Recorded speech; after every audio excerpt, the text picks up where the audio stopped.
Good morning, good afternoon. How's everybody doing?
All right, so for today, I think we're gonna try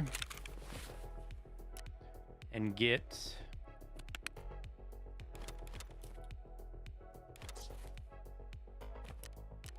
maybe the guide done, but let's get the BTR achievement. So for labs,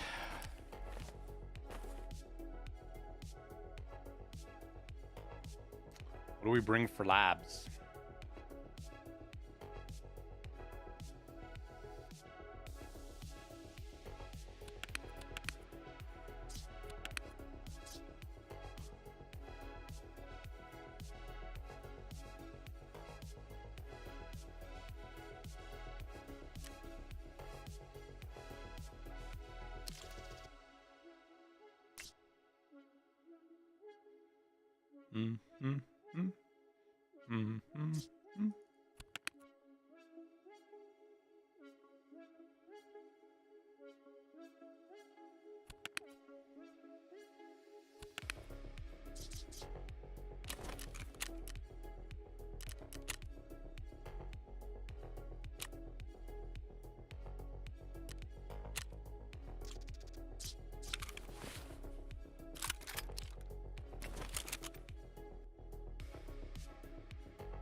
Run a 5.56, a little bit of a budget 5.56 Scar.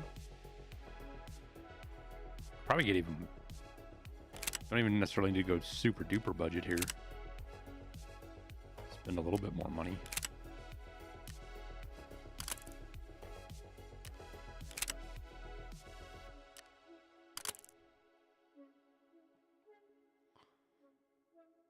That's pretty nice.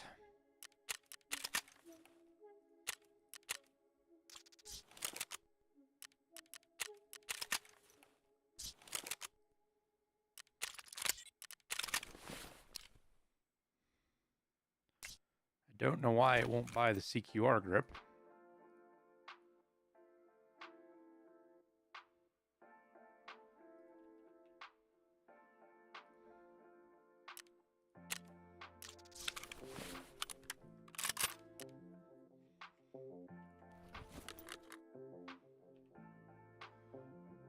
Do.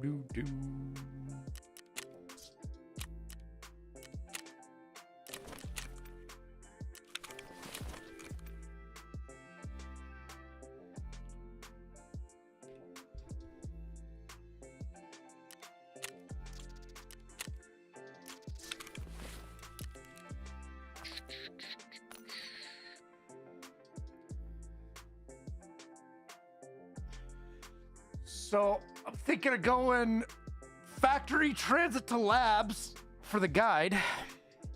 Get Sanny's thumb drive, then extract from labs. And then we pick up and do the maps for oh, maybe we should do a ground zero survive as well. Get ground zero out of the way. That one can be kind of a mess at high level to get out of.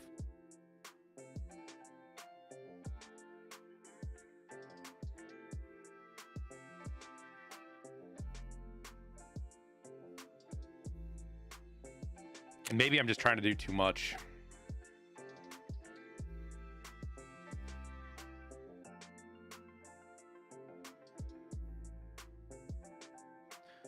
We do this and then we do the guide, maybe? Let's go get Sanny's. Let's just try it. We'll just try it the other way around.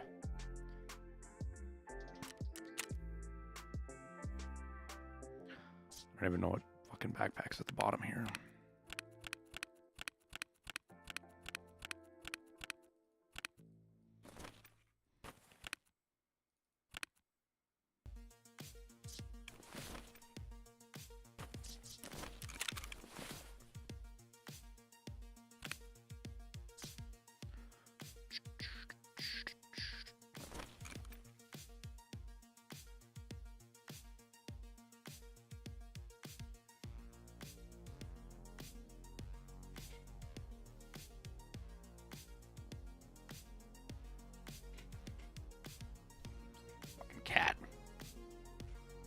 Do I think this game is realistic? Some stuff is, some stuff isn't. Shut up, cat. Shut up. He's sitting here just meowing at me.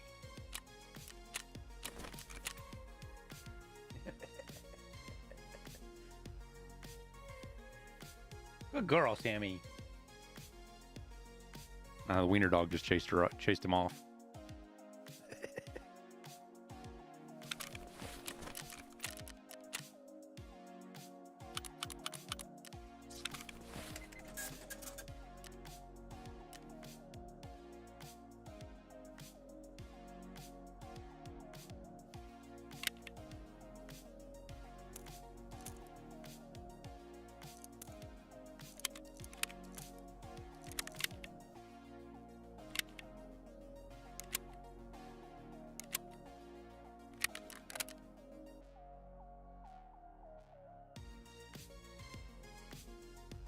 Happy birthday, Kurt Locker. Hope you have a good dinner, my man.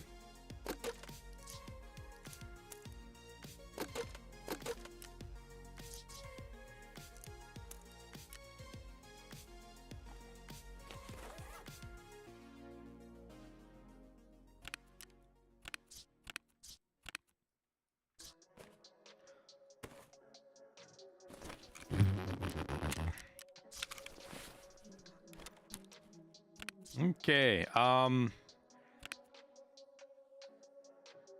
Lab, Senny's office. We extract, then we go do,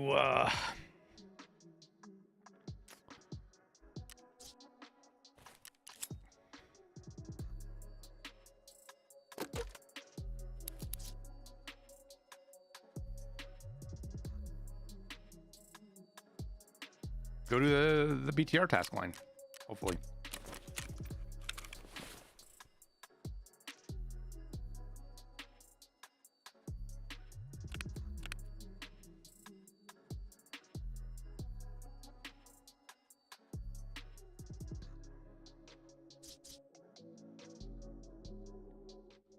All right.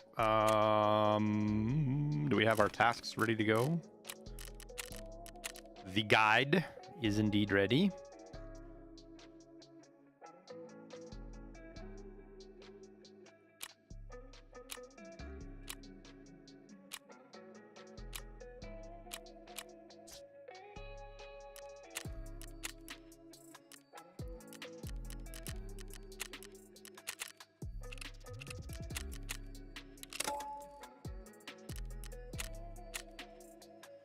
All right. We'll go basement. We'll go factory. Or we'll go factory. We'll go basement here. Take the labs transit.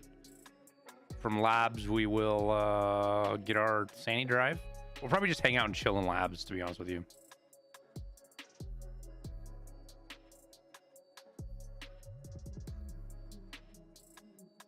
What is the most realistic thing? The guns and the gear. The least realistic thing?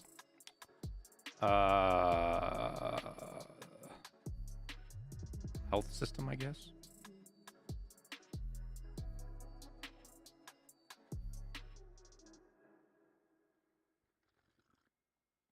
Hey, Marnie.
All right, let's see how she goes.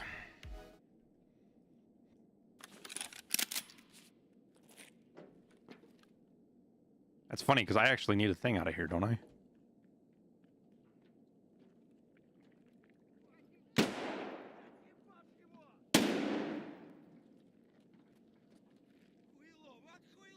Isn't there an item that spawns on this dude that I'm supposed to pick up?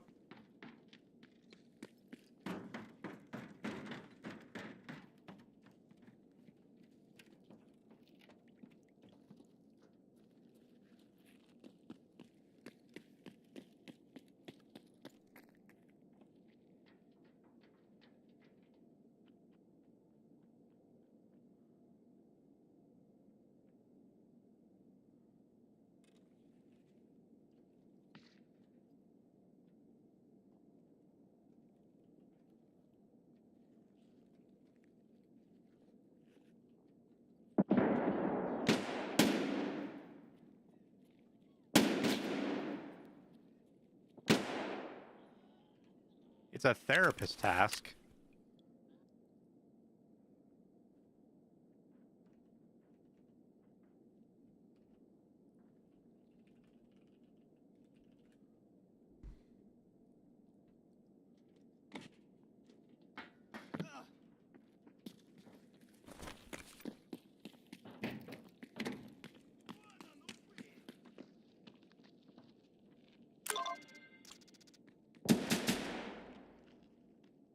Weird.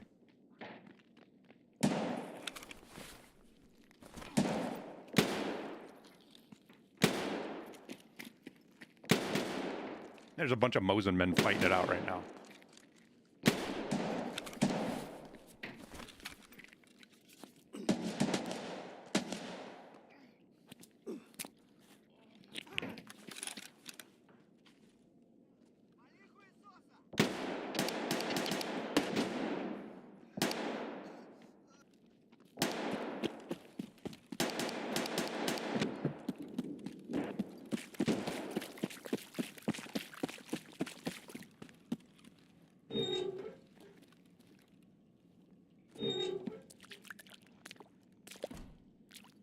What direction is the transit?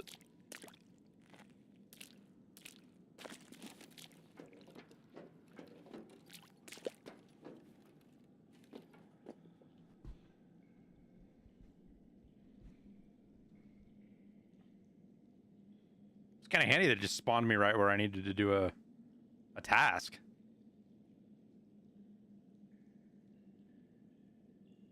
Now we just gotta survive labs.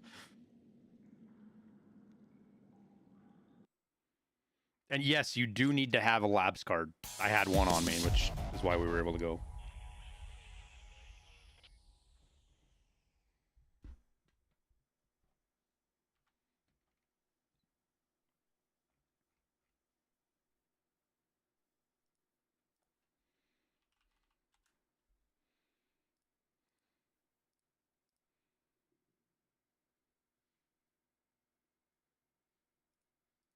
Wait, what?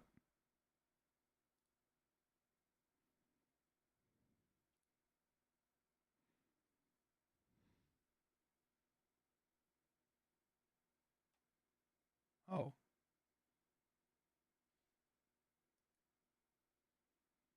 Well, shit. That's unfortunate.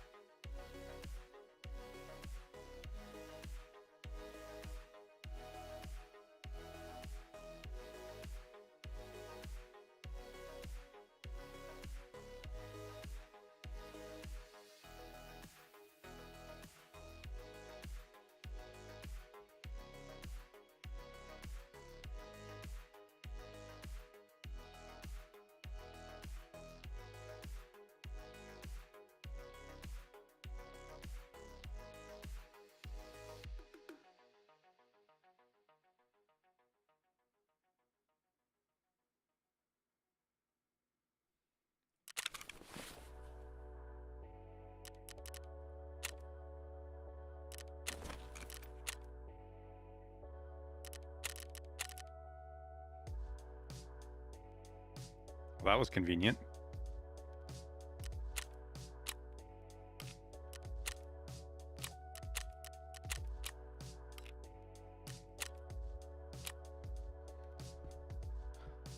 quite what I was looking to happen, but okay, whatever.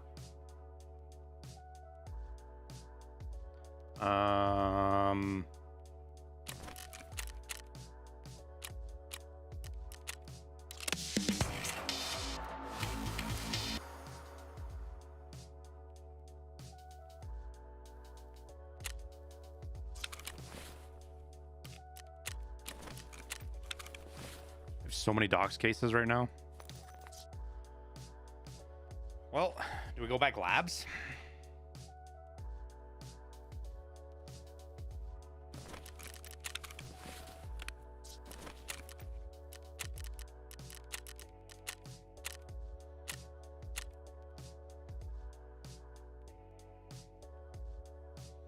I'd like to get Sanny's thing done. Get that out of the way.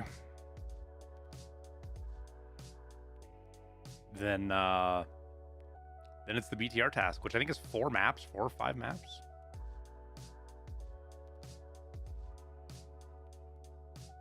Customs, we got to find the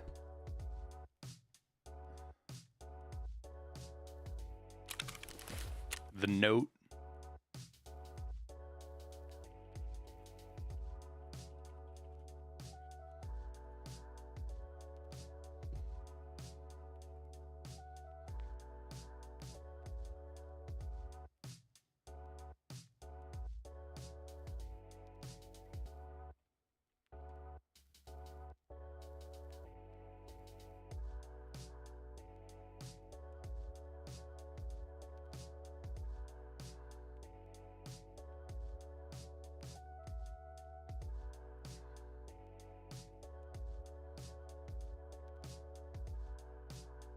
Wait, where's the letter at?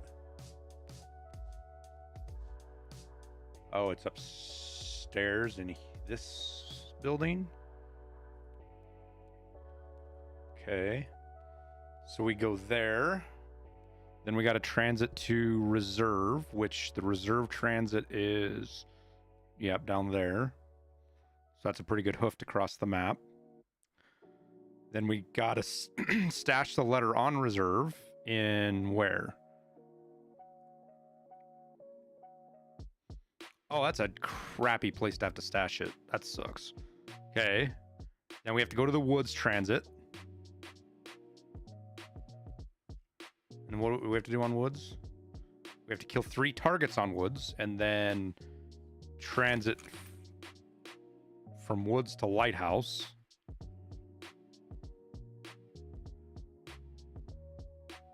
Huh.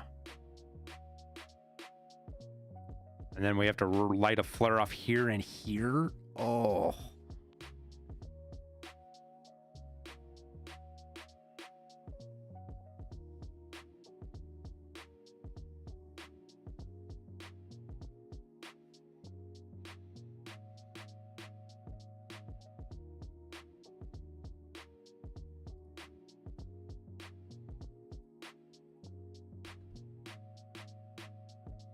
The health system in this game is gamified, unfortunately. No, it's fortunately, dude. You don't want realism. Realism sucks. That's why we play games, to get away from realism. Not to, I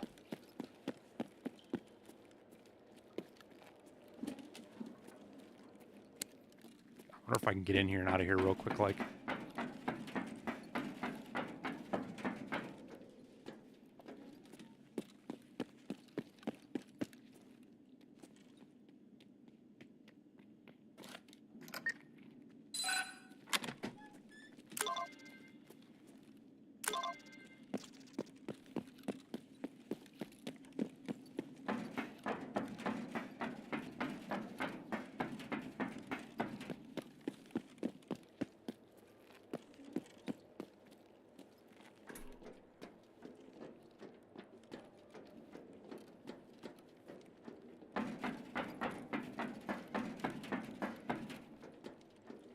That's not the tunnel I want.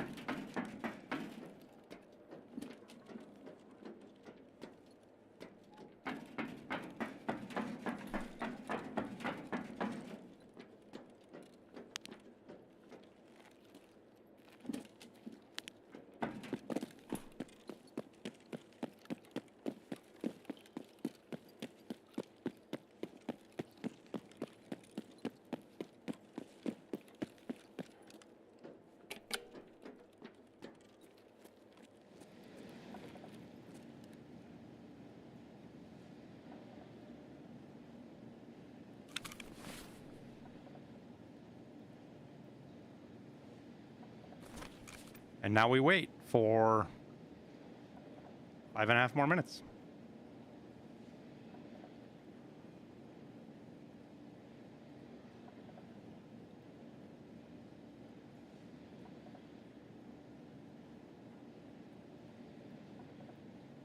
I would go to backpack extract if all I needed was the item, but I want the survive.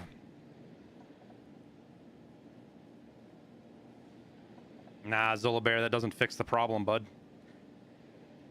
If you want a system like what you're talking, Zulu, you have to go to something like what Gray Zone Warfare does, which is a complete change to the health system.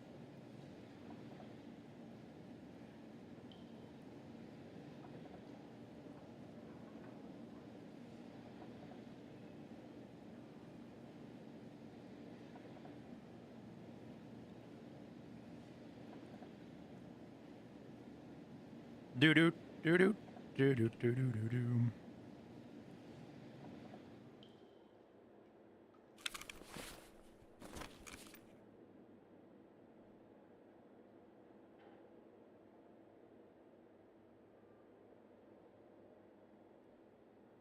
What task is this for? I'm doing 2 right now. I am doing I had to get Sandy's flash drive, which is for Terror Group employee.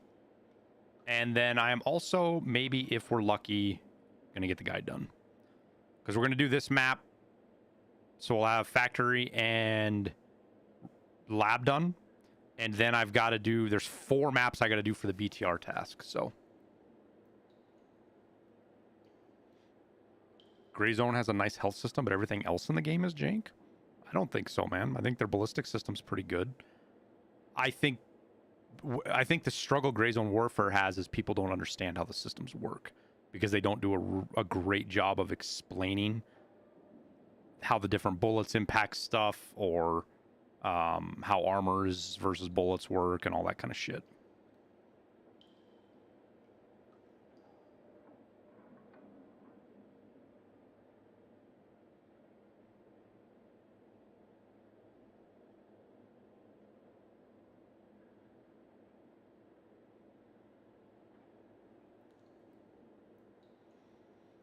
So the thing is, for a survive, we have to have 7 minutes, which means we have to be here till 28 on the clock.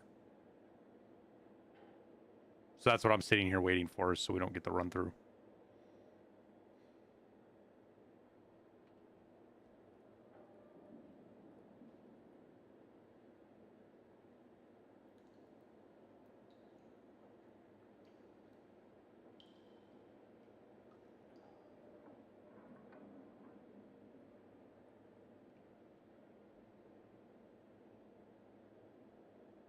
What game is more realistic, Tarkov or Gray Zone? Gray Zone is.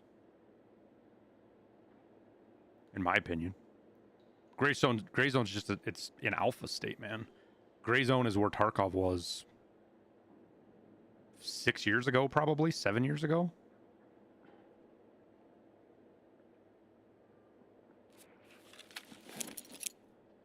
Nah. Give me a few more minutes to get out. Just trying to get out with a quest item. I just doing a quest. I don't want to do anything. Yeah. Stay back there, then. I need 2 more minutes to get out, dude, so I don't get a run through. Okay. Go ahead. I would just stay here, and you. When you finish, I'll go after. Or if you pull out your melee, I'll be chill. But otherwise, I ain't, man. Okay, I show up with melee. Go ahead, pull it out. Let me hear it. Okay. All right, you're good. Okay. I just go for it. It's already hit. It's already hit. Go for it. Okay. I just want to do quests. Yeah. Same here, dude. Same here, man. Go ahead. Minutes is time is okay for it. You got to wait till 20. You got to wait another minute if you didn't have loot or kill anything, so you don't get a run through. I need.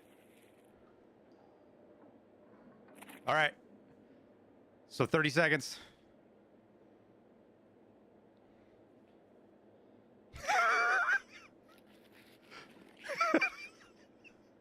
Never in my life. Damn, it's so hard for the lab questing. It can be stressful too.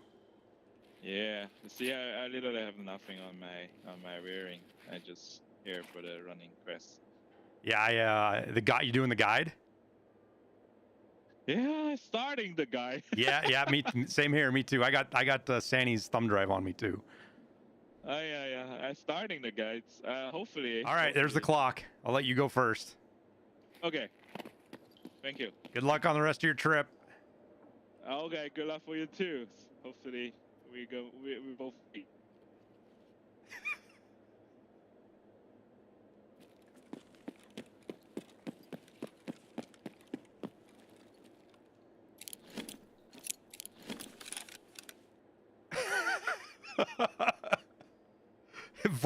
VoIP saved that man's life.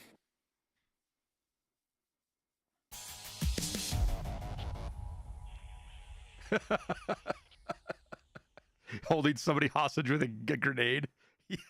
I mean, I wasn't going to be the one held hostage.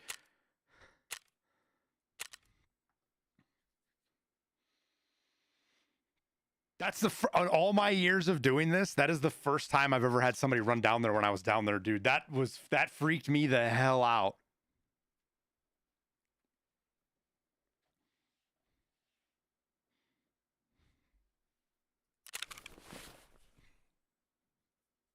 Oh, you bet, Trevor.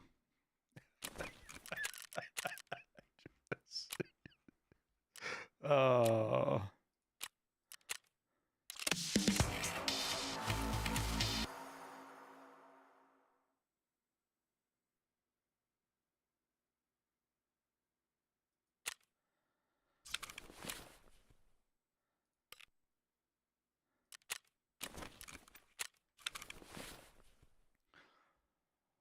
All right, chat.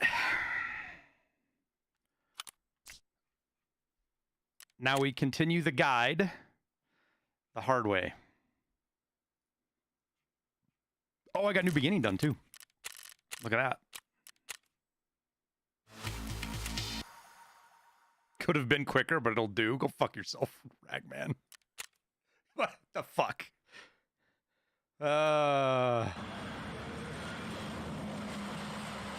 Yeah, Voltaire, it feels that's a little deja vu going on. There's an easy way to do the guide. I mean, not really, but you can definitely make it harder, which is what I'm doing.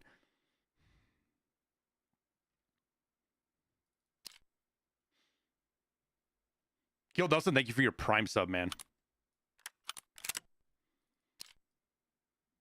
Okay, so we got our nice budget Scar with a scope. We got some extra ammo.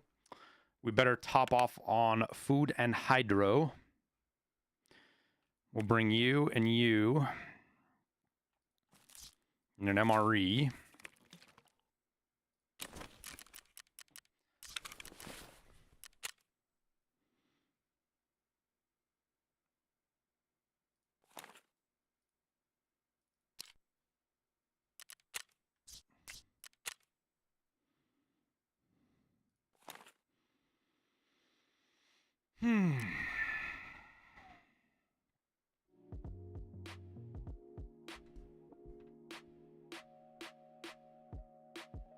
Thanks, Trevor. You have a good rest of your day too, man.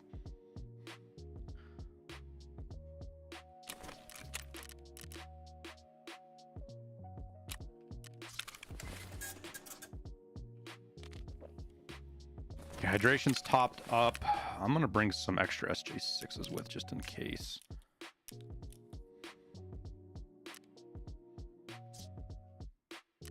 So we have to kill, we have to kill 10 targets or something, right?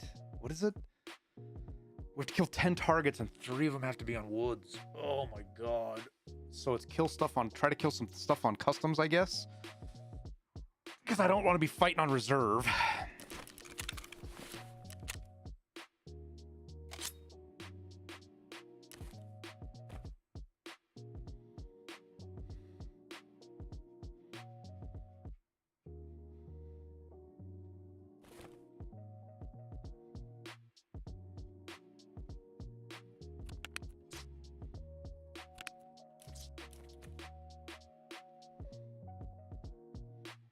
Shall we bring something for a little extra spice, chat?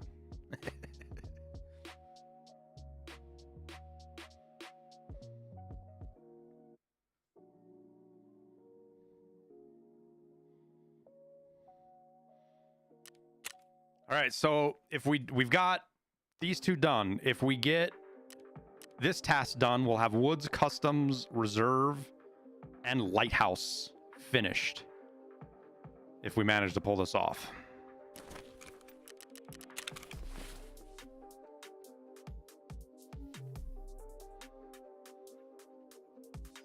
Your PMC lives on literally only rat cola. I find it's funny, Pete, you say that. All I think of is how fucking like Trump drinks Coke all the time. He drinks so much pop. And you drink tons of rat cola. It's just, I don't know why I make that connection. I know it doesn't make any sense, but it's funny to me.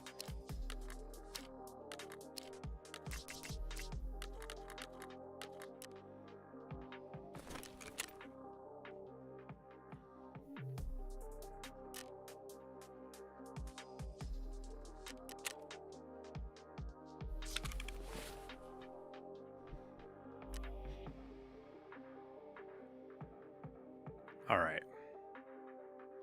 Customs. Can we do it? Can we get a good time here? I kind of would like to go late afternoon. I don't want to go at 1 in the morning. I'd like to go customs late. Like 1900. Let's go. Let's do a scav run to burn some time. Just so we're doing something.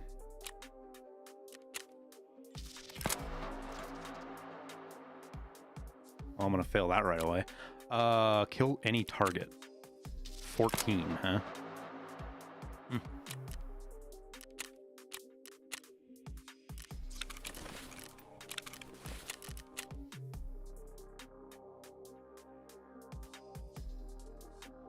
We need syringes. Where would be a good place to go get syringes as a scav? I guess shoreline, but oof.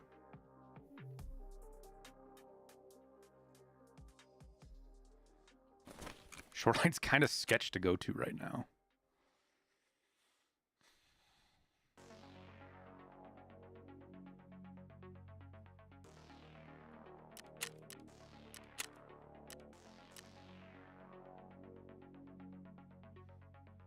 You know what else I need to do? I need to do some fucking arena, man. I gotta get arena tasks done. We're like 1 task away from Theta, basically.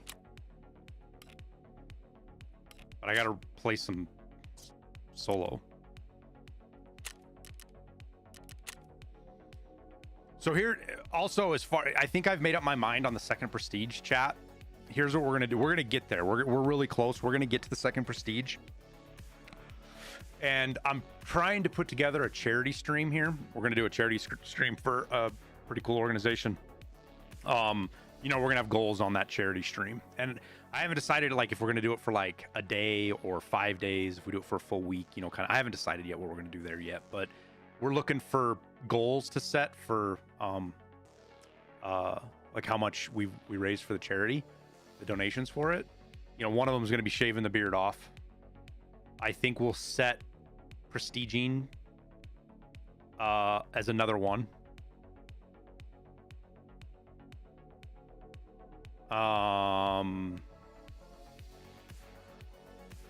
And we'll do some other goofy stuff as well. Simpler things.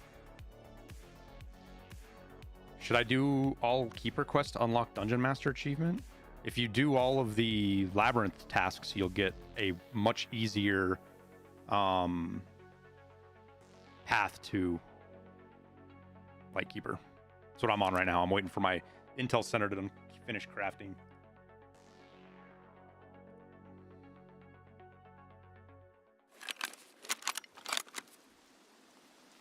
What charity are we going to be doing? It's going to be Stack Up. They deal with veterans, helping veterans out, specifically in the gaming community. So it's a very like centralized, specific charity. You know, not something real broad. They're what do you? I can't remember what the word of it is. The word, you know, the percentage of how much money they collect versus how much goes to the, you know, like how much they spend on admin fees. Their percentage is really low. It's one of the, it's like, I don't like to say that other charities are bad because they still do good work, but there's a lot of charities that have like really high administrative fees And it's not that I don't want people to support those. I just want to spend on charities that spend most of their effort towards the communities they're supposed to be helping, if that makes sense.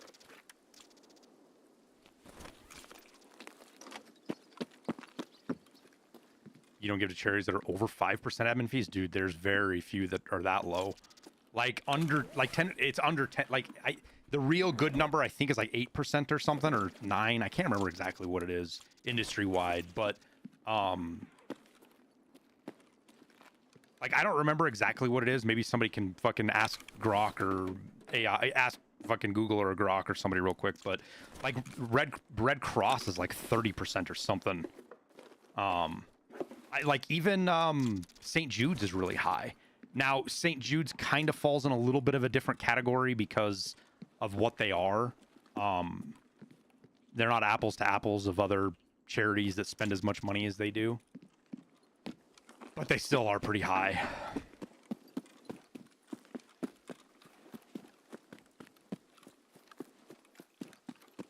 But it's a good group of people.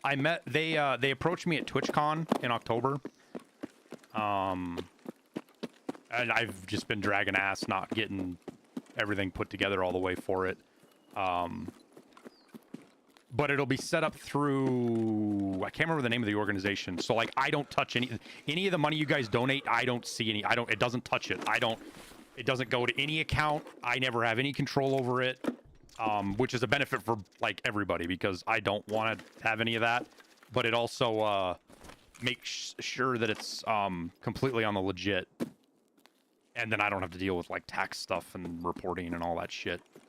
And then it just links to the stream. And then as you guys, I think we can even set up biddies. So like bits will even go to it, instead of me. And then it's just a matter of finding all the stuff that we want to do during the stream.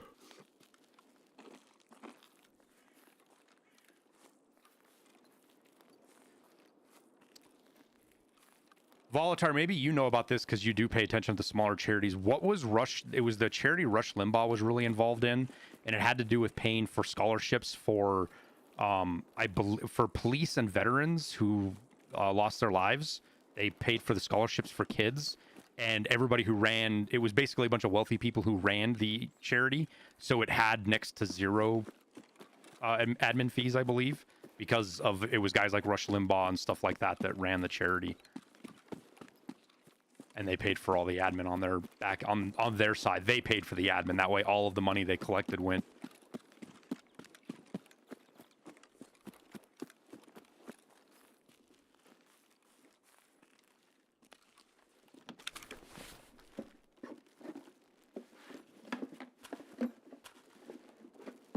Yeah, he didn't brag about it a lot. In fact, I think the only time it came up was because Snurdly would like make Rush talk about it. Rush was very humble about it.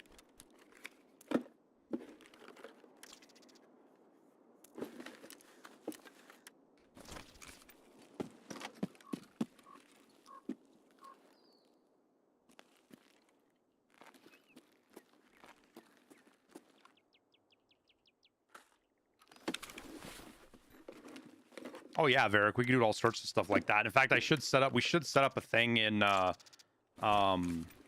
the Discord for ideas for things that you guys would like to see as part of the, like, just set up as goals. You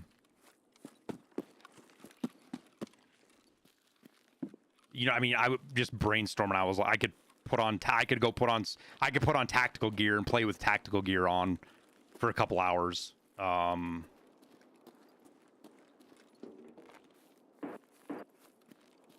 You know, silly things like that. Yeah, this is a great place to loot as a scav. Even as a player early on, this is a fucking great place to loot for everything you need for your hideout. And decent money, too. There's supposedly the keys, the overseer key or whatever it is, the dorm's overseer key. I've never found it here, but I also never really looked for it. And I think it was bugged for a while and wasn't really spawning. Airwing and Silkies. there will be some reasonable limitations on what you fucking weirdos ask for, I can tell you that.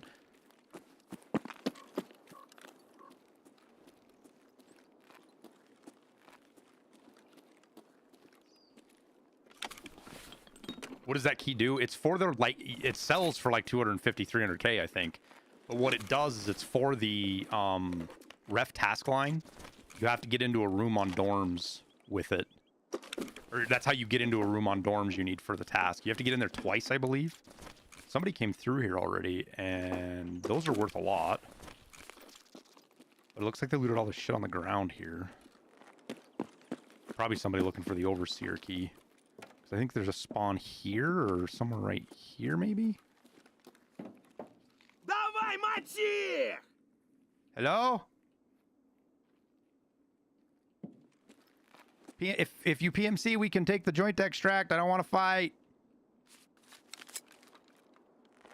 I got my melee out.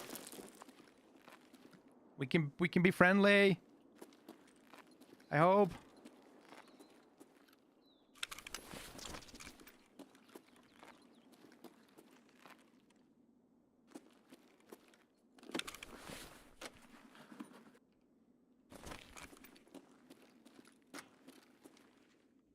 It's right there, chat. Look, there's the overseer key.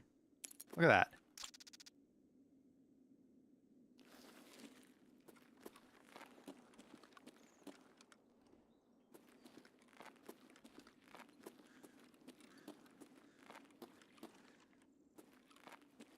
Hello?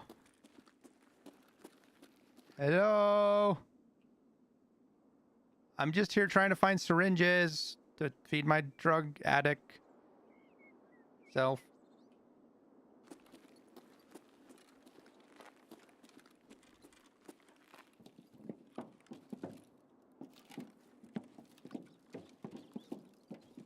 Ну чё, попадос вам тут всем за... А! Помогите!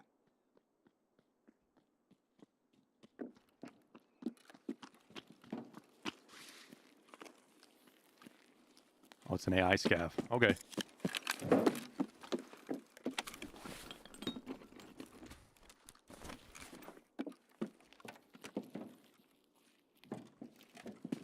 We've got pretty much 1 million rubles in our pocket right now, which is kind of wild. I keep thinking that's an airplane every time I see it.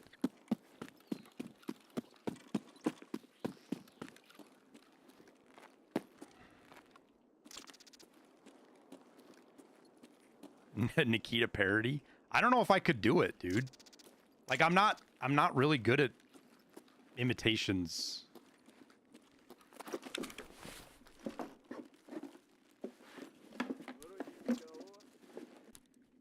Proof I'm crazy. I talk to AI. Hey.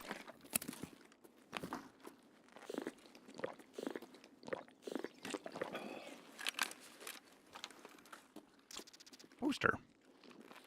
Somebody was asking me to do a guide on posters, and I started putting footage together to do a guide on, like, where to find the posters, because I thought they were going to be rare. And then I realized they quite literally spawn fucking almost everywhere.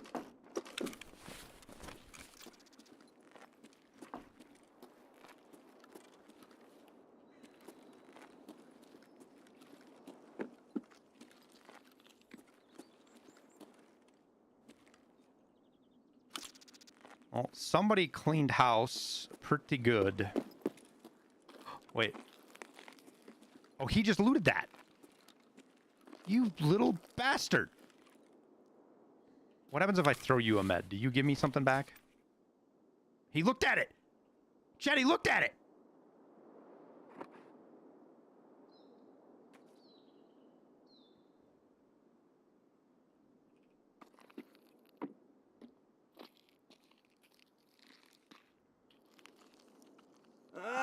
Подмогните!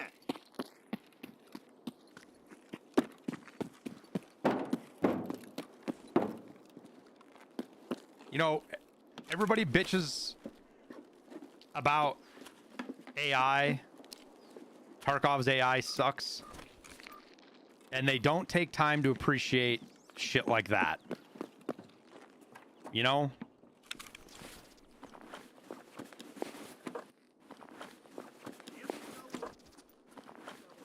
Say what you will, but that was pretty cool right there.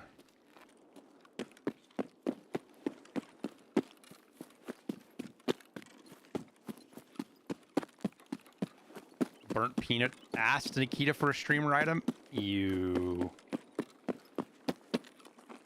Ew. That feels gross to me.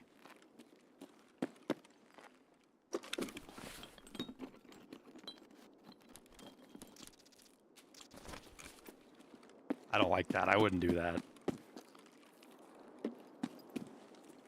No, I wouldn't say it's occasional flashes of brilliance. I would say that the AI is mostly really, really, really good. And the things that go wrong are severe enough that it really hinders what the positives we do see. I think is a better way to describe it, right? The AI is mostly fantastic. It's just when it goes wrong, it's so immersion breaking that it just sucks. Though it's been getting a lot better.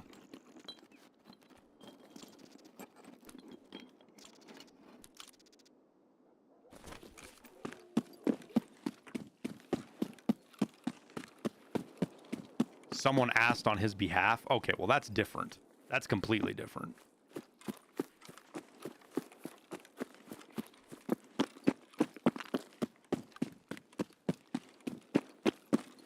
It's been so long since they've done streamer items that like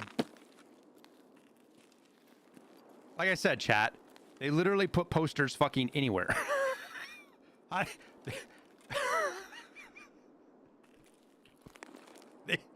They make a poster spot on a Target.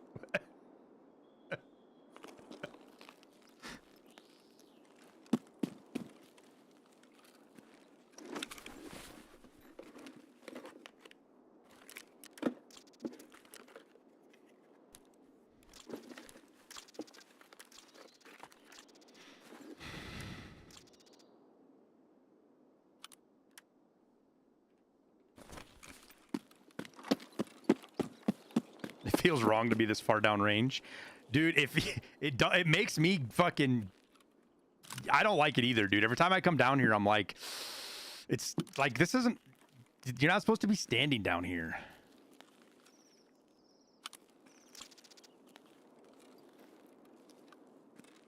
This is where I killed that scav. I shot that scav from up there. He was sitting right here.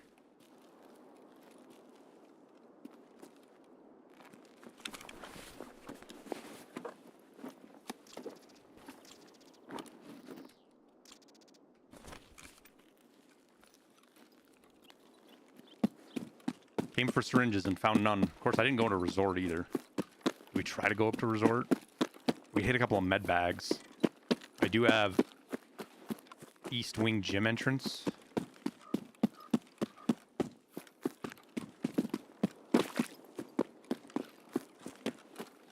You don't like how they try to make them behave like players? I love it, dude. I love it. I hate it, but I also love it. I think it's super cool that sometimes you can't tell the difference between AI and like a player AI and a player scav and a AI scav. I think it's cool.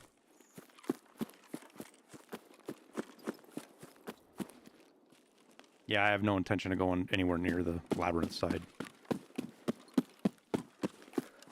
Volatar. We'll go up on this side. We'll hit the med bags that are over on East Wing, and then we'll just exit at East Wing.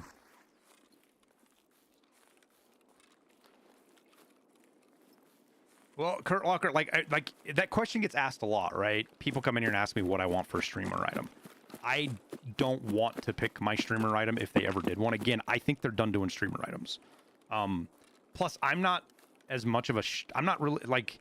I'm not known for a streamer, right? I'm known for being a YouTuber. There's a big difference there. But, like, that's what... For me, the streamer item needs to be an item that the community does. Like, the actual community, not the trolls and the shitters. Like, the actual community picks the streamer item because the only reason I have a streamer item is the community. So it's more for the community than it is for me. You think anyone's around here this late? You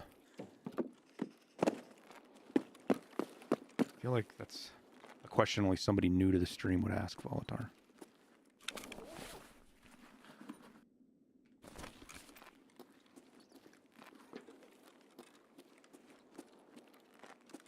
If we can get at least one or two... Oh, you know what I need to do as well, chat? I have to clean out my BTR transfer. Which, believe it or not, last night, I found another red card on that blue barrel. Last night.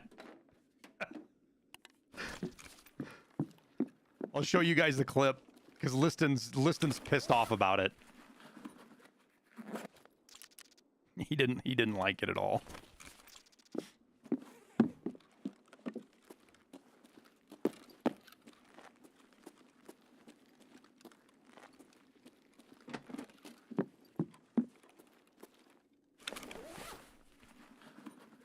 Okay, what do we start getting rid of here as we find stuff that's worth money?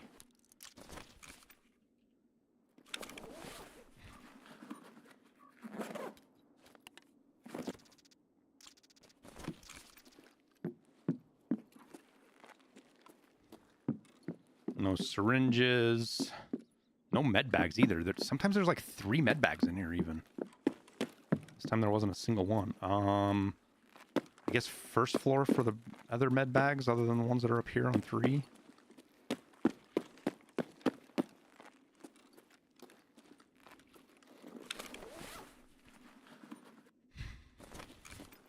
Oh, somebody came and looted.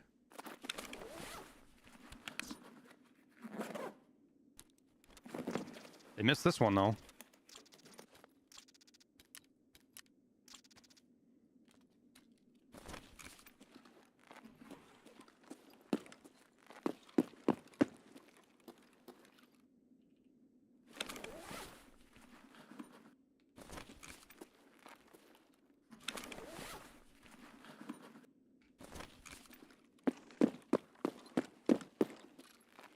M62 is worth like 50k, dude, if not more. Wait. Oh, yeah, this is 3.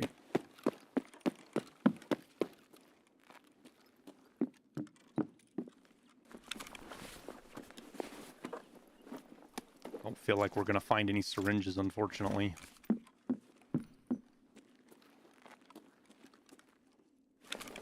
Yeah, dude, this is worth a shitload. Иди, идиот, трахать тебя и всю семью, говно собачье! Жлоб вонючий! Я погнал!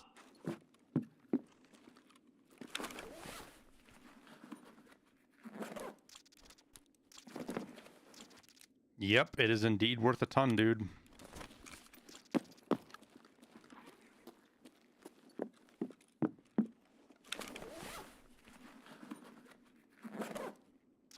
It's volatile, but it'll go anywhere from like 700-800 a round up to like 1400 a round. Ooh, do we get a rig here I can fill? We do.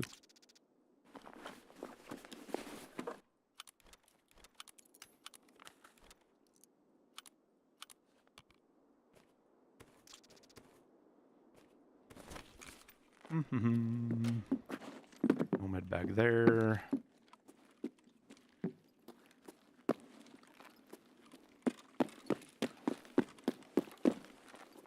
Oh, somebody didn't get the key. Free 75,000. We got one more set of rooms to check. Basically right here. Oh, just check for the key. Oh, look, another 75,000. Look at that. Yo, this is a bloated scav run. It's wild. I never use M62. One of the biggest mistakes people make when they look at loot, and I do it too, is you assume what you use versus what everybody else uses. And you just think that because you use it or don't use it, that nobody else does. And a lot of loot gets overlooked because of that.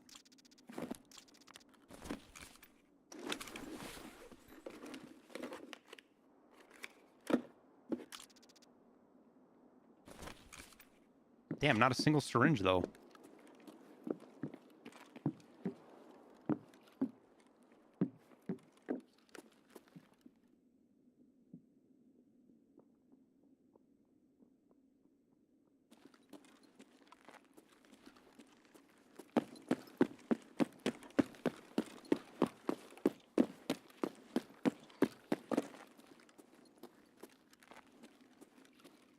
Pretty good scav run, however.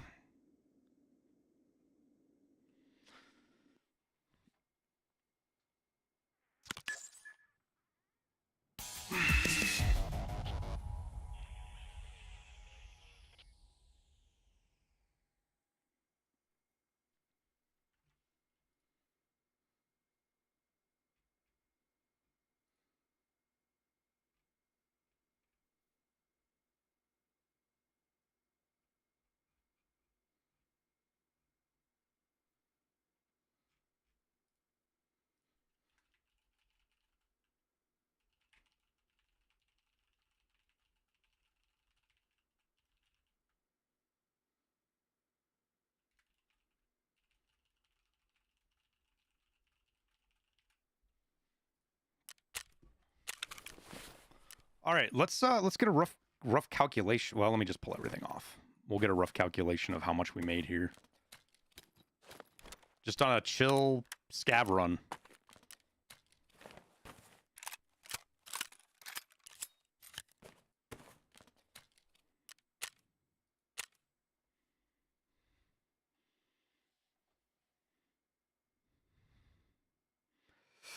Scav is for money first. Only if you need money. I have what do I have? 38 million? I have 38 million. I have God knows how many millions sitting in my BTR transfer. I have a bunch of Bitcoins.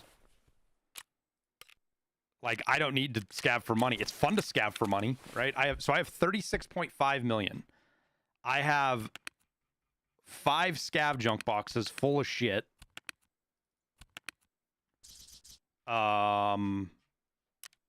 We have, what else do we have? We have a hideout. Yeah, it's got 10 days on it, I think, Whiskey Actual, which I think is Edge of Darkness and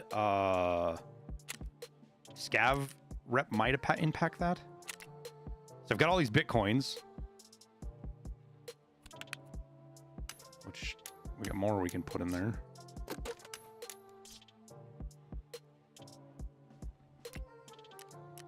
I've got this from my BTR driver. Like, look at all this chat. There's a red card right here.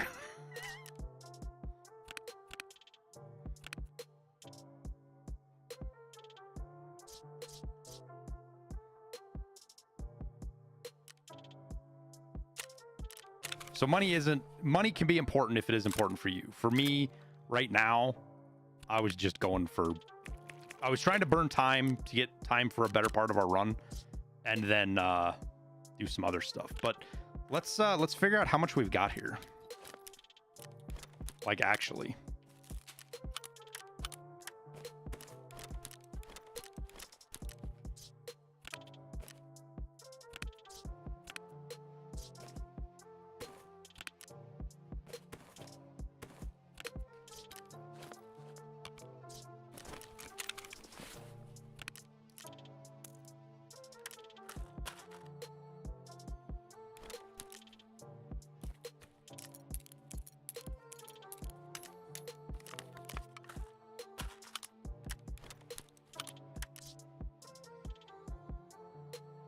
Okay, so we'll just flea market is empty, so we'll sell all the stuff that we can just sell to the trader pretty easily.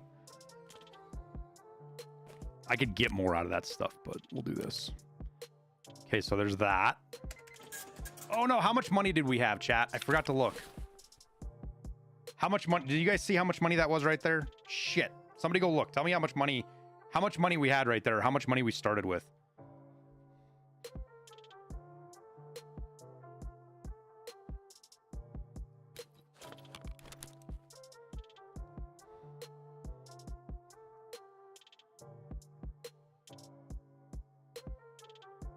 $48, was it? It was 48K on the nose?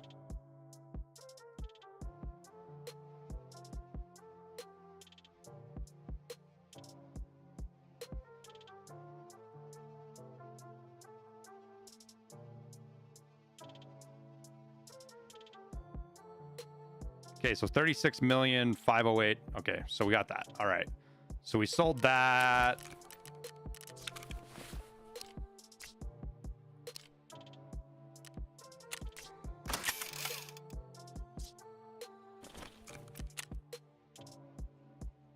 The hard part's going to be some of the stuff isn't going to sell right away.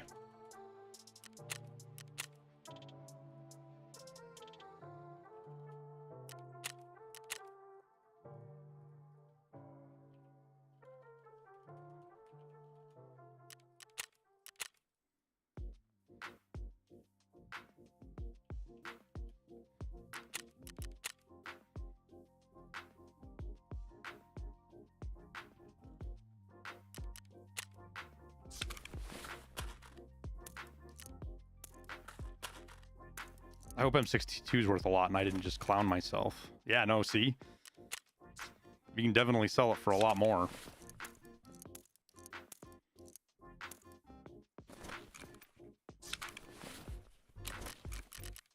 What's that sell for? It's like 1,000 a round. No, it's not quite 1,000 a round. Because stuff like that, how do you quantify stuff like that? You know what I mean? Like, how do you quantify how much a...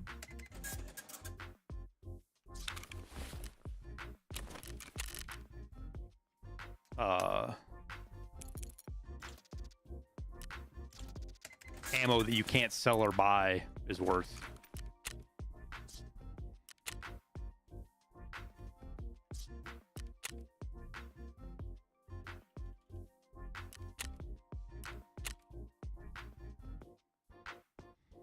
Oh, that was worth a lot more than I thought it was going to be.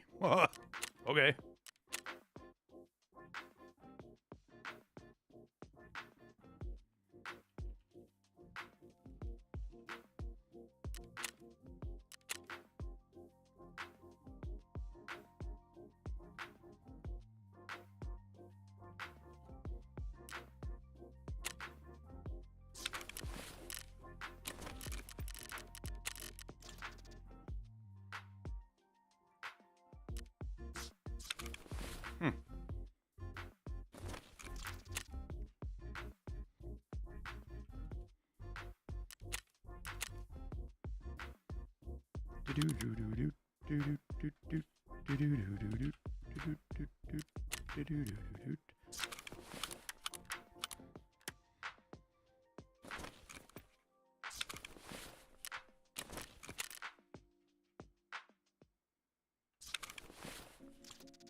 I'm just trying to sell the stuff that I know will sell quick.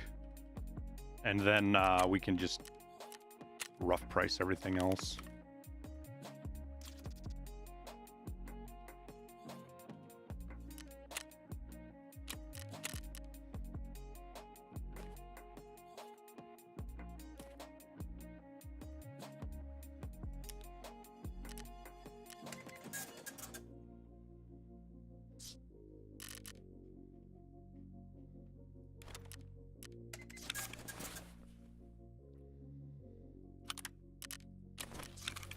Because, like, some of the stuff I don't want to sell right now.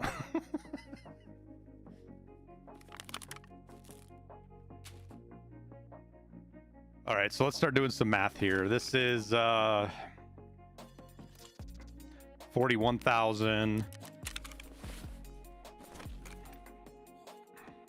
plus. I think we'll sell that for 20,000. I don't think it's going to sell for any more than that. Yeah, plus 20,000. Plus. So that's the armor. Gun will be 40,000. I don't know if I'm actually going to be able to sell this or not. I guess maybe 30,000.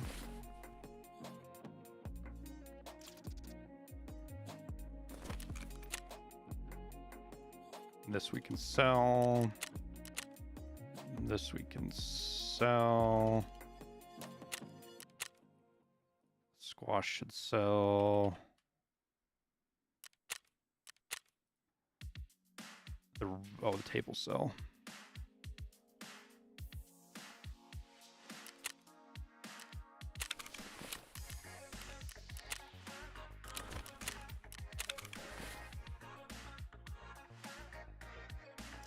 What I want to know is why I need 1.5 rounds of 855 to make 1 round of 855A1.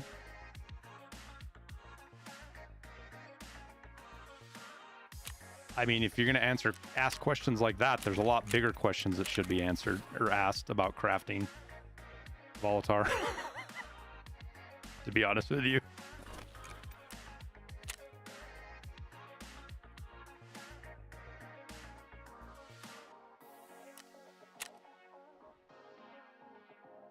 Questions are many, answers are few. Yes, indeed. Okay, this will sell for 30,000 plus 12,000. What do we got here?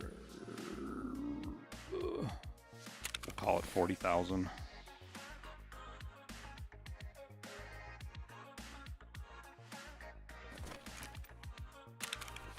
Plus 15,000. What's that vendor for? 28. It's 28,000. All right. So all in. Oh, wait, did I count the summary? I don't think I did. We'll just sell it. Okay, so all this stuff here is worth 276,000. We'll take 90% of that for flea market fee. So 248,400 for all of this.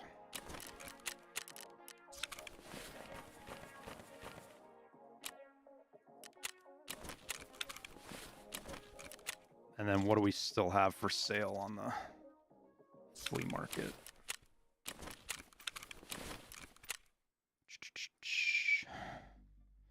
So plus 75,000 because we already paid the fee. Plus 23,000, plus 32,000, plus 49,000, plus 78,000. All right, so 500,000.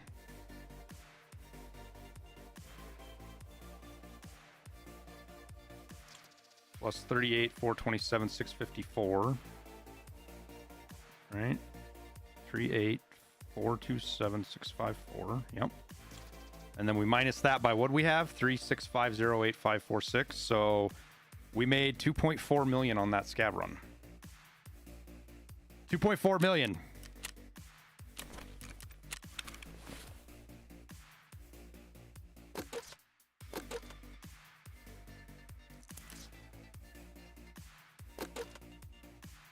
On a Scav run.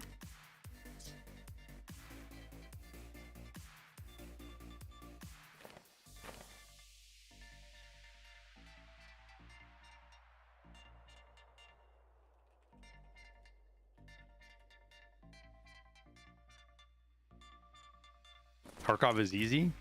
When you've played it for 12,000 hours, sure. It's a little bit easier.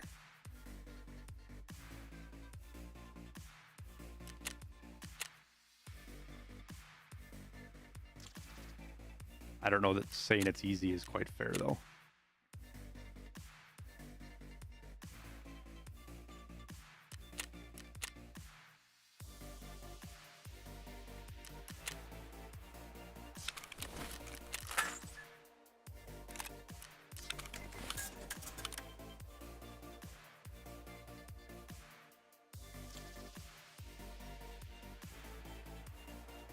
I get you, Ludo.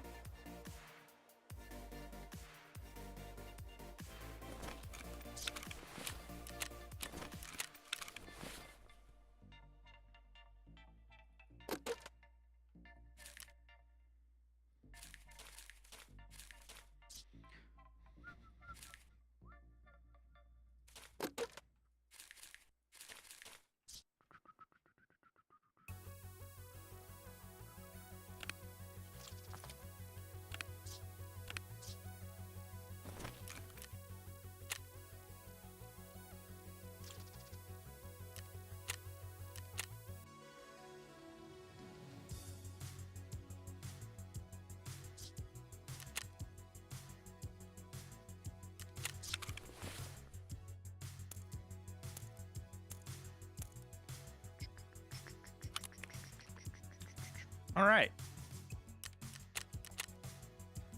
What is our time?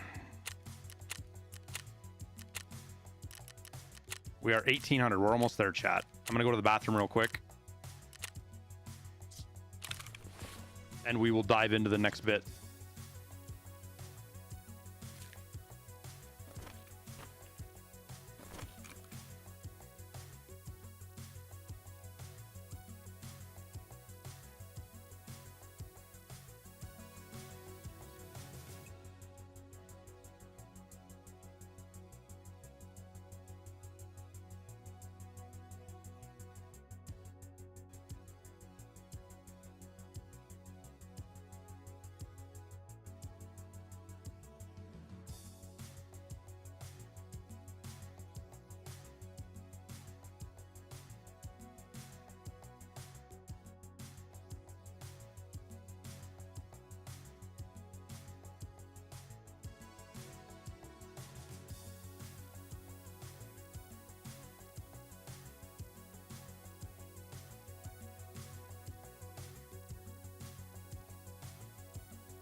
All right.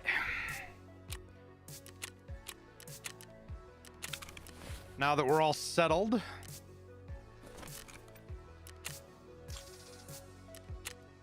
we'll go see if we can get this BTR task done.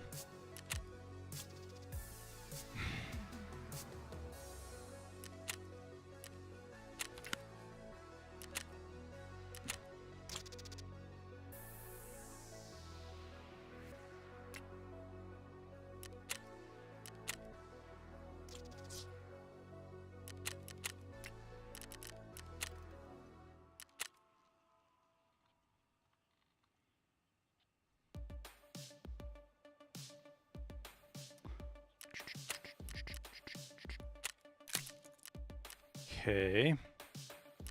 Oh, 26 minutes. God damn it.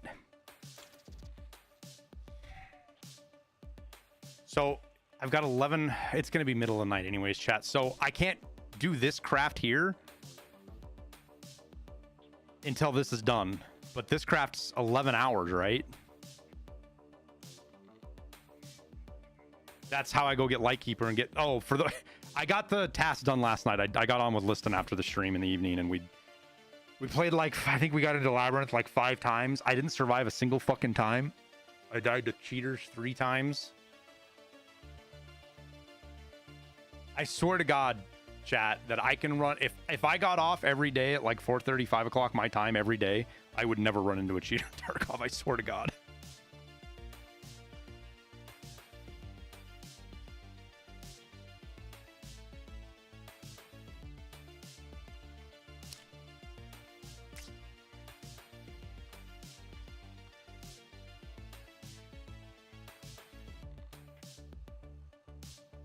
Yeah, it's a 12-hour craft, so it'll be middle of the night before it's done. So tomorrow morning we can go out to Lightkeeper.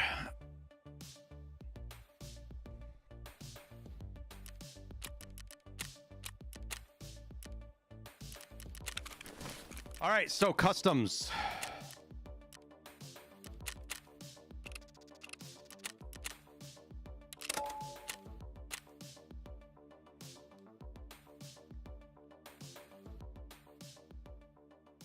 Customs, get the document, transit to reserve, plant the document, transit to woods, kill 3 things. Oh no, I forgot my yellow flares. Oh, nice, Zane. I'm doing the final one right now, dude. Did you get it? Did you get it done in one try? I forgot my yellow flares though. Need 2 of those for lighthouse. Took you 3 tries. Where was the biggest hang-up points for you? Like, where did you, like, was it just bad luck?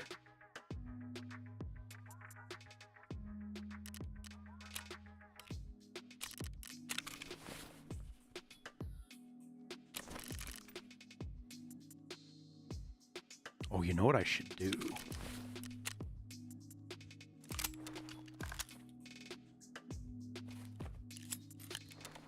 That's what I should do.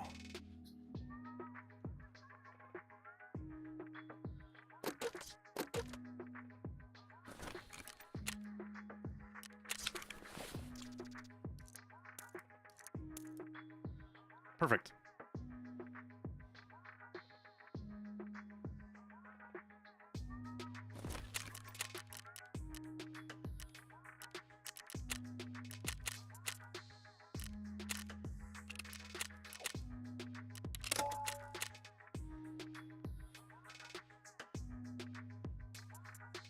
Sucks to be a weekend warrior, I expect. Yes and no.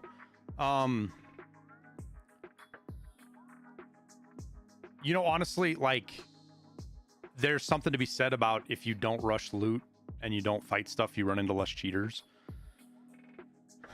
It's just a matter of fact. But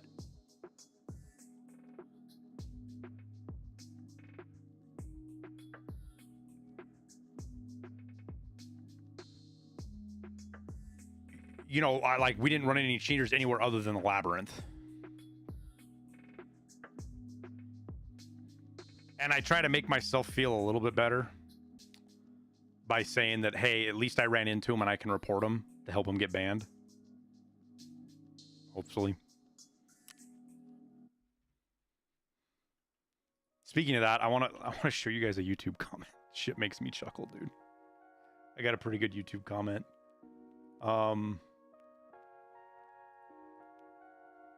Hey folks, welcome back.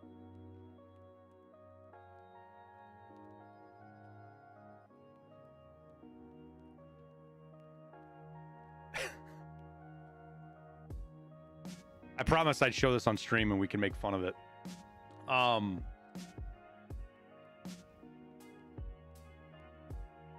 Full on scam, 250 euro price tag, which it's not, right? You don't have to pay 250 for it.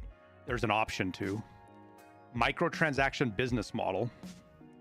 If there's anything, the community bitches at BSG for not monetizing the way they should, which they say they don't need to, so awesome, but that's just not true. Infested by cheating and cheating communities for RMT and worse, also not true. Infested is infested's a subjective word, right? But anybody who's been around here enough know we've gone through the numbers quite a bit. This is one of my favorite lines. Anti-cheat doing nothing for months, hundreds of thousands of cheaters banned by now. So simultaneously, the anti-cheat is doing nothing, but also banning hundreds of thousands of cheaters by this guy's claim. Now this we don't know how many they've banned. And the devs act like clowns and denying everything. I don't know that they ever deny anything. Does BSG, like, this is an honest question, has BSG ever denied anything? Other than that they don't do anything about cheaters? I cannot, in my mind, fathom why any sane non-cheater would pick this game up today and seriously play it and support that disgusting business model, basically a cheater community. This guy's a crybaby, giant crybaby. I can understand, and this is the next big thing you'll see a lot of people do. They try to say this content creator's take is not accurate because their livelihood's dependent on it. And you've seen this from everybody. You've seen people make this claim, everybody from just random people on the community to Dr. Lupo made this claim against Tarkov creators back during the GOAT video. So this is a very widespread accusation that is made to attack the character of a person rather than the idea. And I really hate accusations like that. I can understand why some content creators won't say a thing about this. I get it. Their entire career is based on it. They made thousands of videos of this game, and their whole viewership is based on it. If the game loses popularity and dies, so do their channels and viewers, and consequently their monetary gain.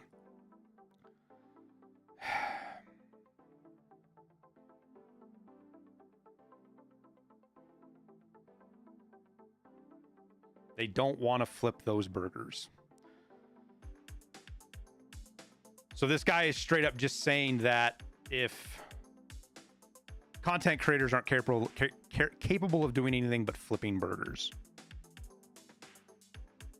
So he's revealing his mindset of what he thinks of content creators.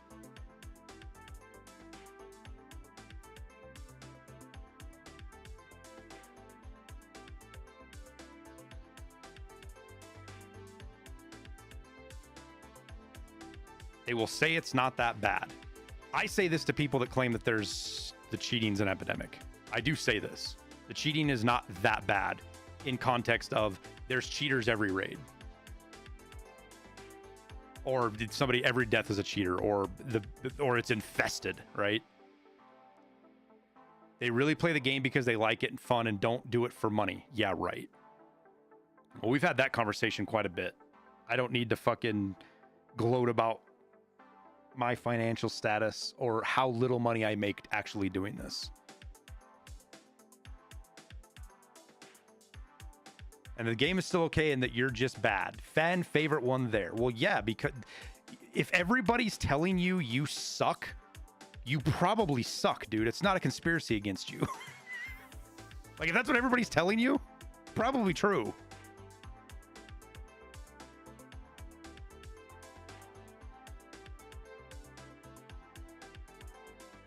Let's see, do you have any other good nuggets in here? Oh, this... In fact, benefiting from this content and views, it will likely be deleted, so watch out. Don't believe them. They are lying to you. And like I said, I leave these up rambling posts when we make fun of them on stream, which we're currently doing. And he says, like, this is just how bass-ackwards this guy is. The more people see it, the better. In fact, you are actually making a great case for yourself by not really arguing it instead of threatening with, I'm going to shame you on stream and cancel you. Dude, I can't cancel you. You're not, there's nothing to cancel. You're just an anonymous account. What do you mean cancel you? Like...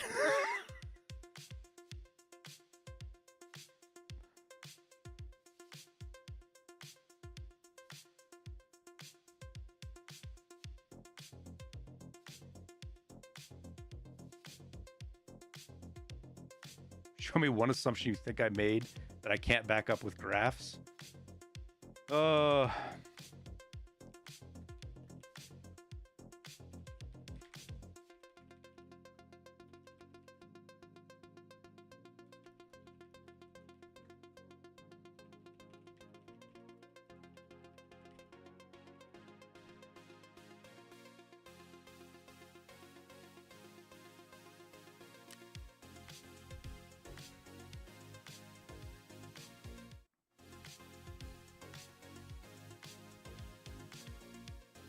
Responding isn't even worth your time. That took me 5 seconds, and it's funny because as the kids say, we're gonna watch this guy crash out.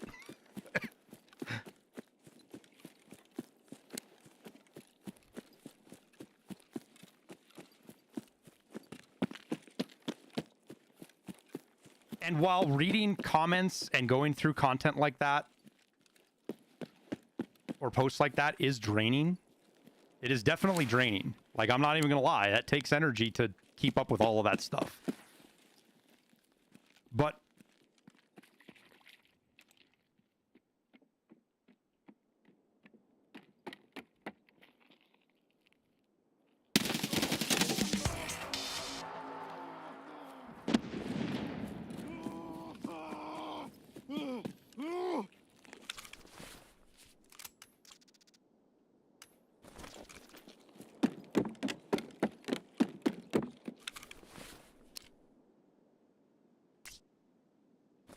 why do I feel like that guy knew I was there? Oh, I don't get warned.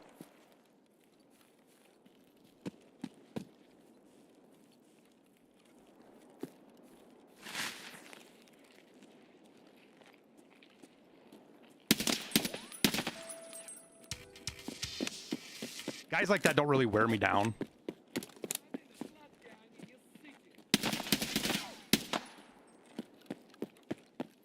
And for me, it's really important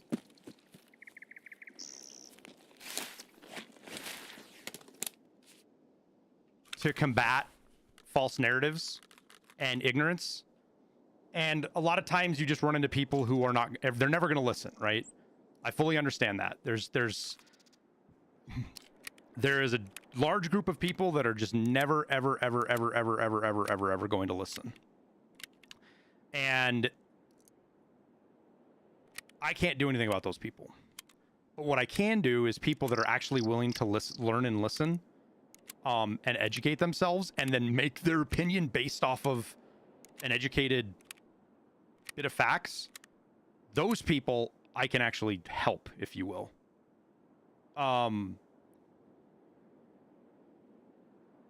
Tarkov's cheating problem is no worse than other games in terms of numbers. The problem is cheating in Tarkov takes so much more away from you than it does other games. So in that context, cheating in Tarkov is worse. And some people don't have the time or the energy to put up with that, and rightfully so. Other shooters, yeah, generally speaking, that's what I mean, King Piv. You gotta, speaking apples to apples, when you're talking about other competitive shooters, right? And so Tarkov might not be, some people might have very low tolerance for cheating.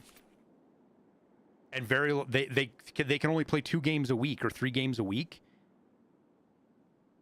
More than likely, a game like this isn't gonna be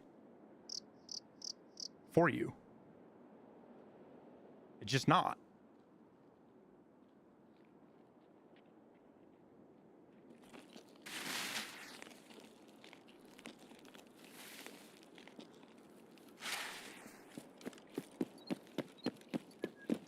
We had like 5 or 6 minutes of matching. I wonder how empty this raid's gonna be.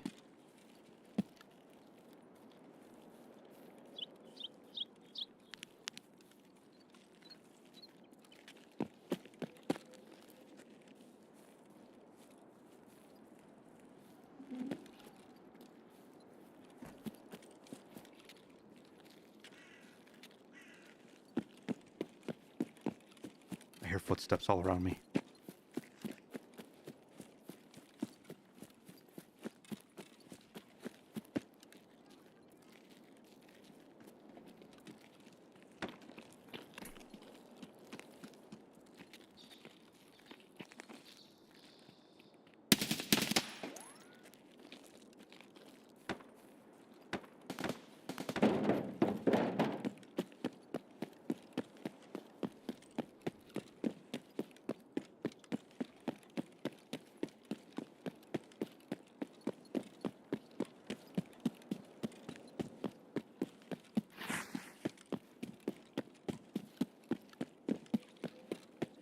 And while the cheater just...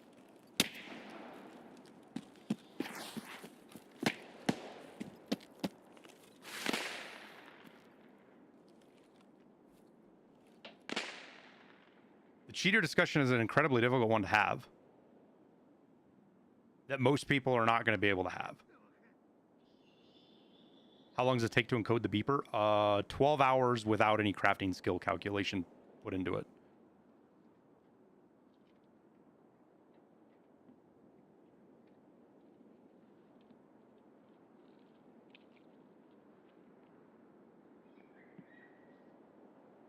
You've got 6 days still, Britain. If you've got everything you need, you should be able to easily get it done.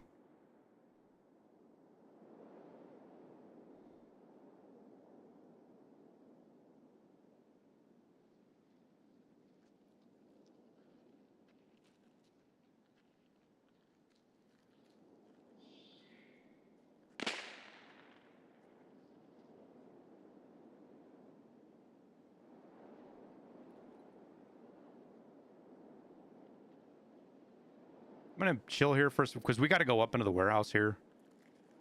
And there's quite a few tasks that have people sitting in these warehouses. And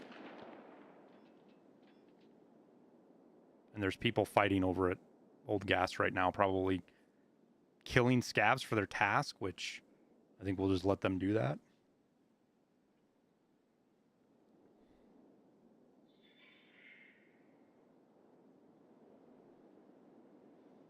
How do we know the numbers on cheating? We don't. You can only infer and make educated guesses based on the limited data that we have.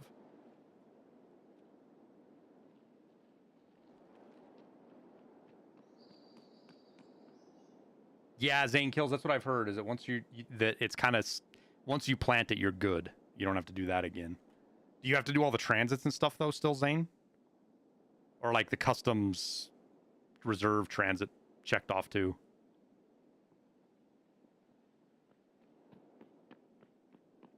In Arena, it's desync and skill gap than cheats? Yeah, I don't know.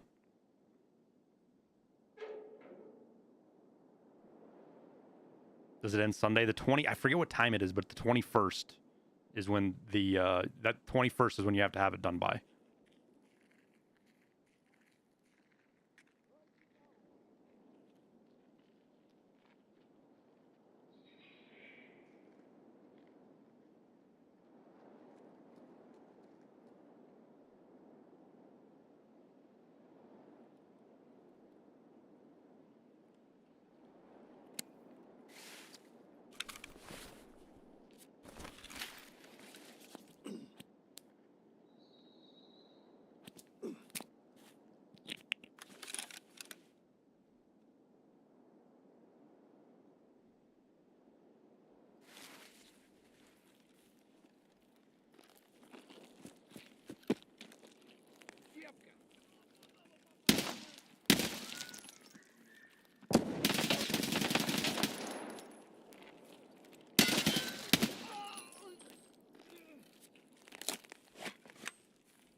And that individual that's in my comments, like, he clearly doesn't like me, right? He doesn't have any reason to not like me, but he already has decided he hates me. He thinks I'm dirt, that I lie, that I'm dishonest. And individuals like that, you know, I'm not going to ever be able to convince otherwise or change their minds on, which is fine. Right? It is what it is. I'm not on some holy crusade to convert everybody. But I can use him as an example.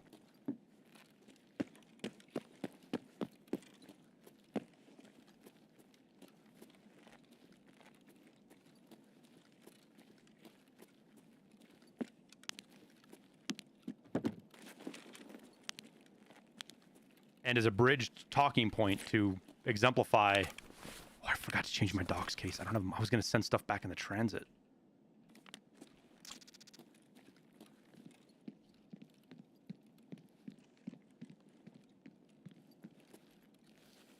That letter's in here somewhere.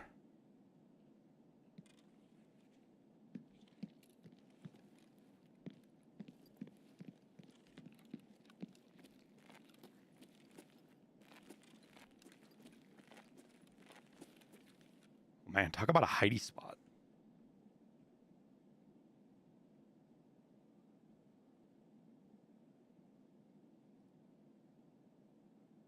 Oh, it can be in the doors. On the desk. Okay. So there's like some cabinet doors that are kind of partway open. Oh yeah, right here. Not there. On the desk. Nope.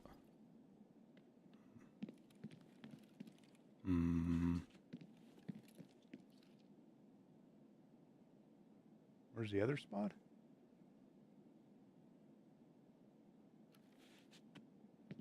Somewhere around here?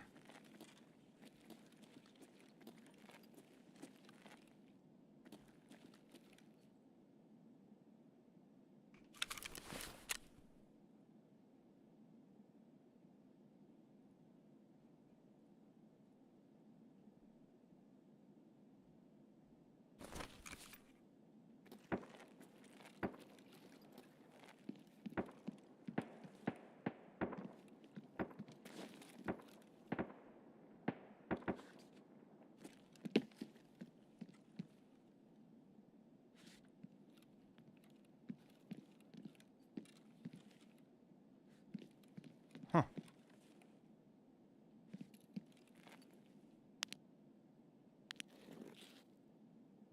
Where's the letter?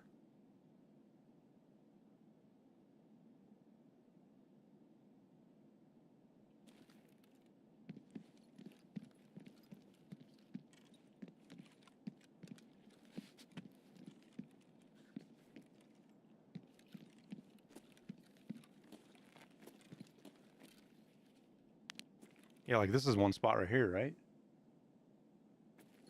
Like right there.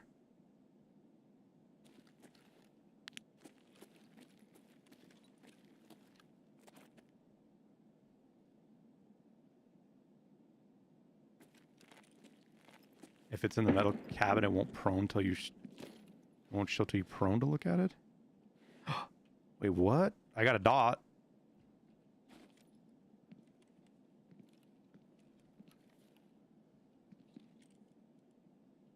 Where the fuck is it?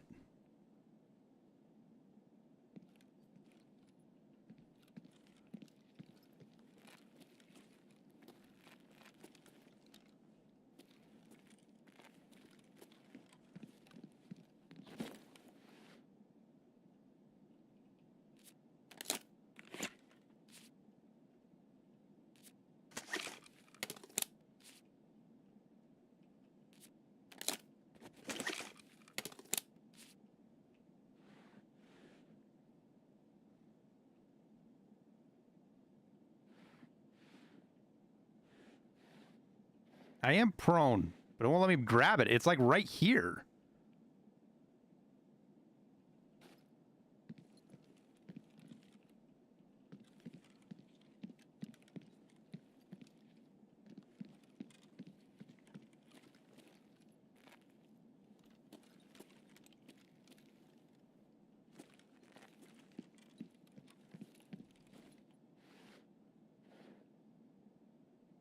Dude, what the hell?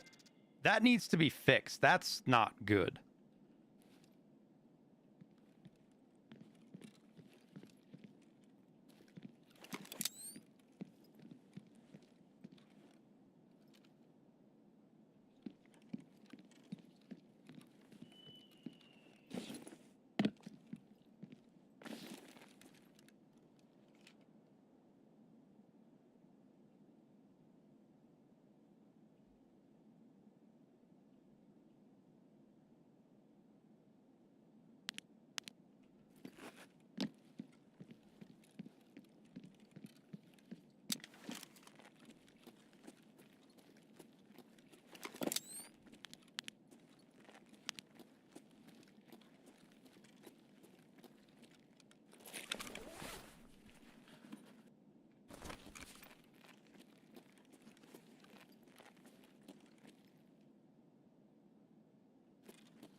Yeah, a couple of people have said that, Malgus.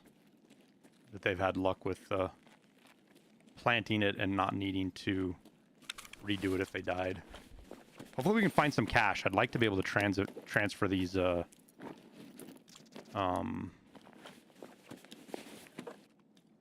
motors, to be honest with you.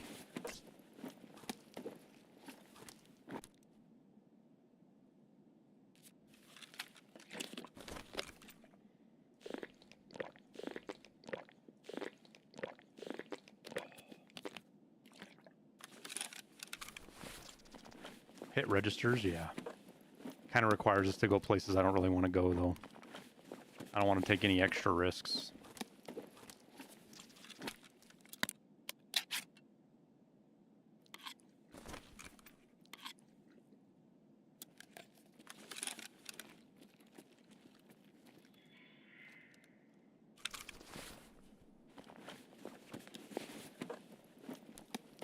We can just find some cash on a scav, we'll be good.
Yeah, they should indeed. Hopefully I don't have anybody else hanging out in here.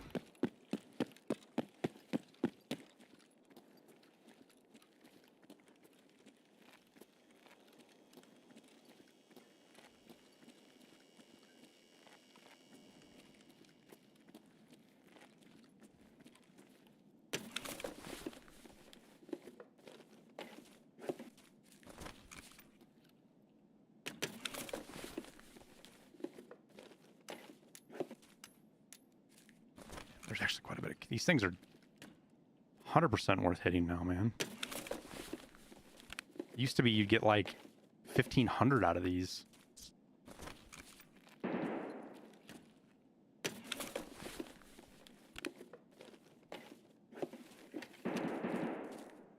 We just got 67,000 out of 4 of them.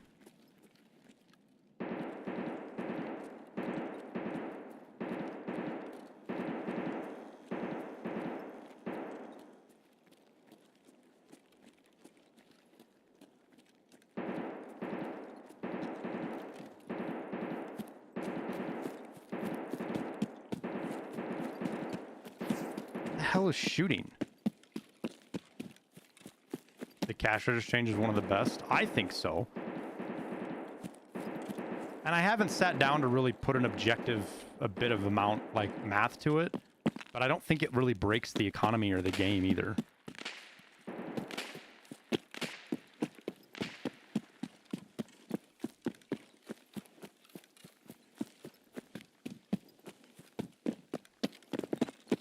Like, I think the change is just fine.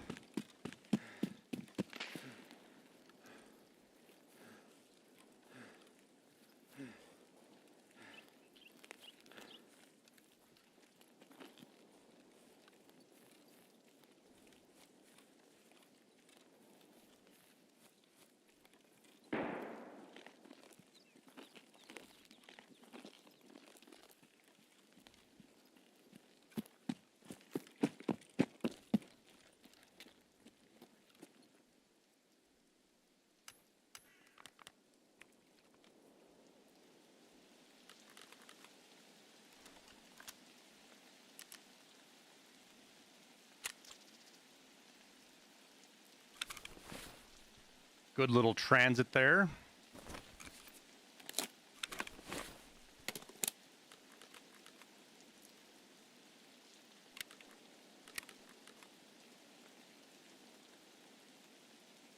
Yeah, you can easily get over 1 mil per rate on all the registers and interchange fallen.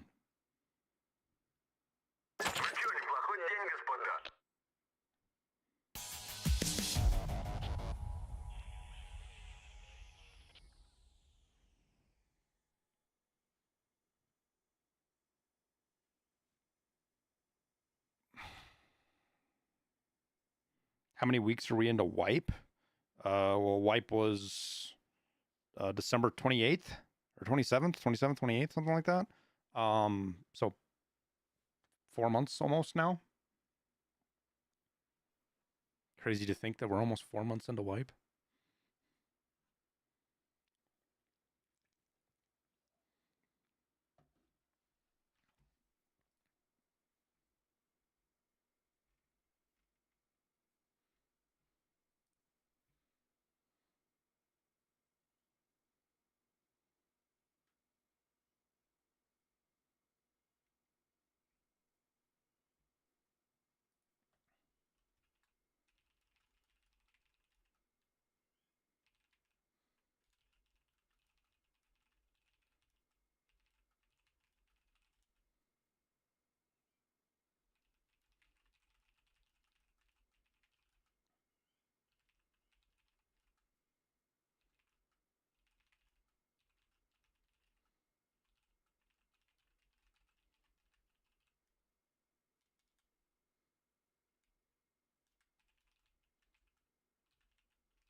Not quite. We're 2 weeks shy of 4 months, right?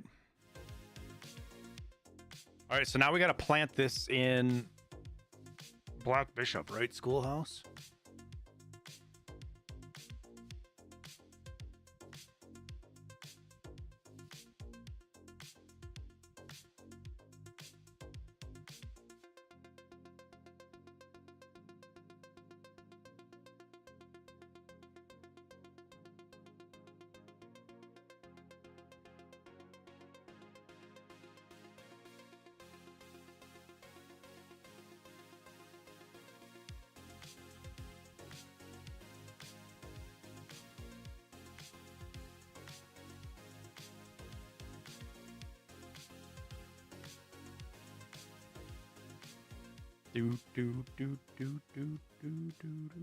Level 52, almost got Kappa.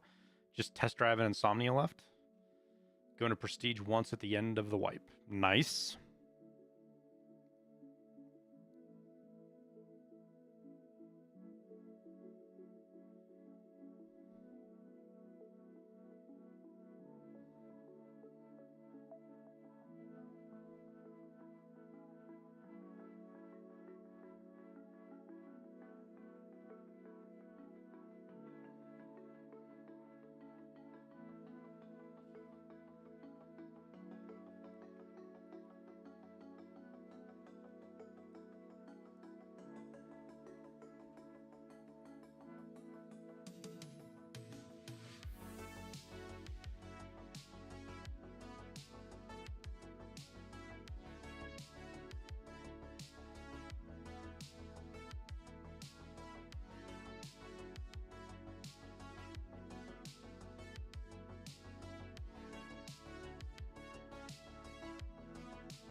Rite of Passage? Which one's Rite of Passage?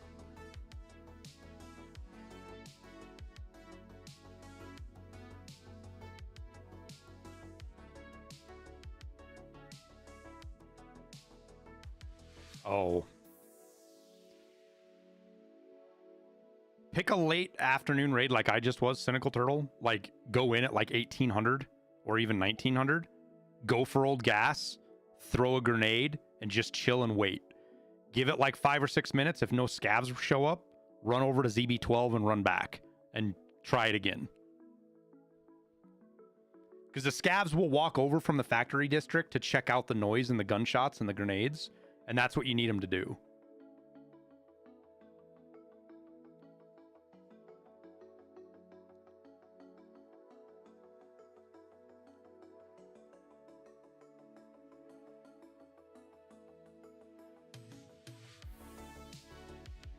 You got one scav per raid? When we were doing it, like, shit, man, when we were doing it, I think we were able to get 5 or 6 in a single raid. And we might have got more, but I think a player ran up and killed me. I don't remember.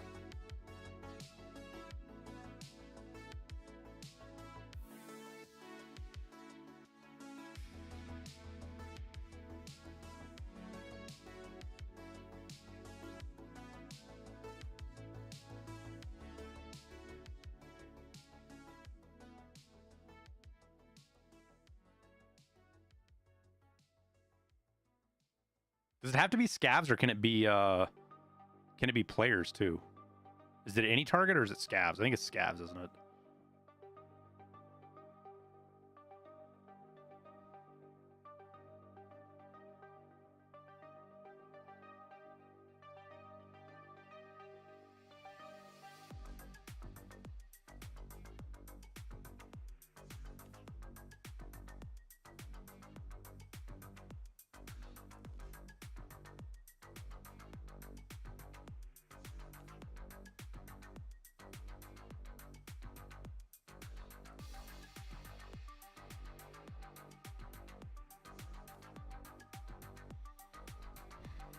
Well, it sucks even more than that, Traveris, because they do spawn there.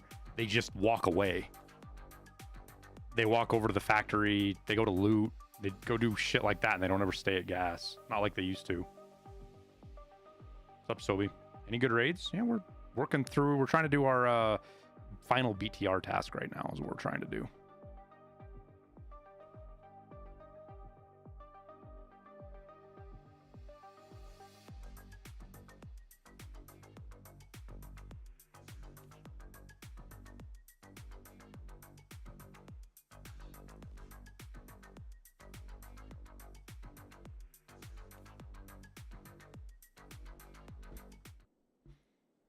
Scavs were swarming to loot the PMC. That's a good point.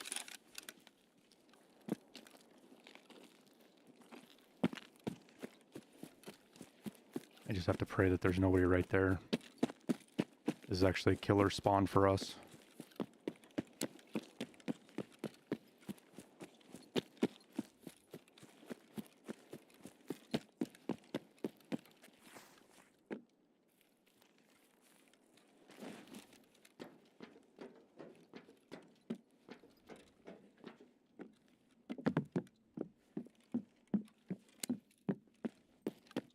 You wish the tasks weren't as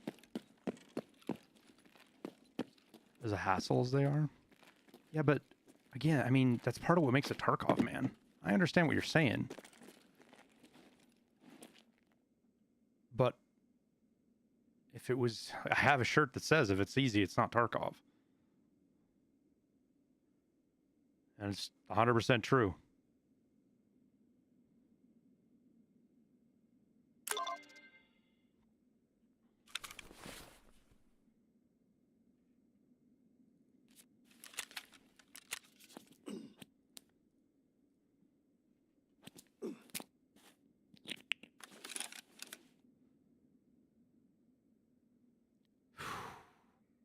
This is a scary one right now, actually, for me. Do you transit? You need to sync up with just a beginning raid to where you're going, or do you get... No, it's just like queuing. You're just with other players that have queued normally. Ludo. Way too many tasks force you to use bolties? Well, the task is a bolty task. It's not like...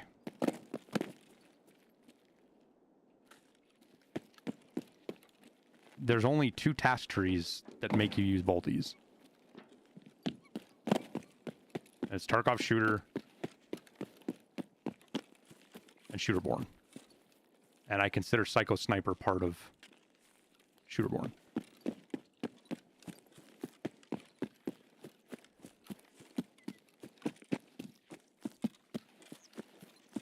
I've got 2, Mal. I brought a pistol. 1 yellow in it, 1's in my inventory.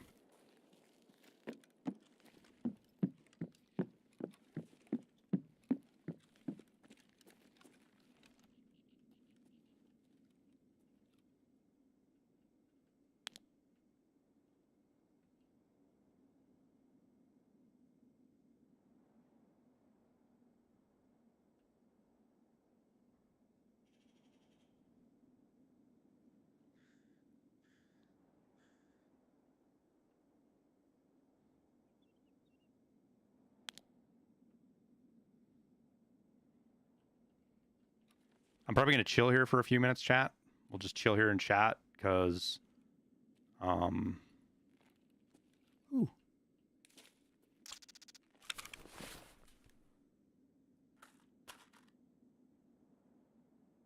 I don't want to rotate around the backside of the map and run into players that might be hitting mark room or something.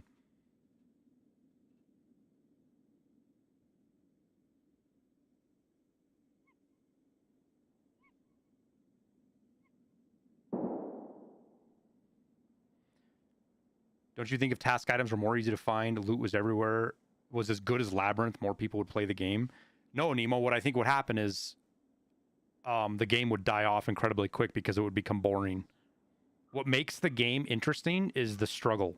You have to struggle to get shit done. It's difficult. Tarkov is a difficult game, and that's what makes it special. That is why games like Delta Force and ABI and DMZ and all these other extraction shooters everybody's tried have pretty much failed. Delta Force hasn't failed, but it doesn't hold my interest at all. Like it got bored. The Delta Force extraction mode got incredibly boring to me incredibly fast. It's just not compelling because it's so easy.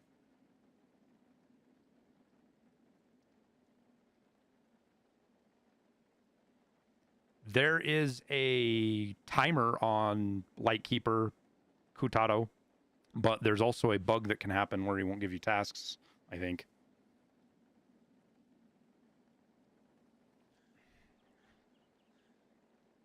My thoughts on Marathon? I don't really have any yet, Voltar. Nothing besides initial reactions to the limited information we're given. I haven't had a chance to play it. I've only seen what you guys have seen. The visuals are disappointing to me. The gameplay doesn't look special. Doesn't look crazy. It looked clunky and kind of chuggy.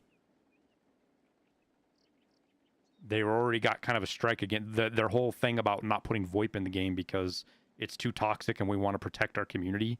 Like, that rubs me the wrong way. That tells me their decision-making process is not going to be good.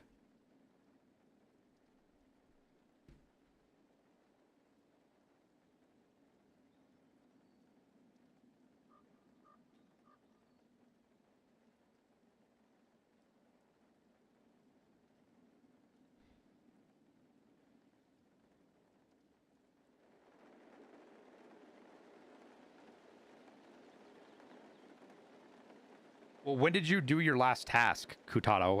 You go look up on the wiki. The wiki tells you how many hours it is. I don't know if it's like 10 hours or 2 or 24.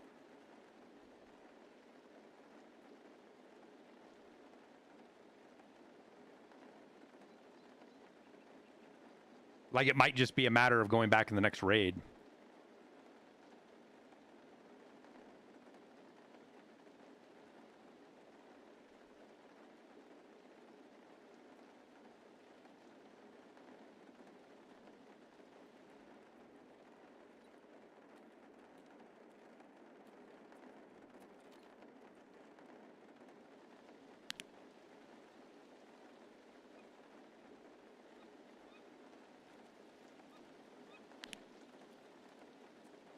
All right, chat. I think we make a run for it.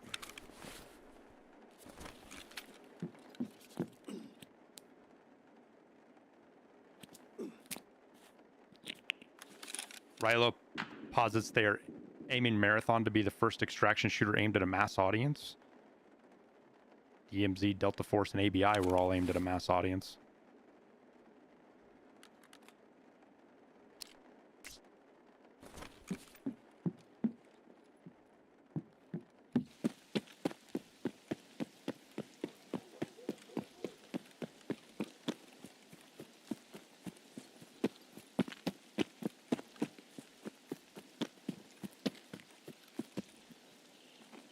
Like, I don't wish any ill will on Marathon at all. I actually hope it's incredibly successful.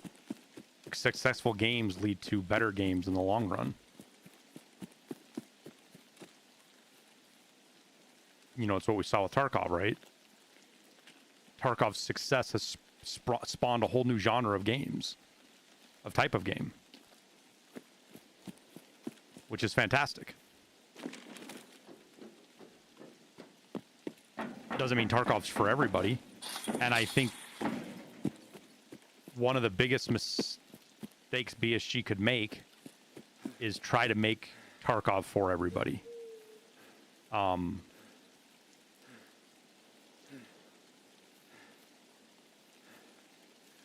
Because it's a big time, partially unwinnable scenario to try to have a game that is popular to a large group of people, but also has the soul and the character that Tarkov does. That's a player right there.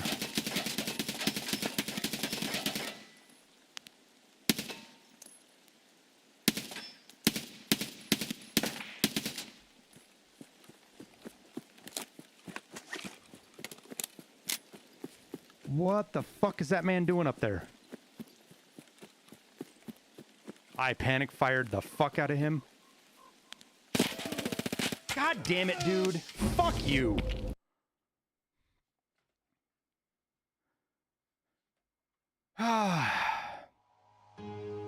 What are they doing? Night in reserve.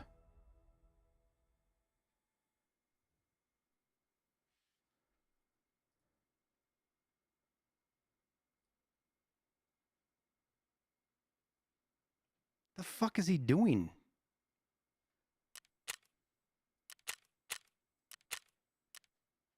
He's got to be teammates with that other fucking guy.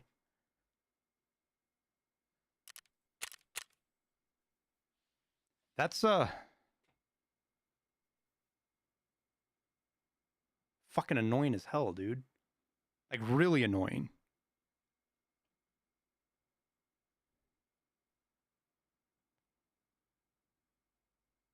That guy hit me with 3 shots in the face, too. Shooting through bushes in the dark.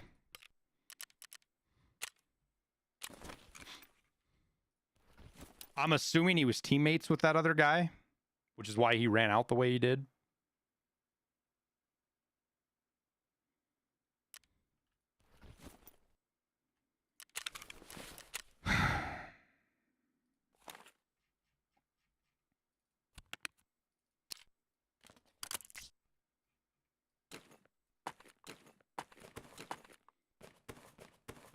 God, it's so annoying, man.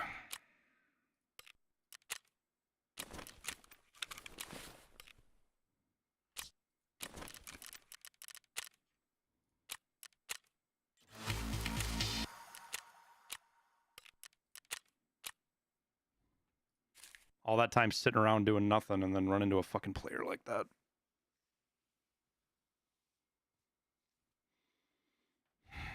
Yeah, I'm doing the BTR task along with the guide.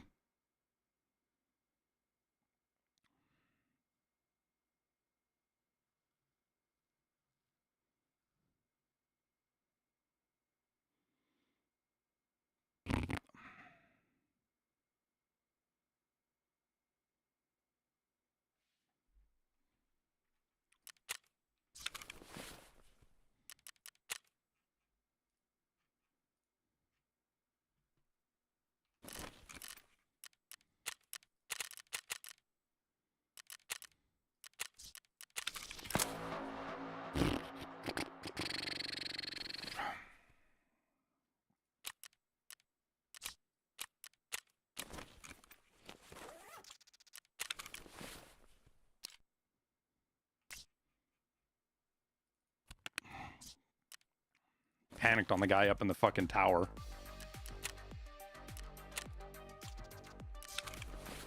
I had a chance to kill him and I just fucking completely whiffed it.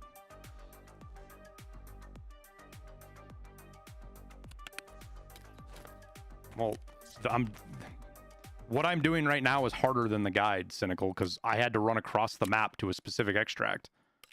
You don't have to do that with a guide. If I was playing the guide, I could have fucking sat right there and waited and gone up to Red Rebel or run for fucking Manhole.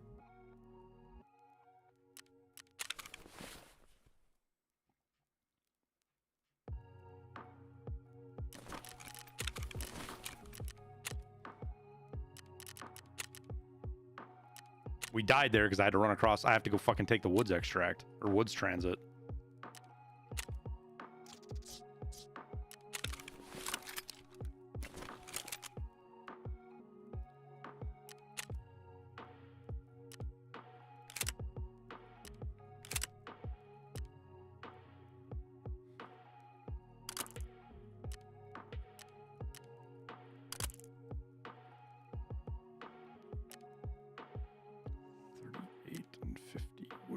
with the other one. What's it called? 38 and 50. This one, right? 4 more ergo, huh?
Oh, you know what we'll do?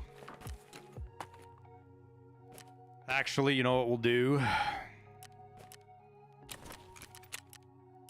We'll go get some Peacekeeper done trying to get...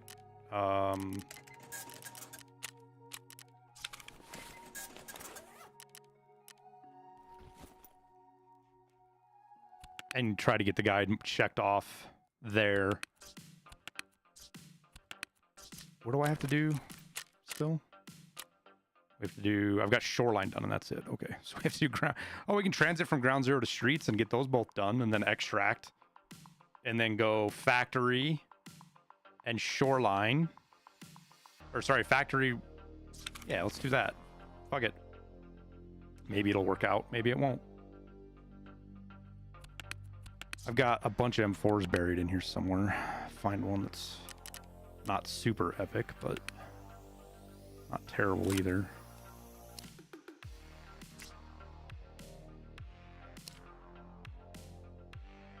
It's funny that people go to that extent, but they don't upgrade the...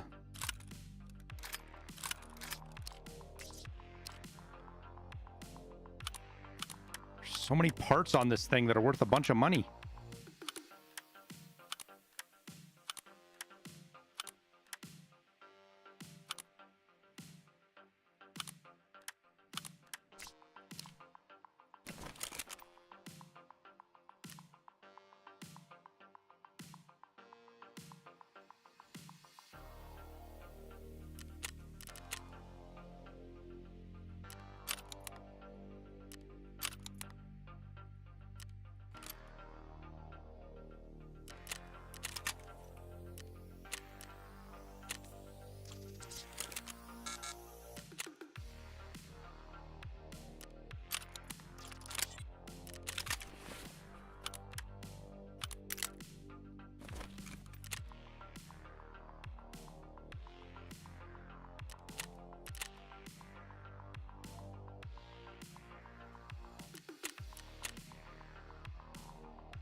It's pretty much put together all the way.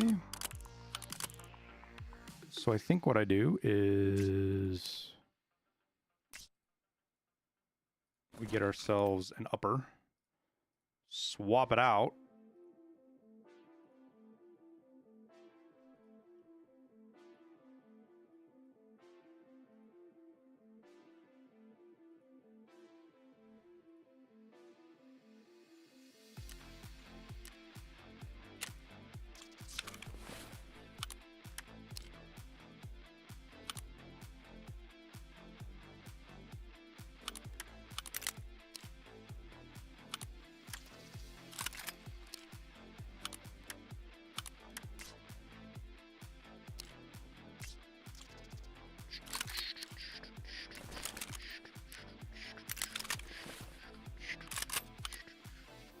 Okay, we do that.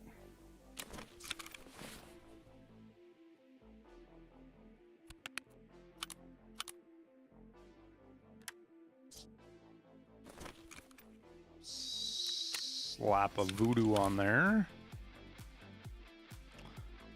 then we try to go kill scavs on ground zero. Hopefully in a single raid.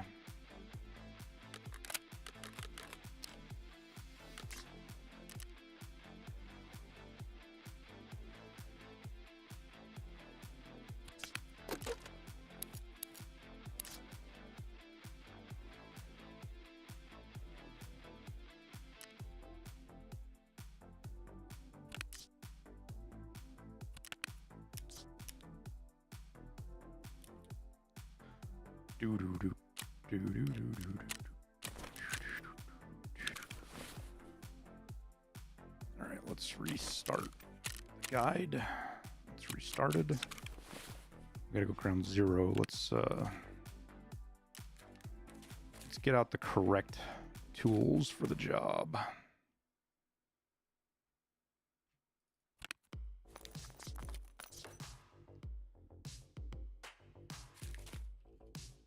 Okay.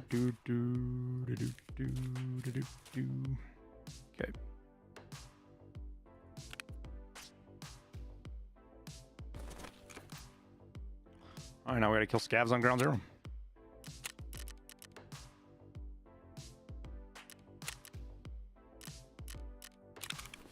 And then maybe luckily transit to streets, but we'll see.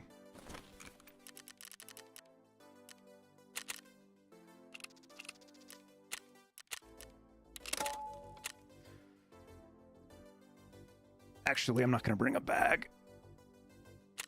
No reason to bring one.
Can the Thor integrated carrier body armor be obtained as loot outside of arena crates?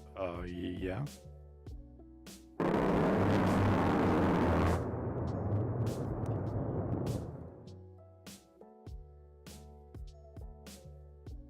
Question, I was looking at the quest for Kappa. In the beginning, there is a quest you need to mark a van at customs for 3 traders.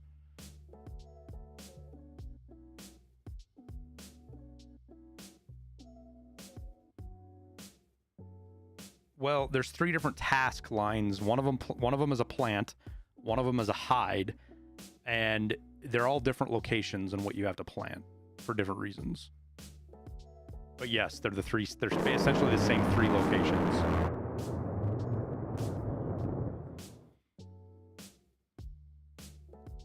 No, they don't fail. If you do one of them, it does not fail the others. You can do all 3 of them. And any tasks that require that like let's say you turn in one of the quests that fails, like you turn into therapist and it fails proper and skier, right? All you have to do is do one of the 3 for Kappa. You don't have to do one specific, so you don't have to worry about that ruining your Kappa run.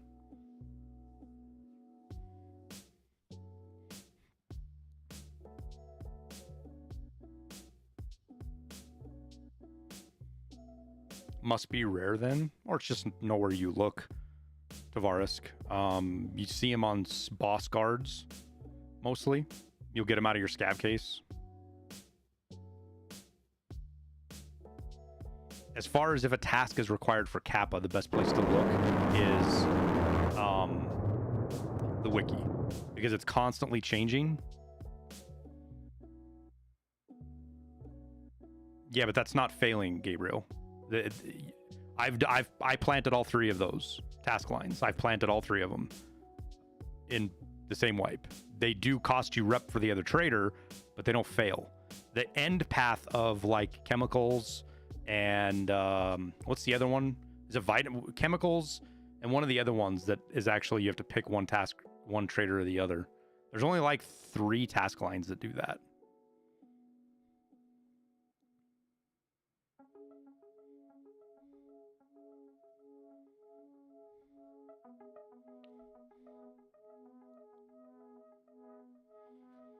Thank you for the super chats, Gabriel.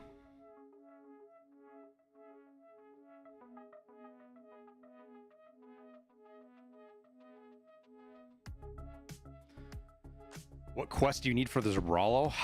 You'd have to go look at the wiki, man. I don't remember which one unlocks it. It might, I don't know if it's a quest or it might just be loyalty level 4.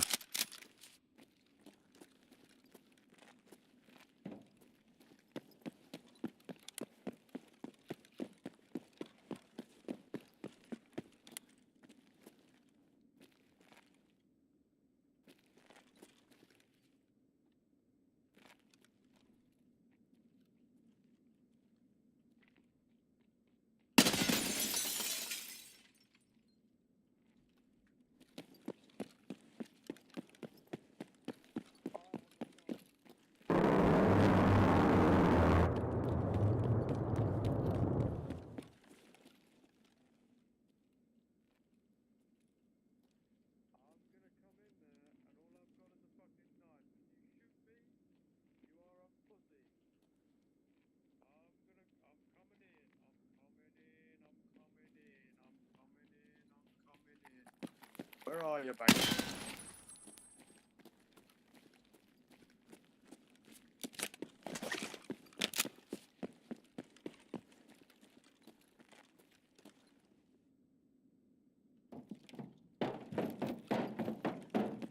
The fuck was that?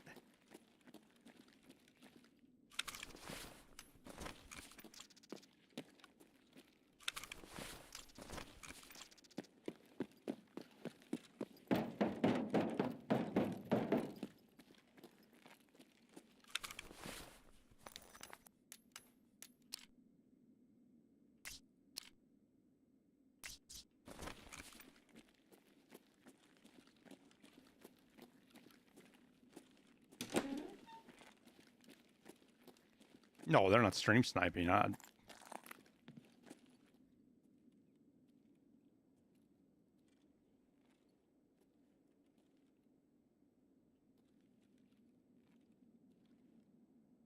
mean, that's great and dandy, except I need fucking scav kills, not PMC kills.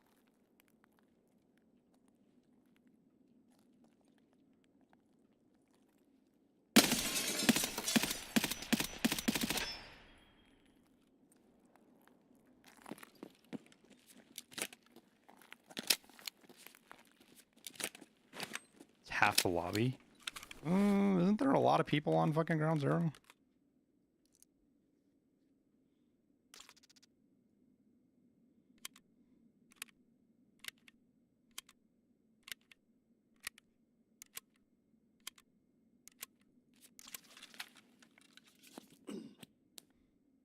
KD tanking?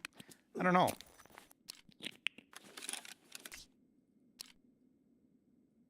That was my first thought, but KD tankers don't usually like try to get you to not shoot them.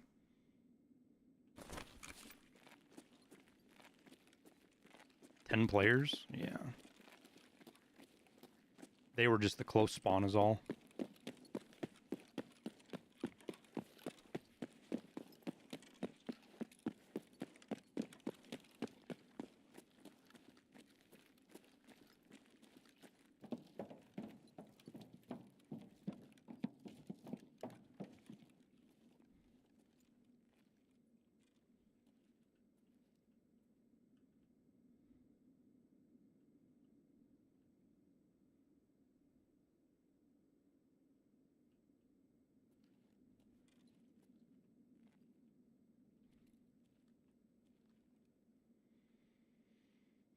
10 players, yeah. Like, it strikes me more as loading in with a buddy to try to help him get Shooterborn in Heaven done or something.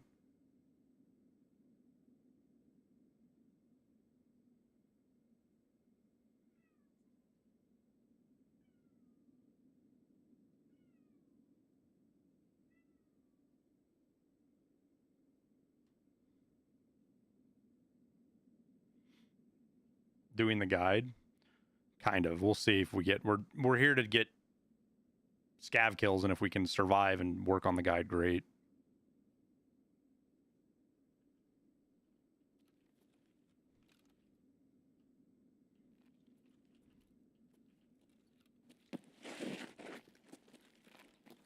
Didn't have my pass to get through.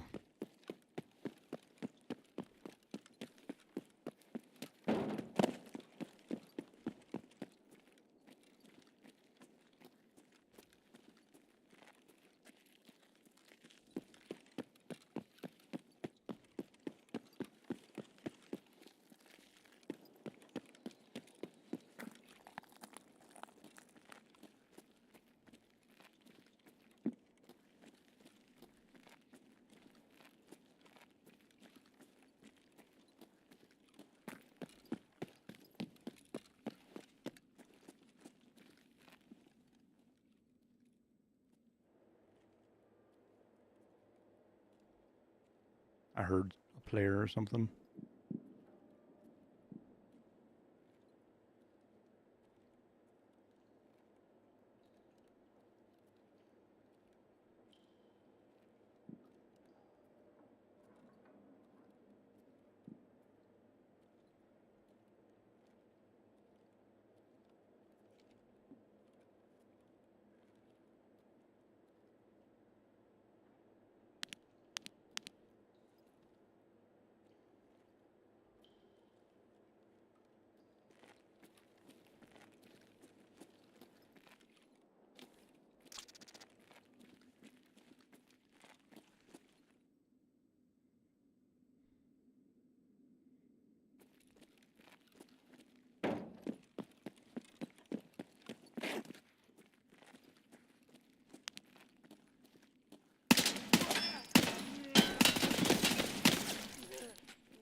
Caught a hit!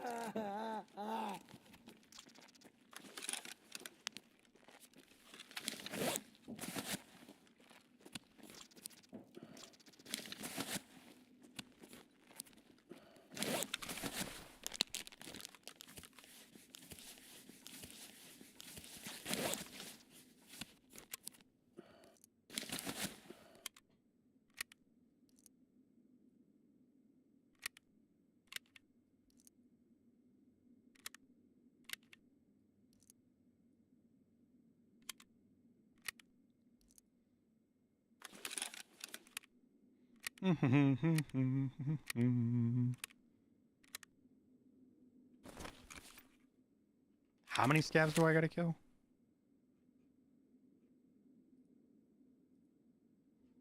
It's 12? Or is it 10? 12.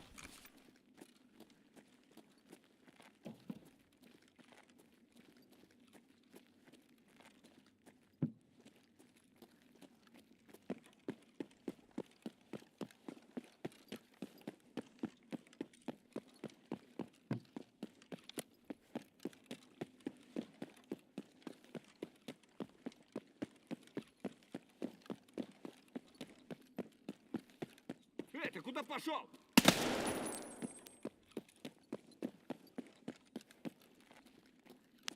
Did he just spawn up out of the ground right there?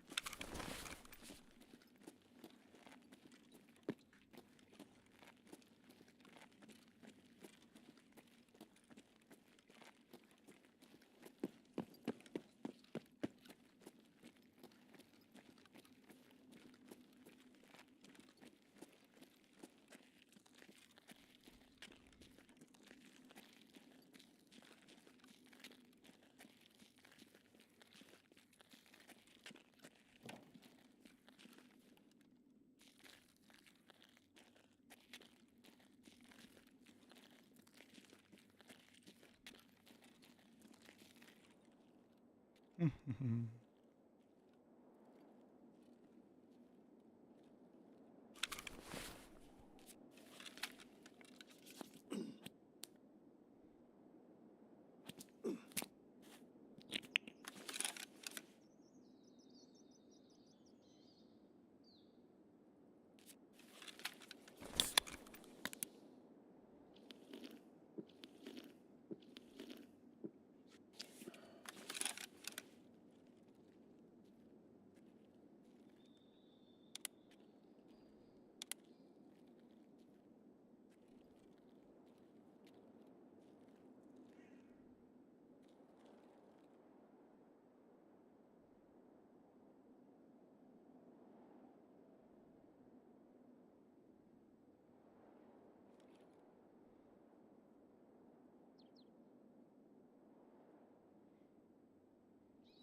do wonder where to go from here.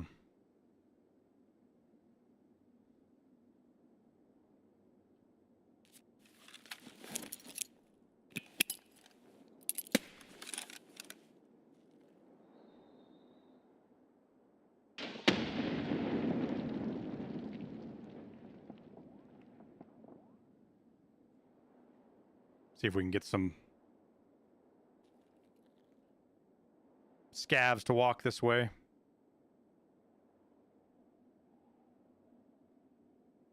Shit makes me feel like every window is going to have a sniper in it trying to do Shooter Born in Heaven right now. Said it 100 times. If they took Shooter Born in Heaven off of this map, it would make it so much better of a map.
I was just going to say, is that at me?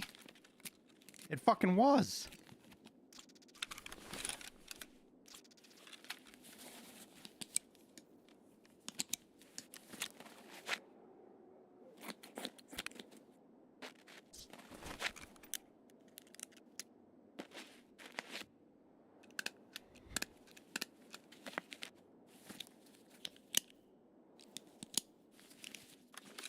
If you took Shooterborn off, nobody would go here? Sure they would. People went here before Shooterborn Heaven was on it.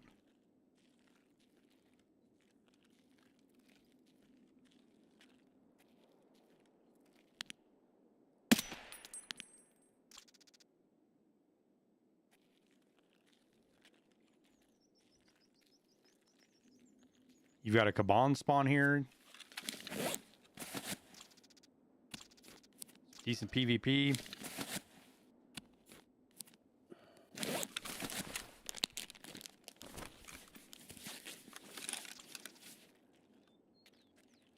The reason the map plays the way it does is because half the players here are trying to do Shooterborn in Heaven, and the other half are trying to avoid the half doing Shooterborn in Heaven.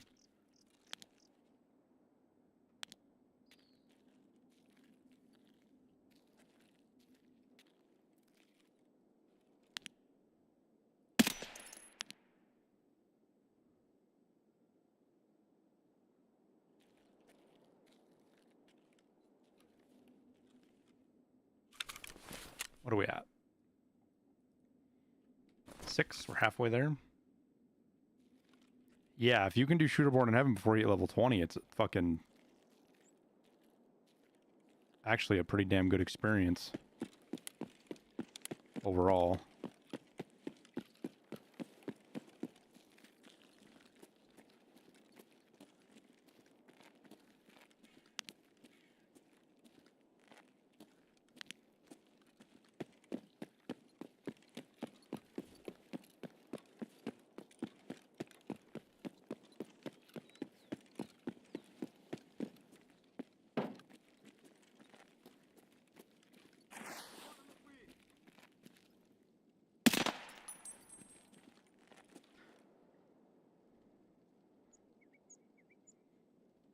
There is loot here, Kane. The reason people don't queue this... the biggest reason people don't queue this map... is because you have to fight people just sitting up in windows with bolt actions waiting for you to run by.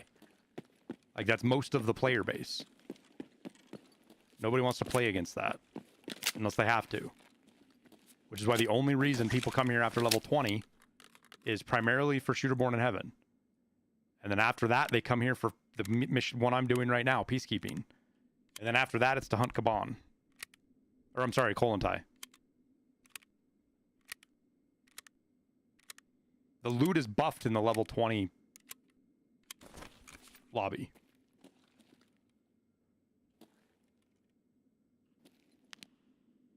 That's another naked player, dude.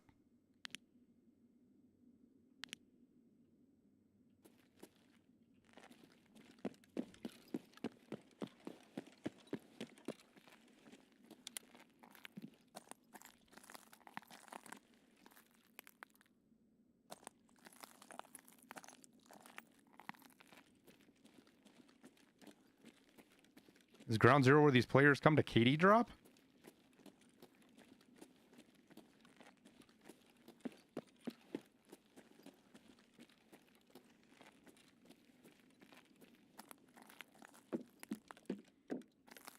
What's Kollontai spawn chance here? I don't know.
Okay, we're at 8.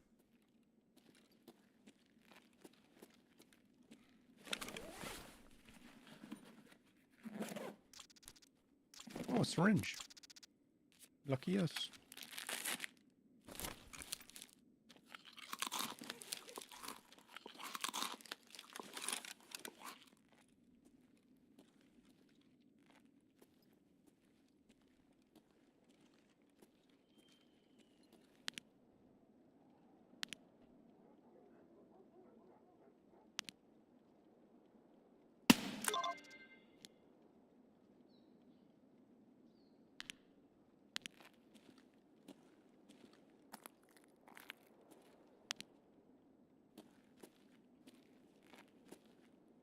one of the real common shooter born in heaven spots.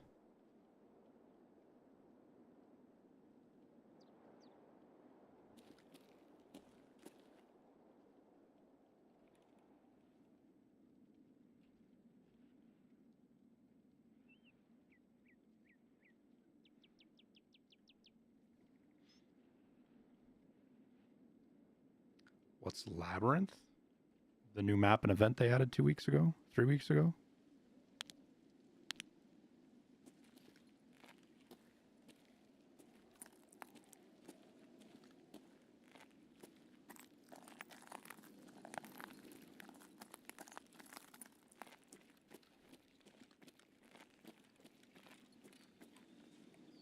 You haven't been paying much attention to Tarkov content, I take it, if you don't know what Labyrinth is.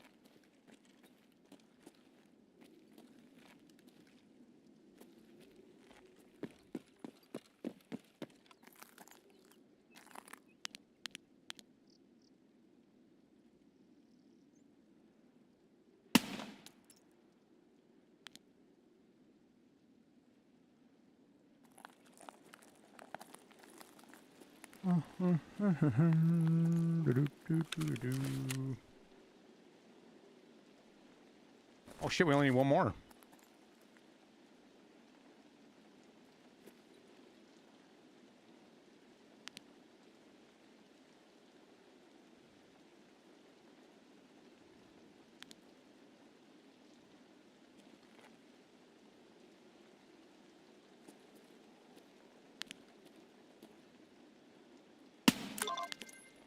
All right.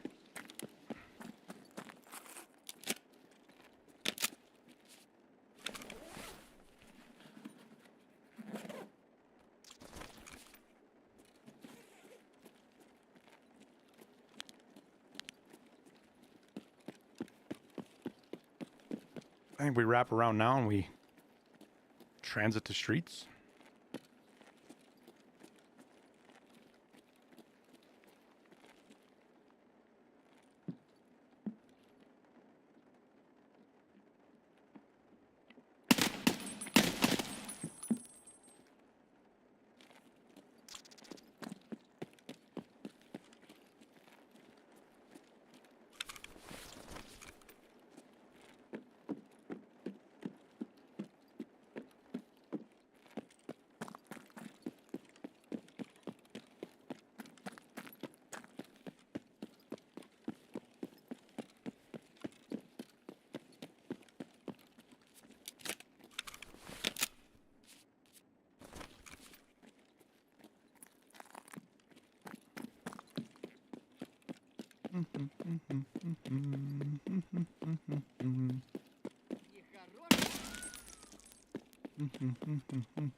He scared me half to death.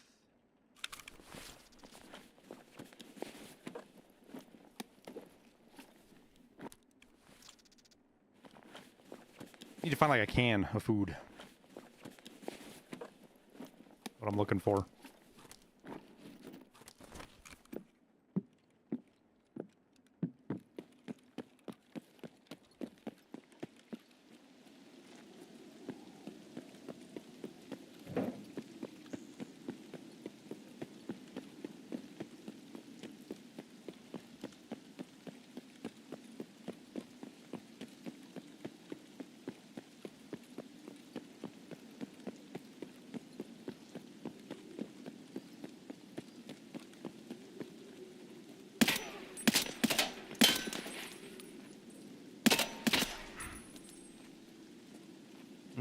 Fuck the transit, we'll just extract. We'll take the W, restock on ammo and stuff anyways.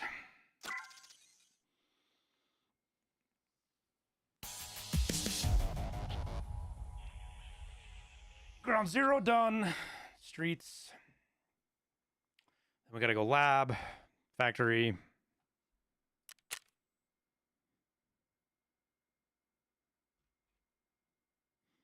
All these guys help with the one task anyways.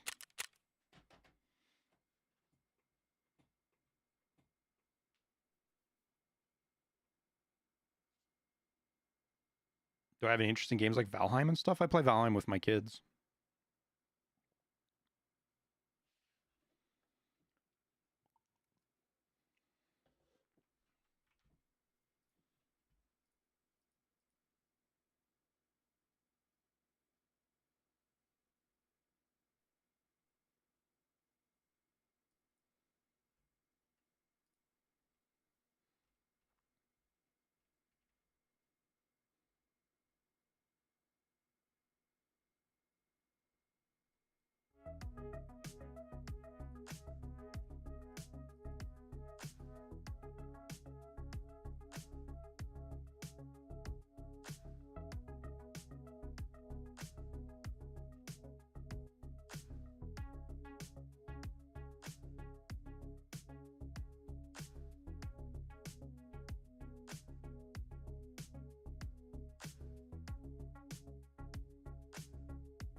Okay.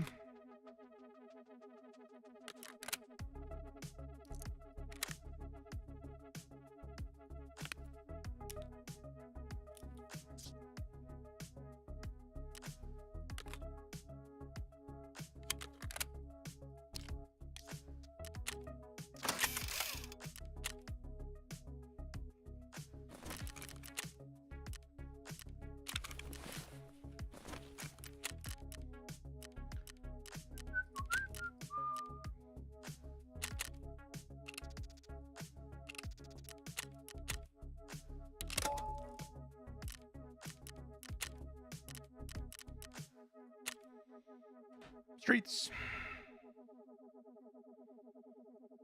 You have a flash drive for some task in my stash inventory. Yeah, it's for the Lightkeeper.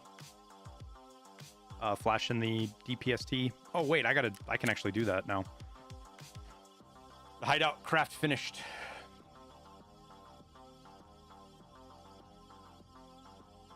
We had an Intel crafting, which takes forever. 30 hours or 26 hours or something crazy.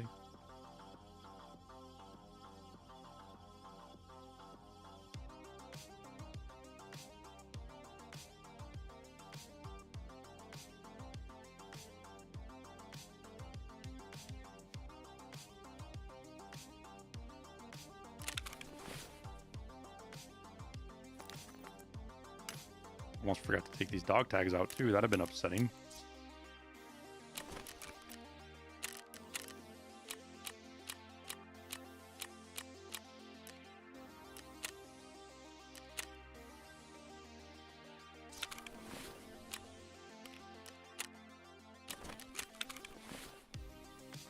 Oh yeah.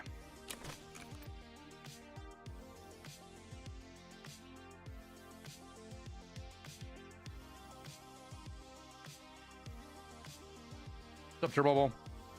Well, we're just trying to get some cat tasks done, man. 10 hours.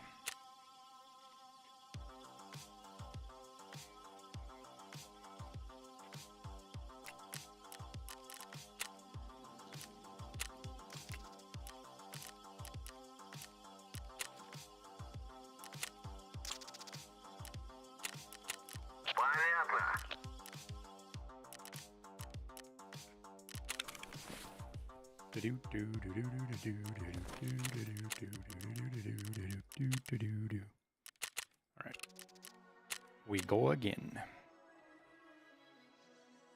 Yep, 21st is when the achievements will be turned off. The labyrinth is going to be available past that, but they're going to turn the loot down and reduce the spawn of Tagilla and his guards.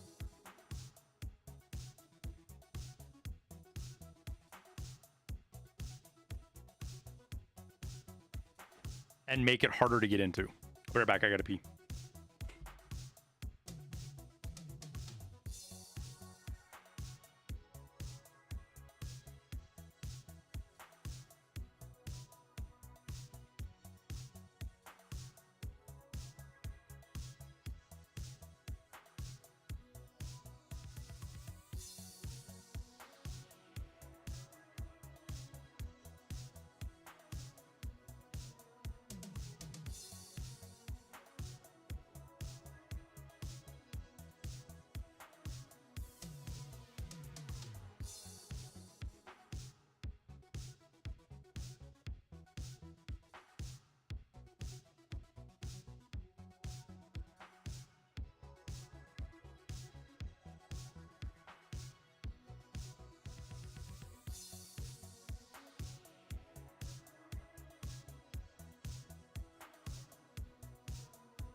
Feel like I never see the figurines.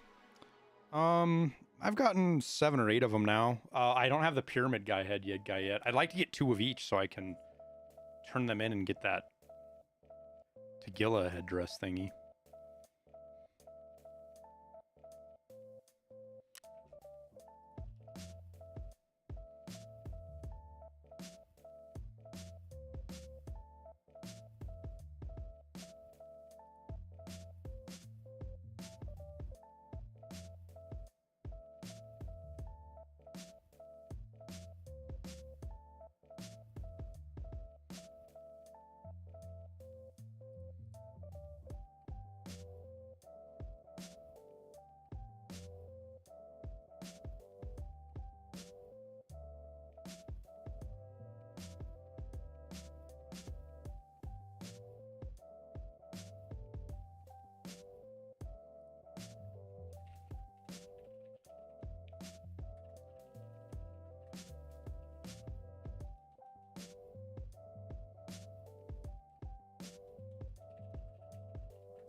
Is there a blueberry task at level 58?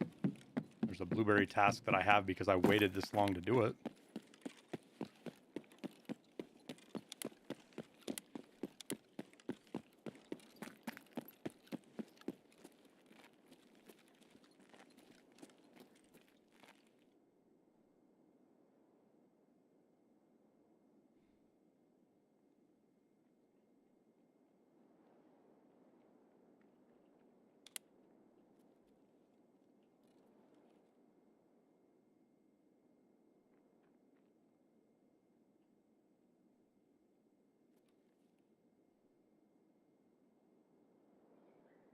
Pitter patter of steps.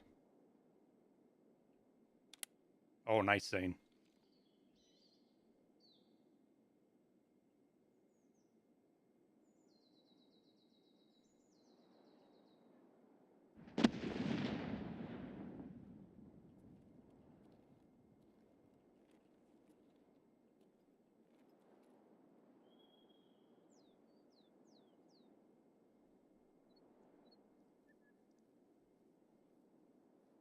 This spawn should be illegal.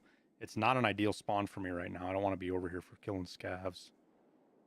And it's hard to get out of here without fucking fighting players.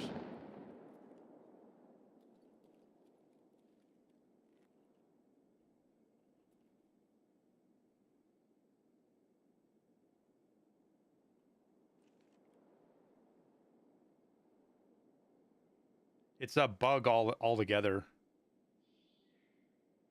FMM Chuccini, you're not even supposed to be able to do 2 scav cases at once.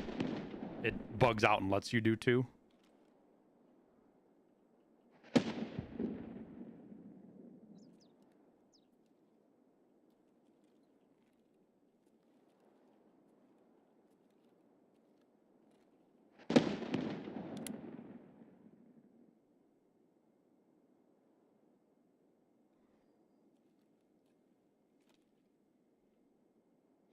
Thoughts on prestiging again? Wait till end of wipe? Yeah, seems to be the thing that most people are planning on doing.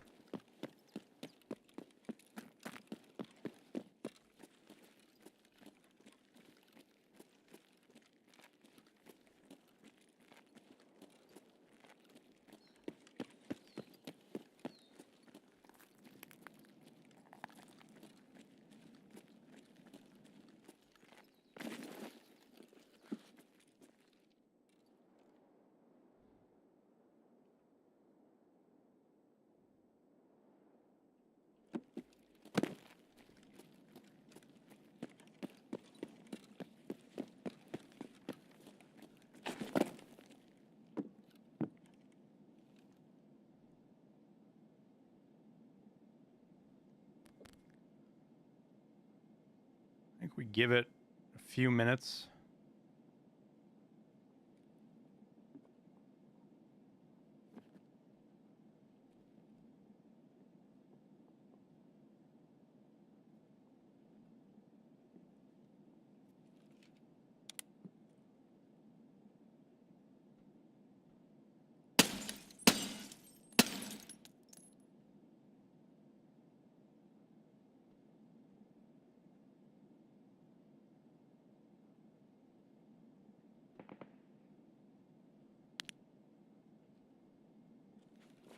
A couple of those look like headshots, but whatever.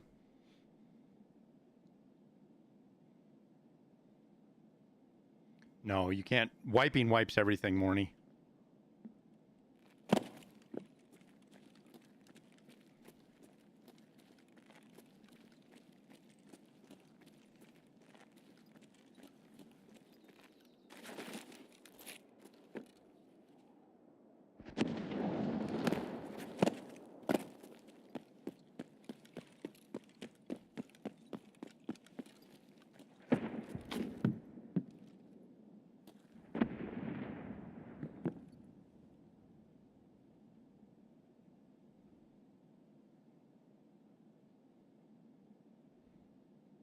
That guy went in there without a backpack, so I'm assuming he's just trying to get his task done.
The way it goes, when you don't want to see players, you're going to see players. When you need to see players, can't even find them. Is this a Punisher task? No, this is Peacekeepers.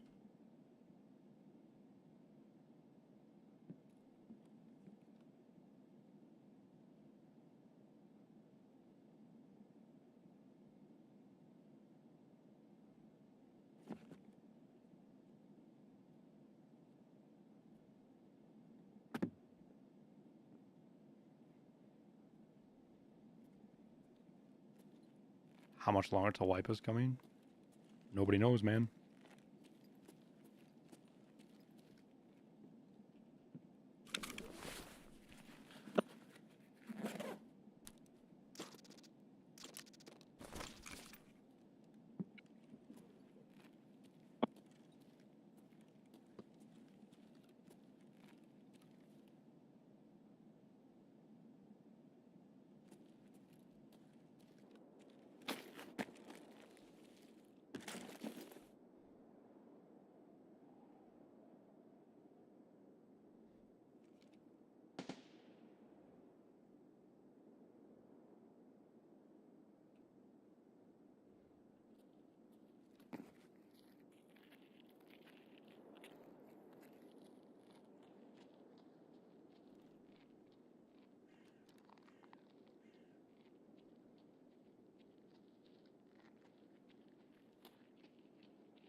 You would laugh if that dropped him? I'm kind of surprised it didn't, to be honest with you.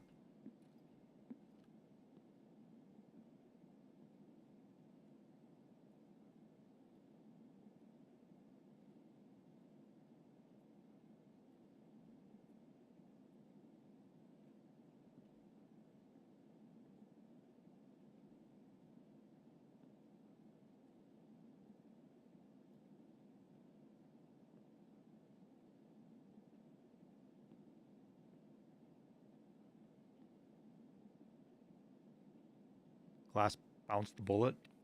Yeah, deflected or something.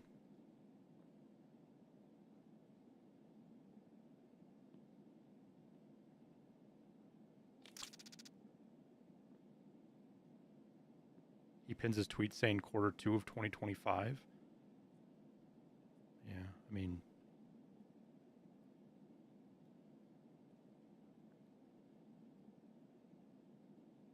This is why anything trying to figure out wipe is just a giant guess.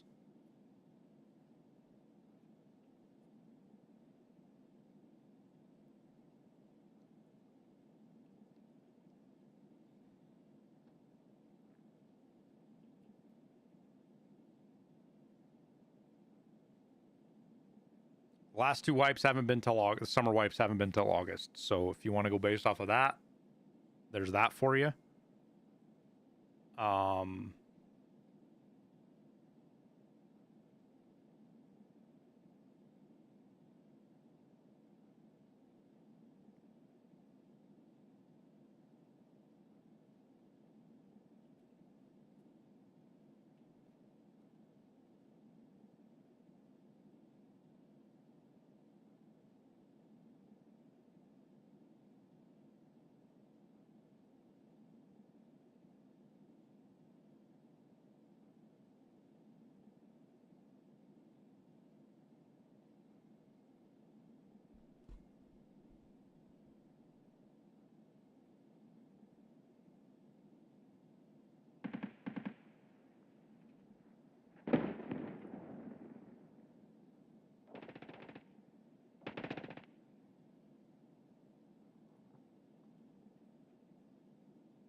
He just climbed up to a box right there.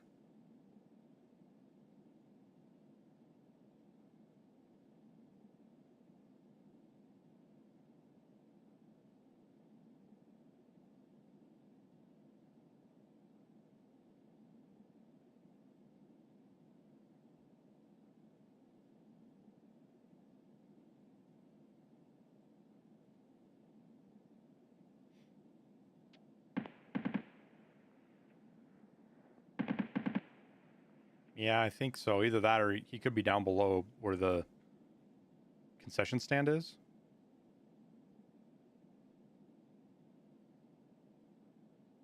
He's obviously looking for a fight.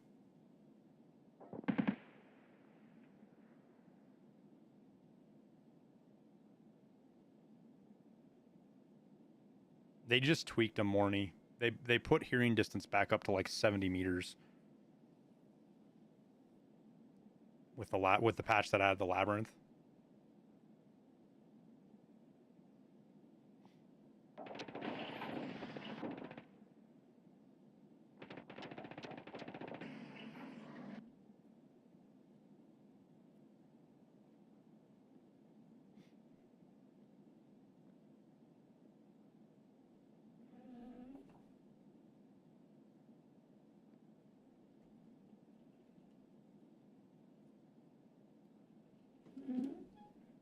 That was the BTR spinning, I think is what that noise was.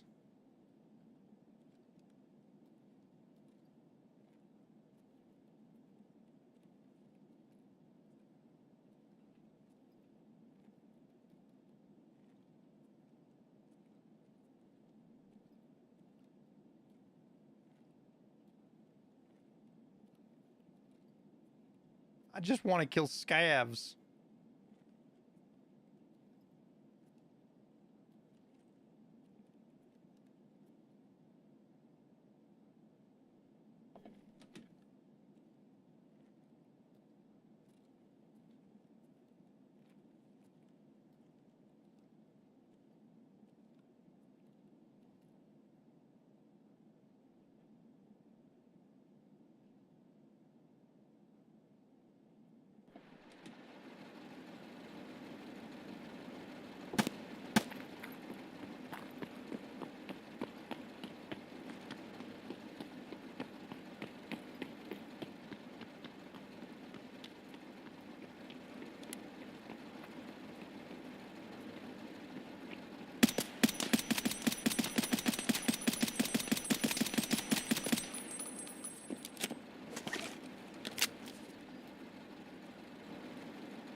Yeah, I probably should have full autoed that guy. I wanted to try to like one tap him. Didn't work out, obviously.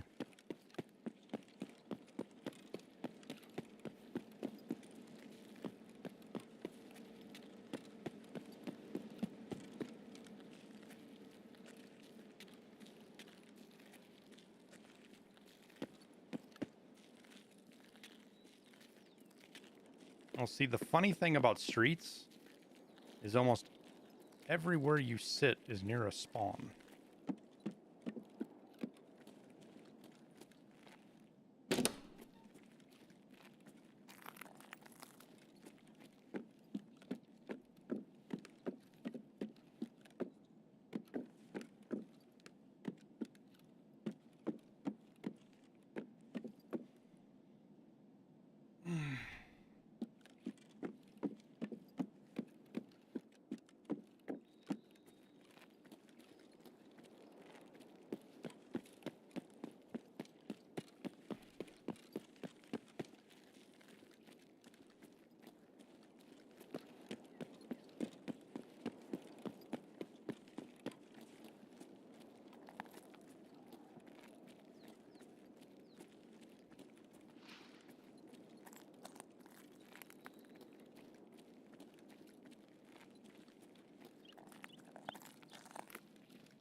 Not sure what that audio is 100% that I'm hearing out here.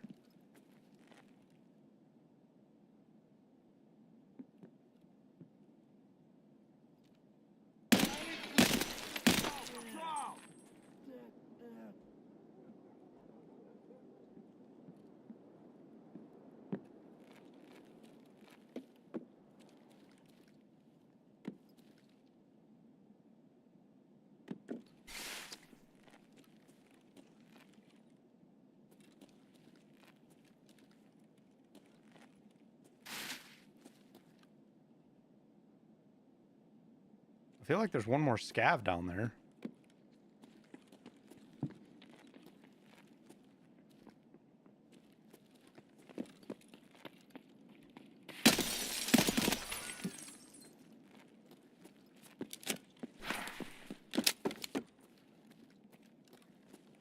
There was indeed.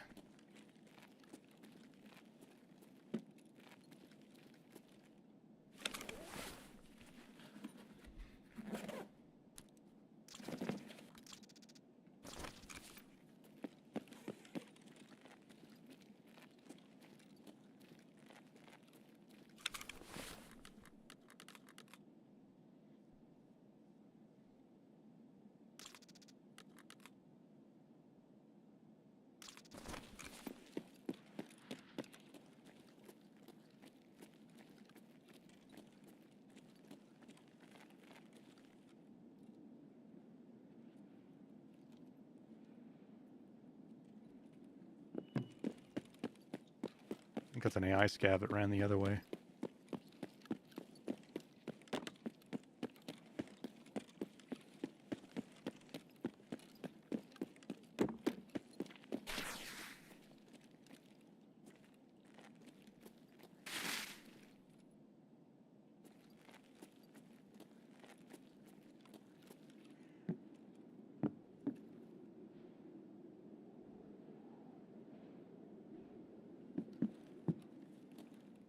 M4 isn't taking AUG magazines. These are M4 mags.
I had no idea there was a little cubby hole right here.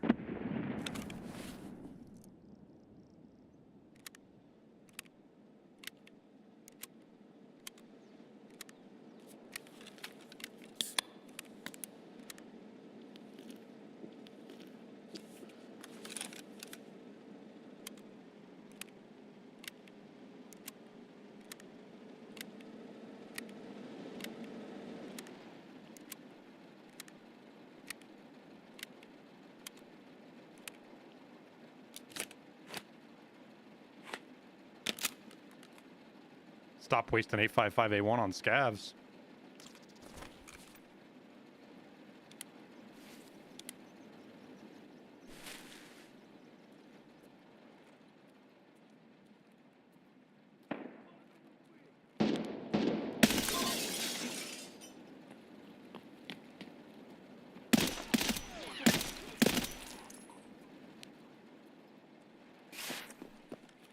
I think we can move now.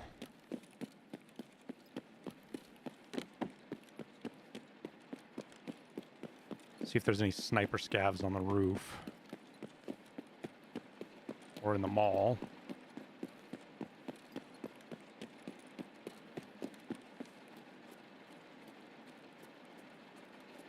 Oh, there's a sniper scav right there. He fucking went prone.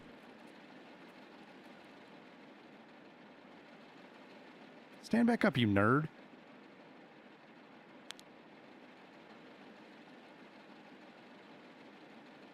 Is it possible early tasks this far into wipe? Yeah. Some are really easier to do because you don't have any competition on them in the areas they're in.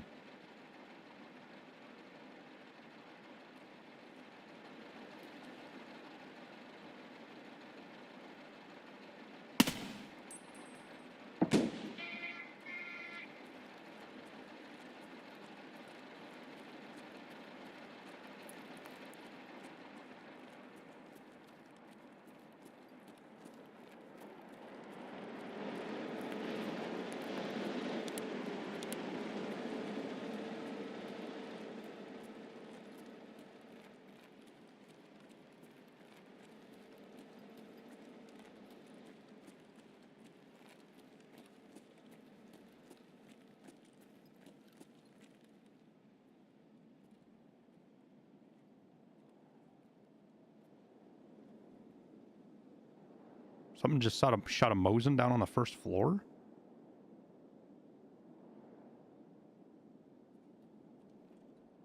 How many more kills do I need? 5 more.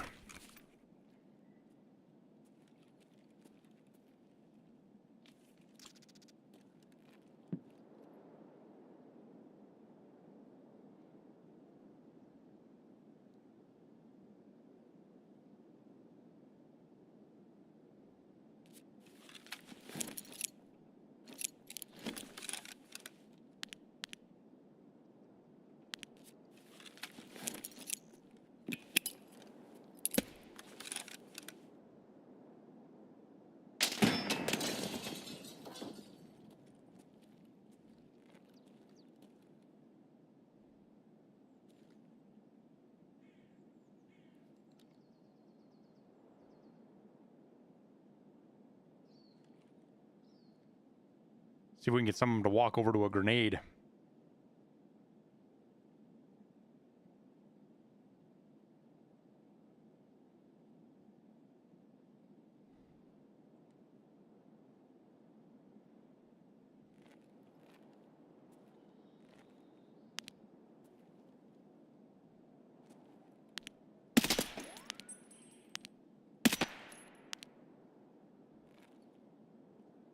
Like moths to a flame.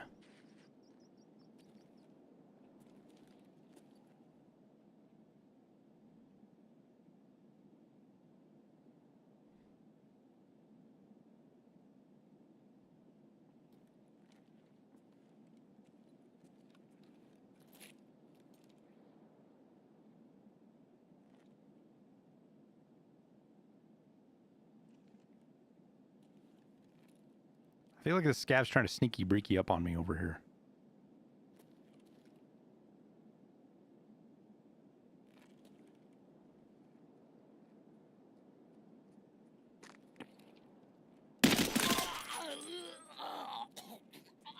fucking was.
All right.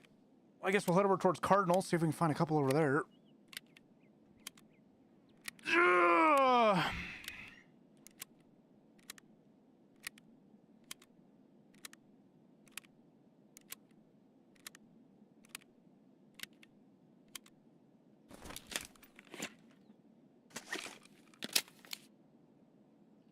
Well, you have Expo, so...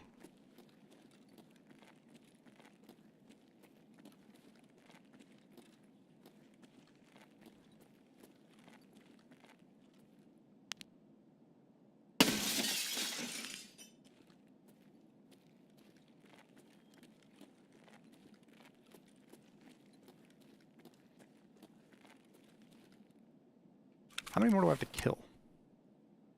Need one more, huh?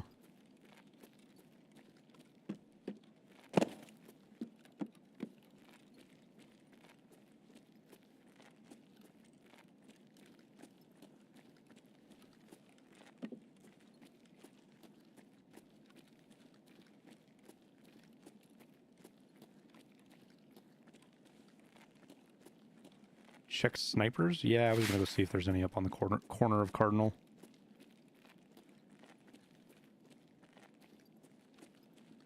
Hooray, hooray.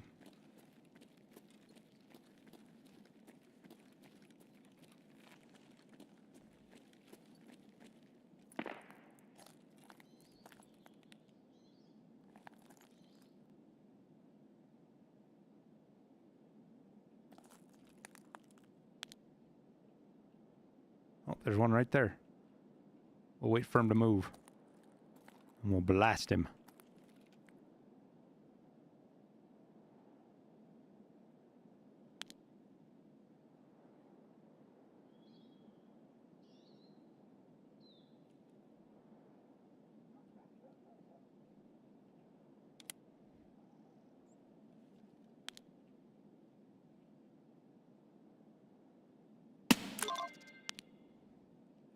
Finito.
Going up?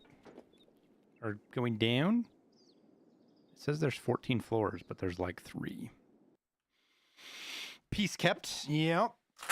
Yep, yep. And another check for the guide. Fortunately.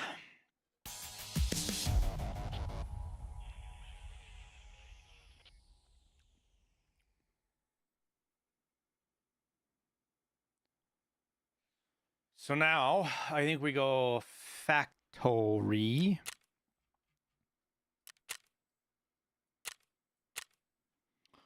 And labs, and then go do our, try to do our BTR task again.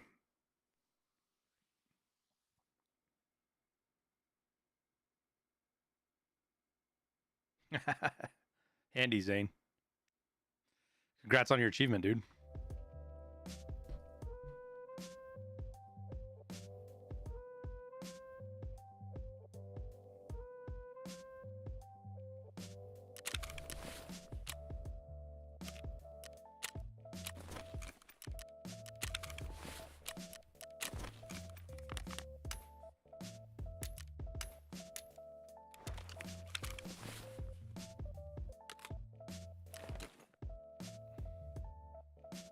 Guess we just stick with the M4. It's been working.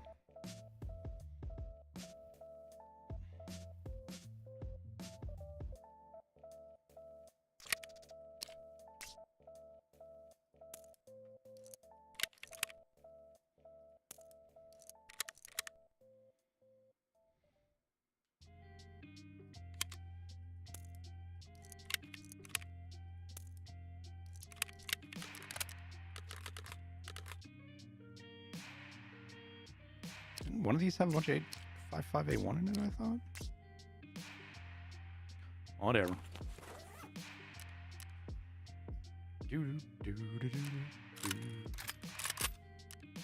Actually, we will run this for factory.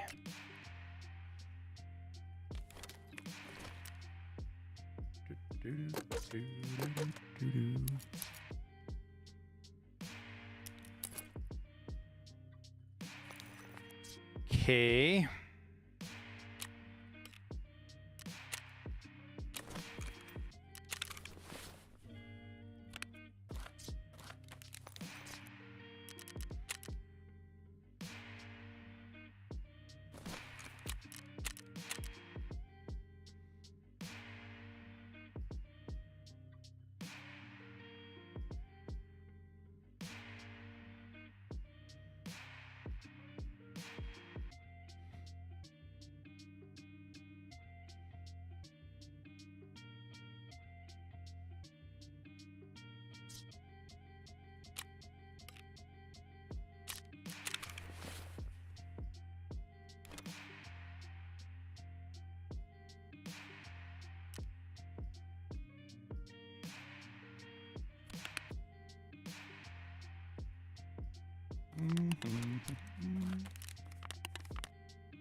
Holy smokes, Kyle B, thank you for the 5 gifted memberships over on YouTube, man. I appreciate it, dude. Thank you for the support.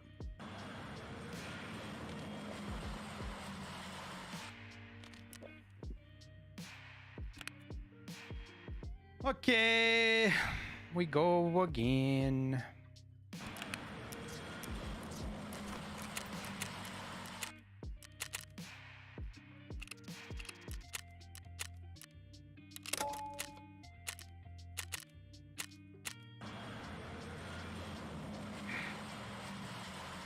Do you get your stuff back if you die, if you insure everything? There's caveats to it. Yes. You don't get consumables back, so meds and ammo and stuff like that, or food. If somebody loots your gear, you don't get it back. If a AI scav picks up your gear and doesn't die by the end of the raid, you don't get your stuff back. Also, insurance does not work on labs or labyrinth.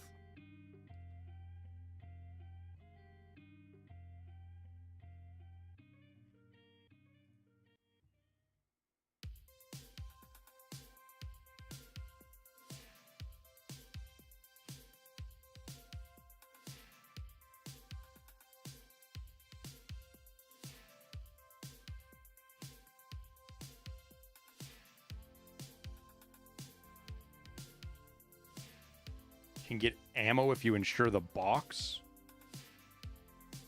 Yeah, I guess, but you can't put a box in your mags.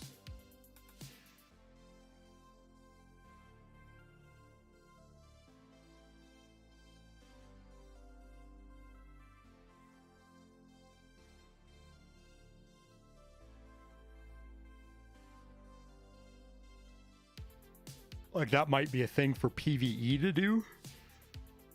But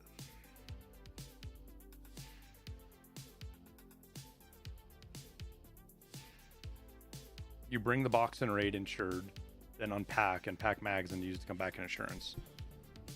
Sounds like an awful lot of work.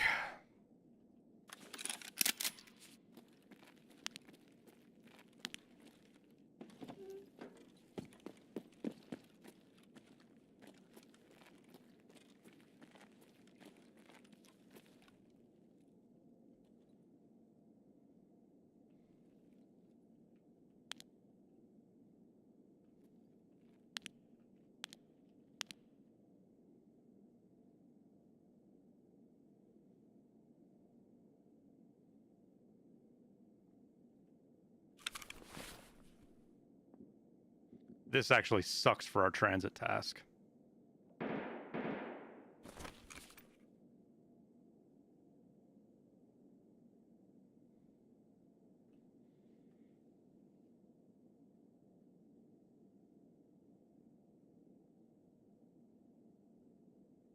Let people mill around a little bit, and then I think I go straight out, down, and we just take the tunnel all the way to fucking labs. What's the task? Transit to woods? I'm just doing the guide. So I could just straight extract, but I figured we could go here to labs.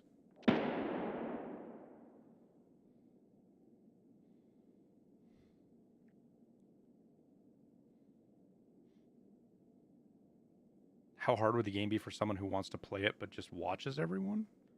I mean, if you watch a lot of people play, you're gonna be a step ahead of people who don't. The game's still hard. I always do guide by transition. It is better. If you have a transition close to you, the transition's on the other side of the map for me right now. Whereas I have an extract right at my feet that I can just take at 7 minutes. So we have to hang around for another 5 before we can leave.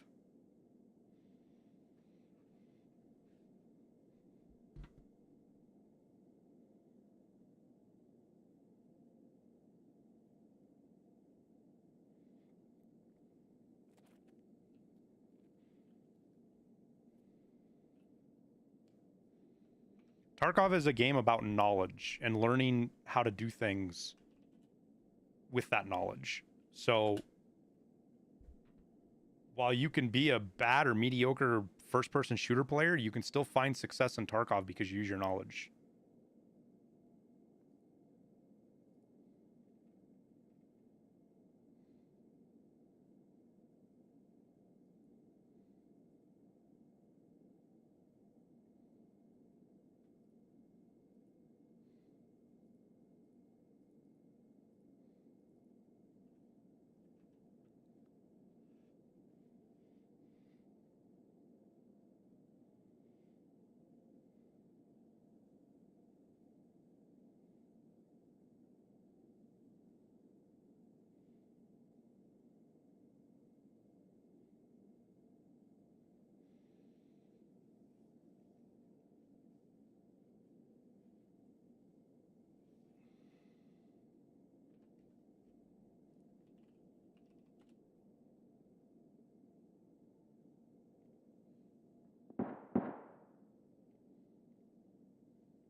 Tarkov is free or paid. It's definitely not free.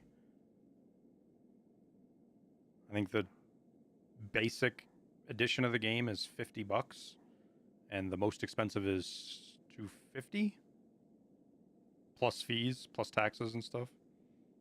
I think it ends up being like $260 or $265 or something, depending on your state or country.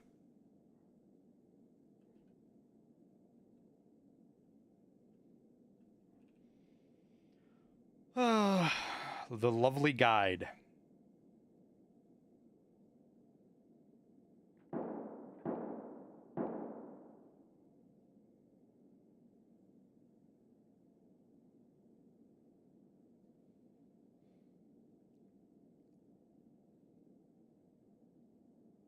I think I got this. This is the spawn I got when I was doing the guide last time, too.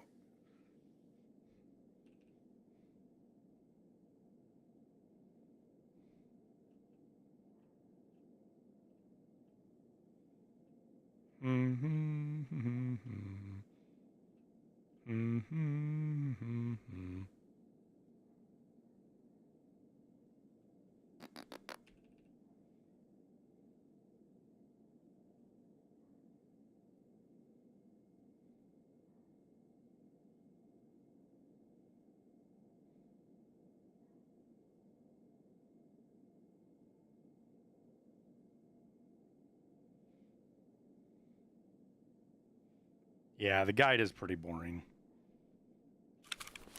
I was hoping we got a better spawn so I could go to labs from here, but I think what we'll do is we will go after we get after here. I think we'll try to go do the BTR task instead of going labs. We'll see if we can get this done.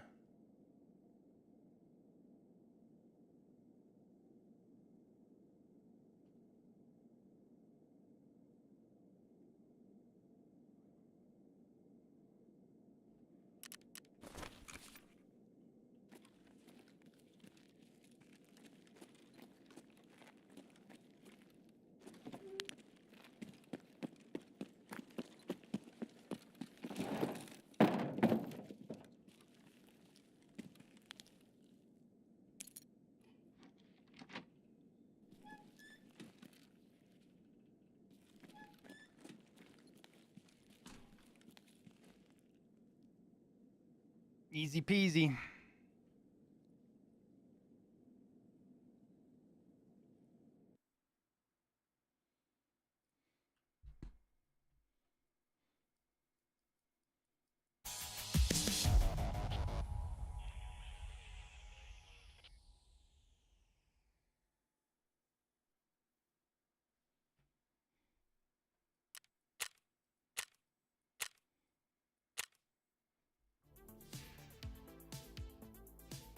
The labs transit isn't gone from factory to labs. It's just a one-way. There's no labs to factory transit.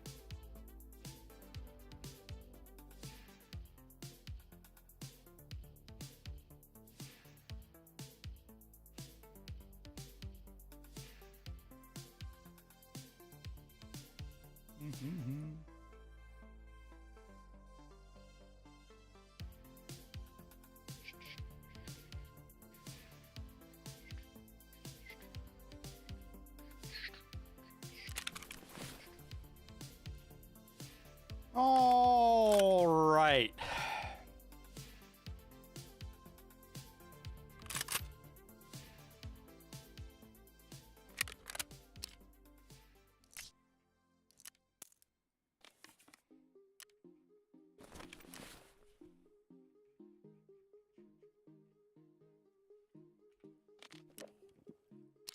I do think I'm going to bring some extra ones of these, though. Just in case we fuck it up. Gun's good, armor's good. Should I buy a new M4? I probably should buy a new M4. They're cheap. Whoops.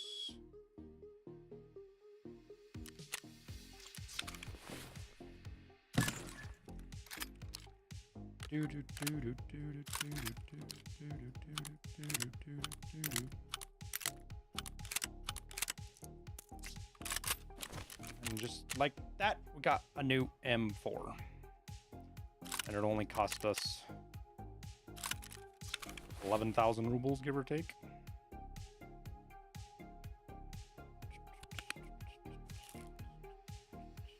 God, those things are so heavy. They're so heavy.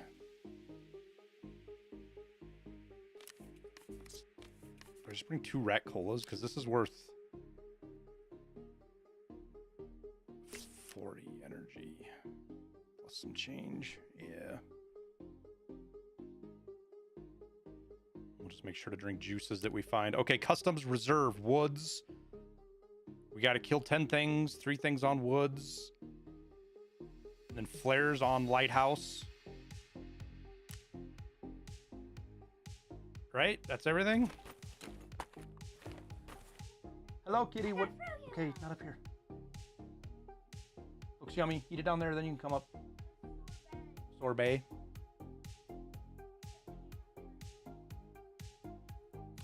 Probably better bring a fresh one of these.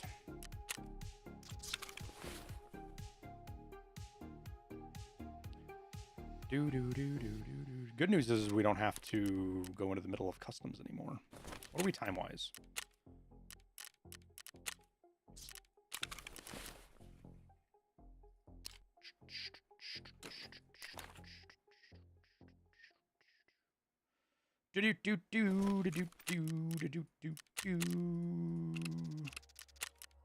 What are the odds we get a favorable spawn? For food, bring the stim? Nah. Be alright.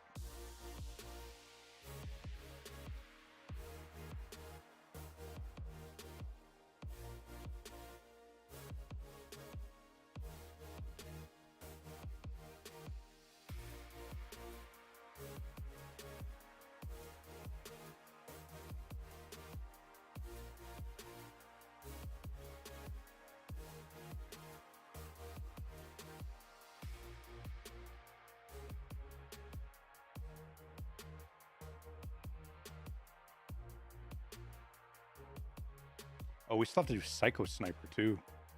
I'm looking through all this task tree that they provided, which is super handy. Oh yeah, we got that one done. We got that one done. I'm trying to do that one.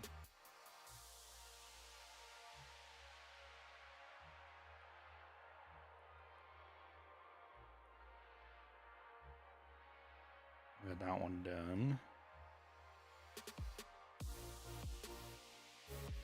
Still need to do controller. Oh, we have to do claustrophobia. Forgot about that one.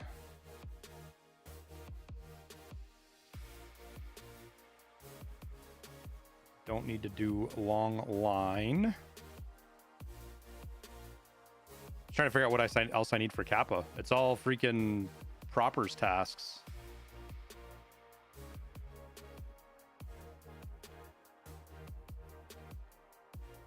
We got to do test drives. We got to finish easy job as well as reconnaissance.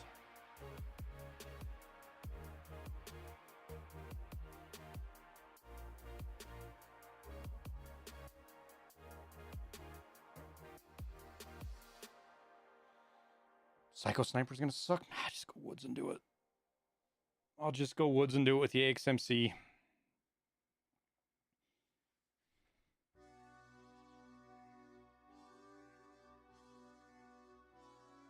Does the BTR spawn at night? I think so. I've never tried to find it at night, to be honest with you. At least I don't think I've ever tried to find it at night.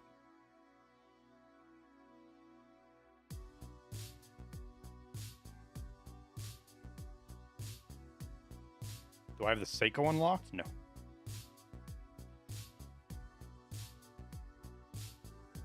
We get Kappa, we might go for that.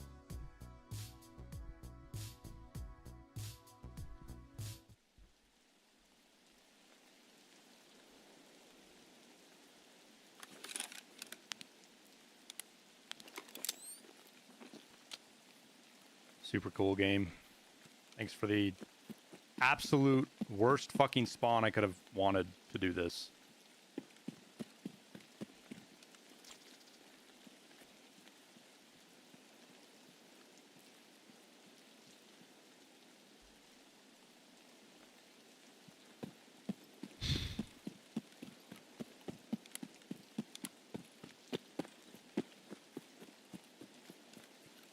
Couldn't spawn me right next to it, could it? No. Has to spawn me at fucking Big Red. Now I have to fight through 1, 2, 3, 4, 5, 6, 7, 8 potential spawns, and that's not even considering people who go to fucking dorms from other spawns.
I don't know how to safely get across this map anymore.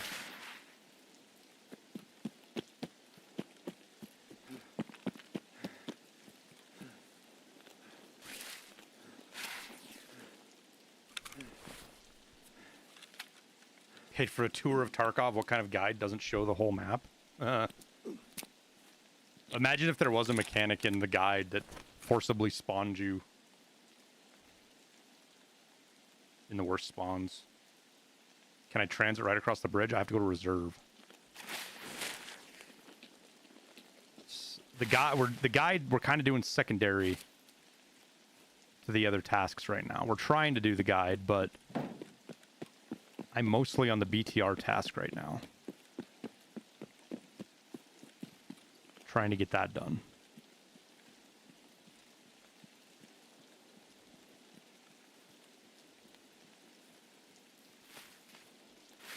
Which means crossing some of the worst parts of the map to get to the extract you want to get to.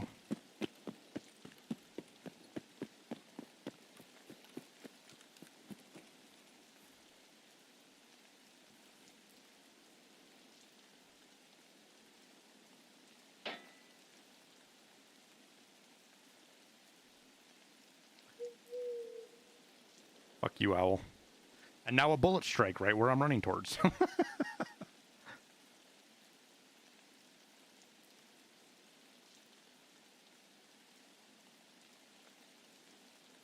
Yeah, if I was just doing the guide, I would go to the shoreline transit. Or I would have taken the interchange transit right there.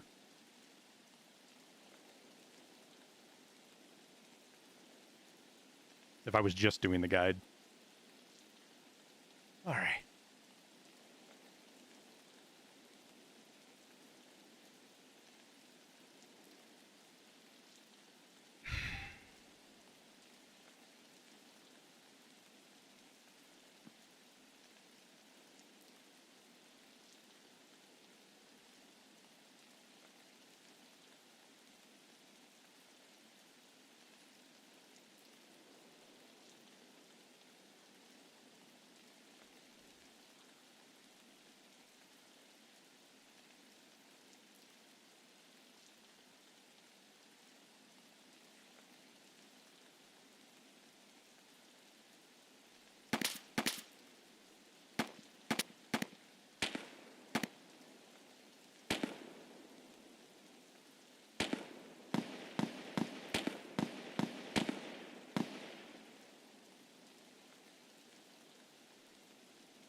Yeah, bullshit's finished.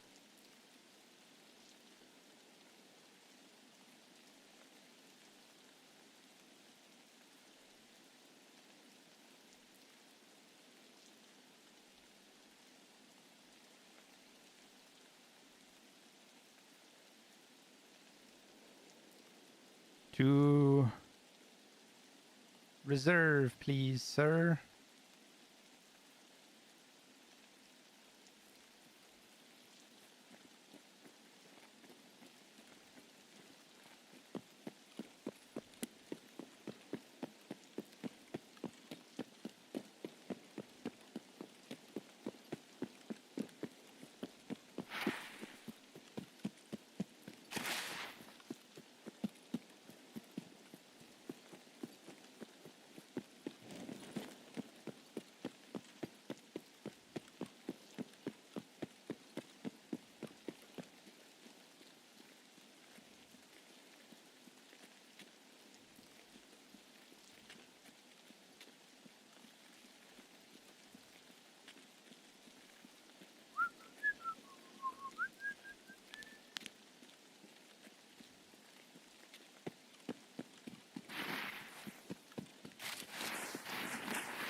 Why do these bushes feel like they're so much bigger than their model is?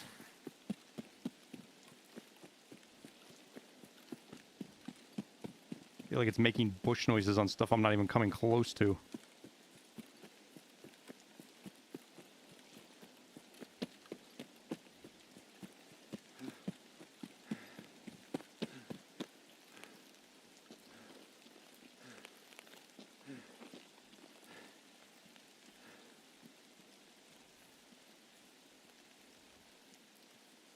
VR.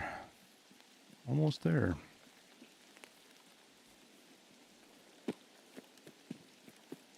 And then from reserve, we've got to go woods. I do need to kill some stuff, though.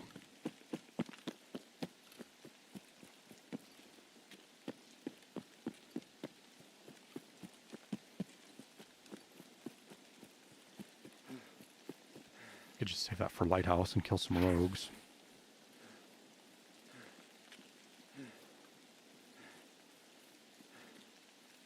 Though popping a couple of scavs over here might be the thing to do.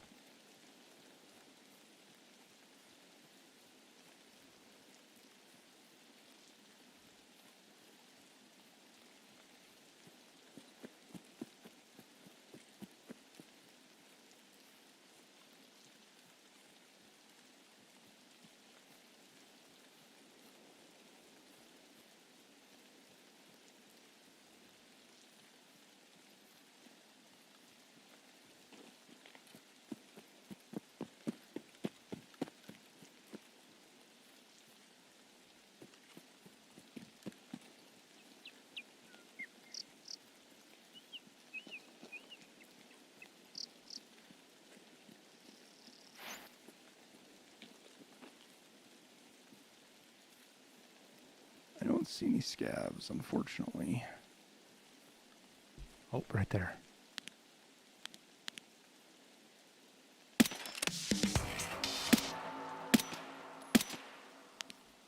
All right, we'll take those 3. And we'll go to reserve.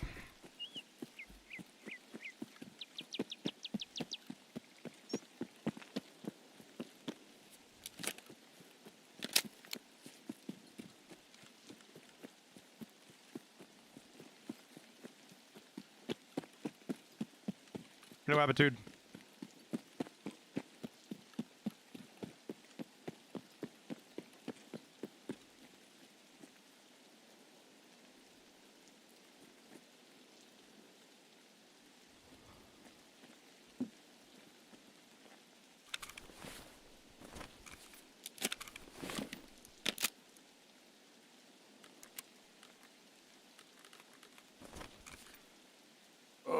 Why the micro backpack? Don't need it. I'm not planning on looting anything. It was one I picked up off a scav.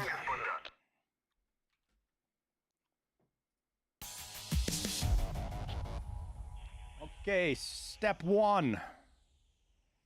Step 2, not run into a fucking player in the tower again over there, dude.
Group is ready? Probably just a process that checks for whether you're in a group or not.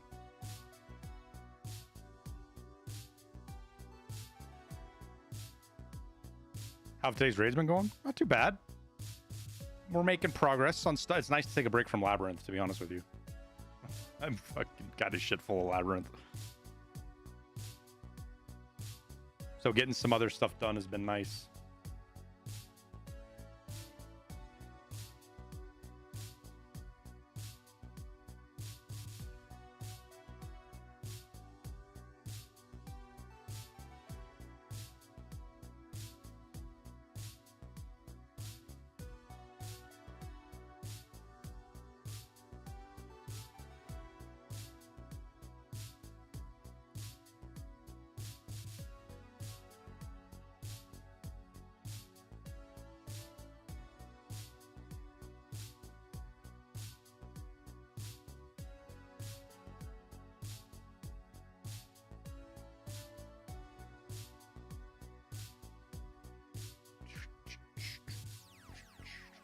It would be nice to get this BTR test done, though.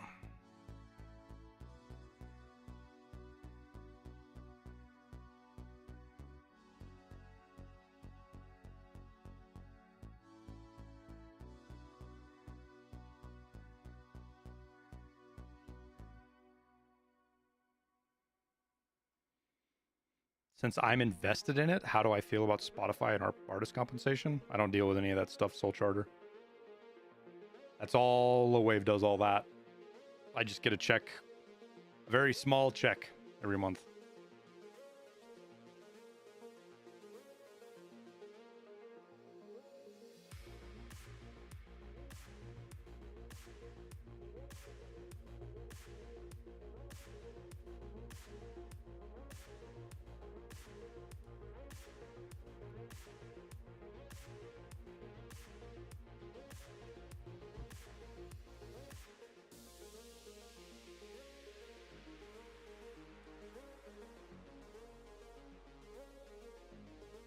But that's relevant, right? Do you feel it's a healthy relationship as a creator? I don't have enough information to make any kind of judgment on it, to be honest with you.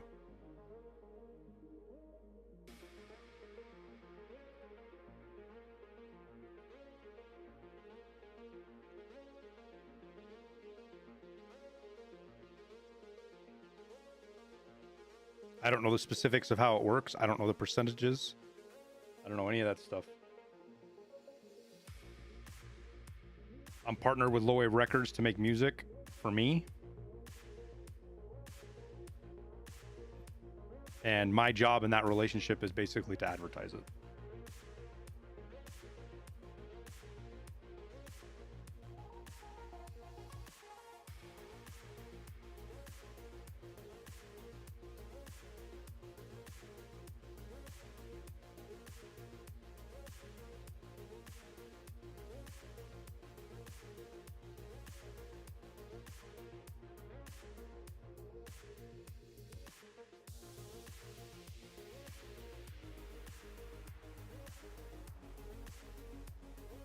I'm not going to get into the specifics of my contract with them, Soul Charter.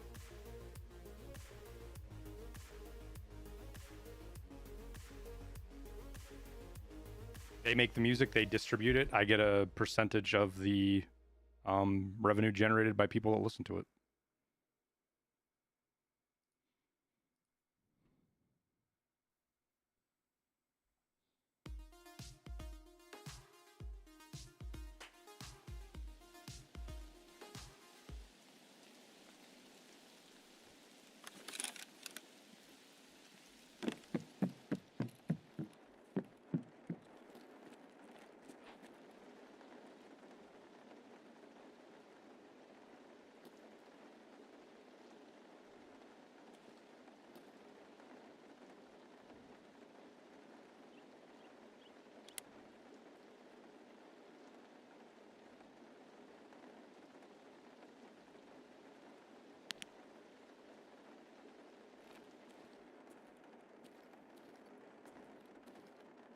Look, another poster.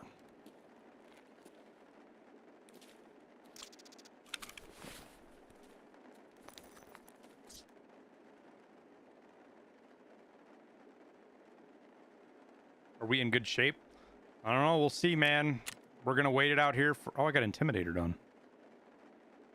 We're going to wait it out here for a little bit for the raid to rotate around.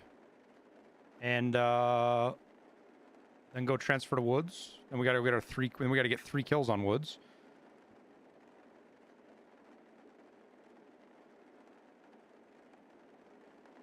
And then transit to Lighthouse.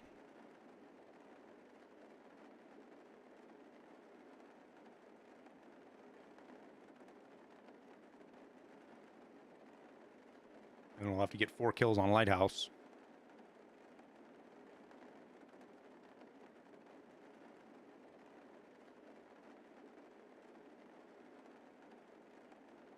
Which will be really challenging because I think what I'm going to do, because I'm guessing we're going to spawn up on the backside of the map. So I'll just go up to the railway, shoot my yellow flare. If we can pick off a couple of scavs, we'll do that. But otherwise, we'll rotate around the beach and hang out till there's like 10 minutes left in the raid. Did I bring a Red Rebel? I didn't. And we'll pop the flare at the docks and then head for Path to Lighthouse from there.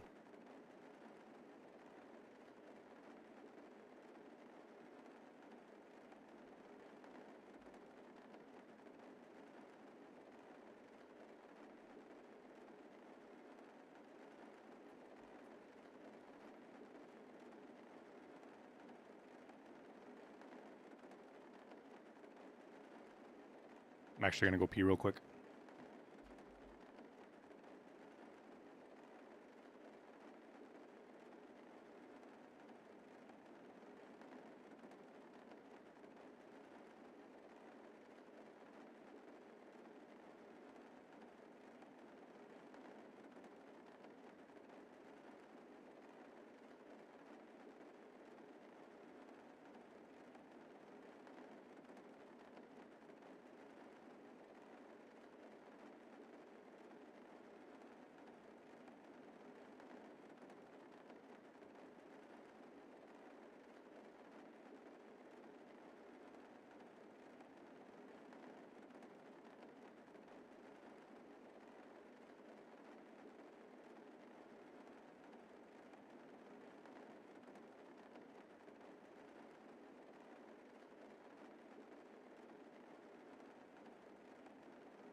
Okay. Not laying down here is crazy? Why? Laying down ain't gonna change nothing.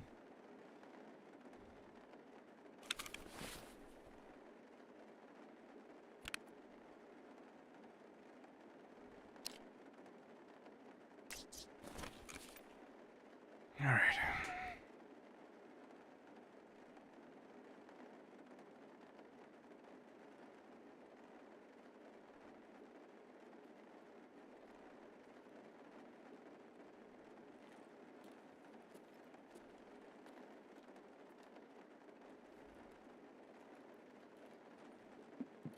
I'm assuming you guys didn't hear anything. You probably would have said something, huh?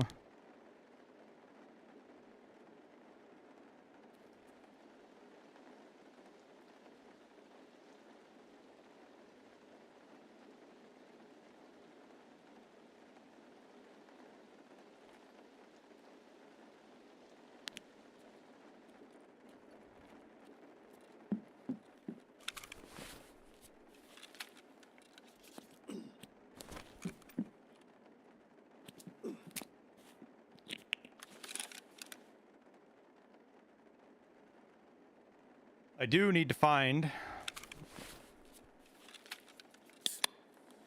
something to eat.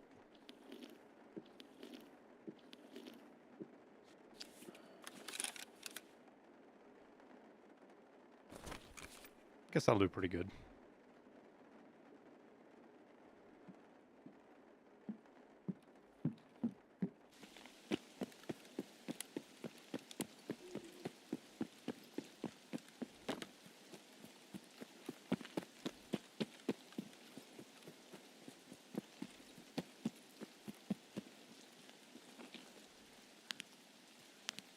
Make sure there's nobody up in that tower again.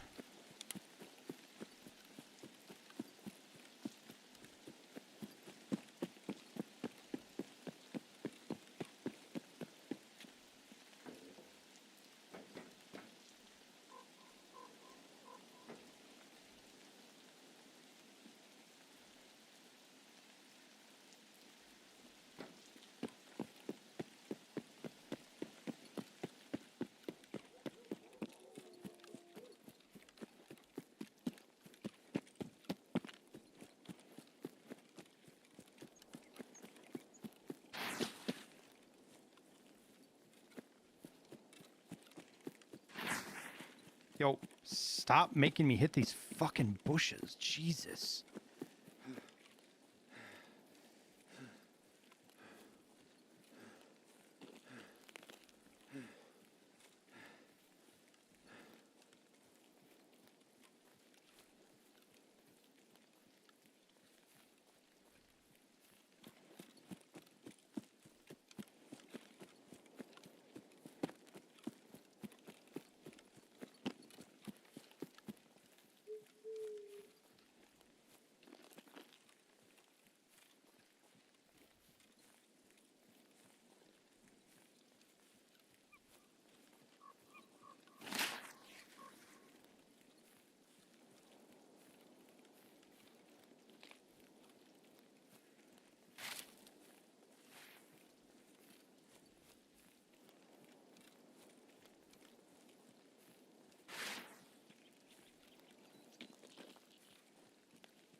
Whew. I did the Ragman quest on reserve last night and Glukar and guards spawned in back-to-back raids and fisted me over by Black Knight. Did you manage to get it done though, Corporal Birkin? Gluhar and back-to-back raids. So much fun.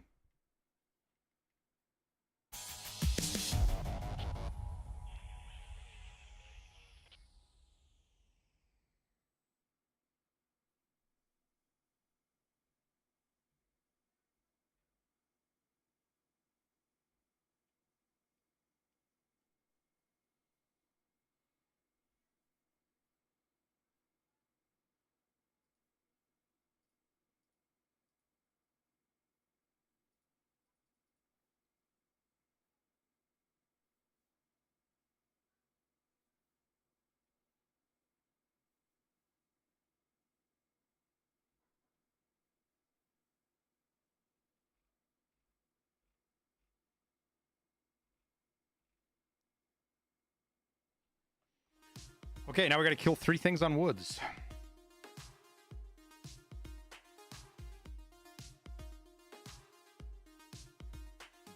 Voodoo over Razor. Just had one in my inventory, man. Nothing more to it than that. Under Armour gloves, how do they get those in here without problems? I don't know, dude.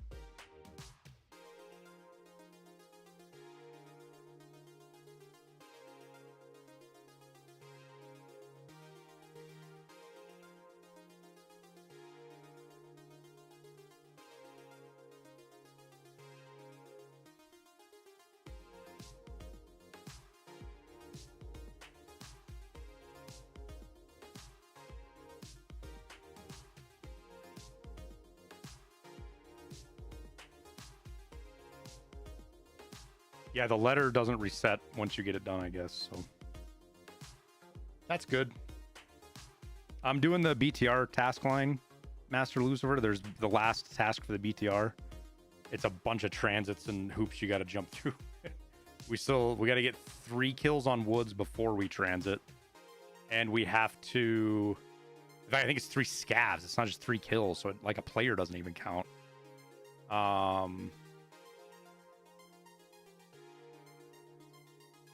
So 3 scavs, and I still need 7 more total kills, and we still have to shoot 2 flares at lighthouse.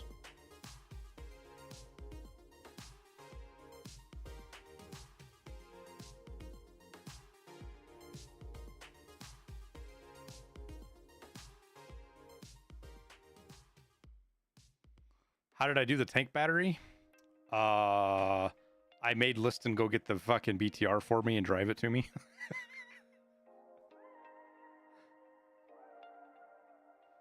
I did it solo once before. I hit a mule and a propitol and go look for the BTR.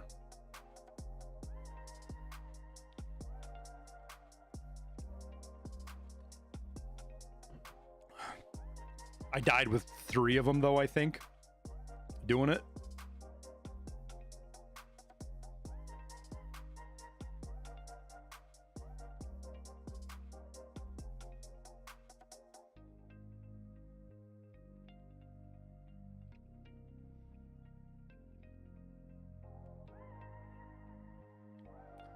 They do spawn kind of frequently out at the train depot too.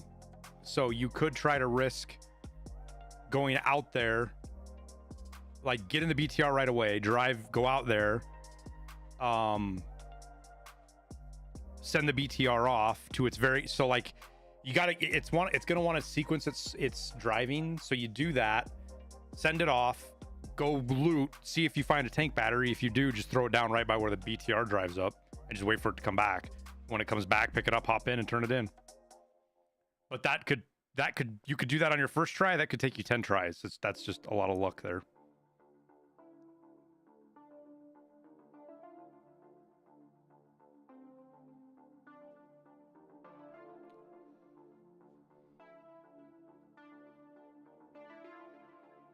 Best gun for Labyrinth? Best ammo, my man. Whatever ammo you can get your hands on for the... You got M61, probably a Scar. X17 Scar with a 50-round drum, if you got lots of M61. Otherwise, 545 with BS in it. Or BP. Or go with any other gun and wait for the other players to kill the AI, and then you fight the players.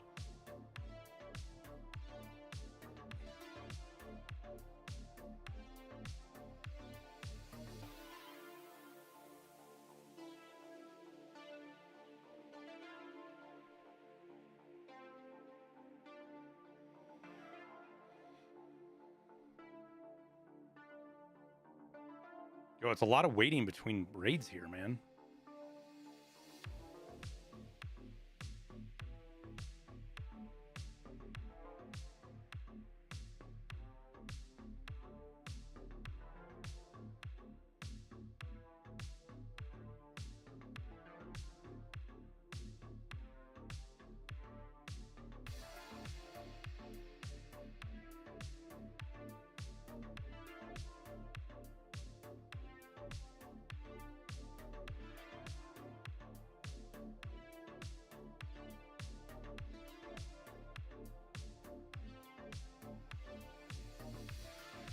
feel like I'm gonna spawn in.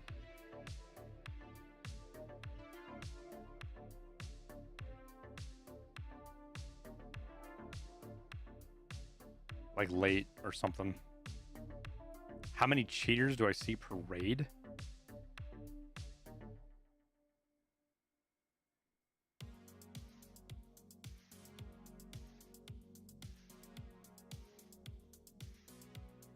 Thursday.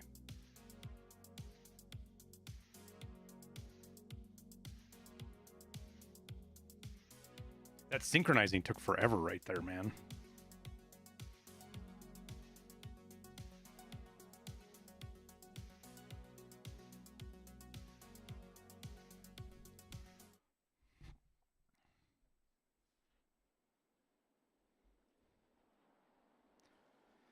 All right, let's see what we get. We didn't spawn late. Where am I at?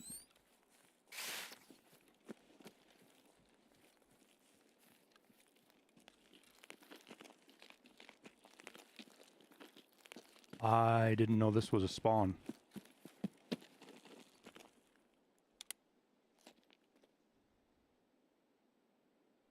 I forgot you could spawn on the side outskirts.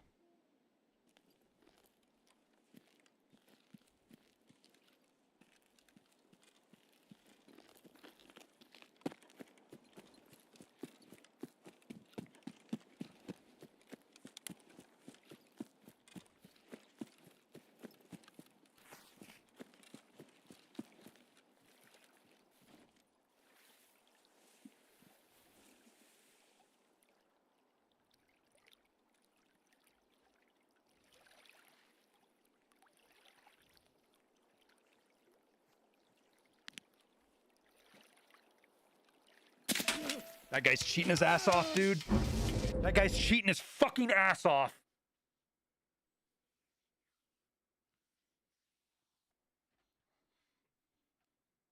I fucking hate people, man.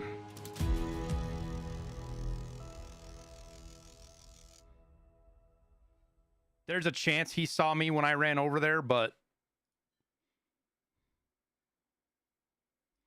no.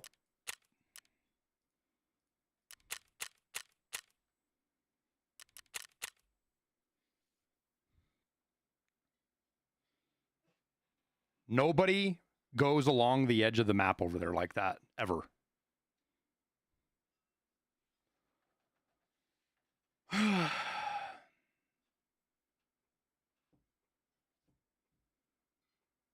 gotta go daytime chat. The nighttime raids are just, there's...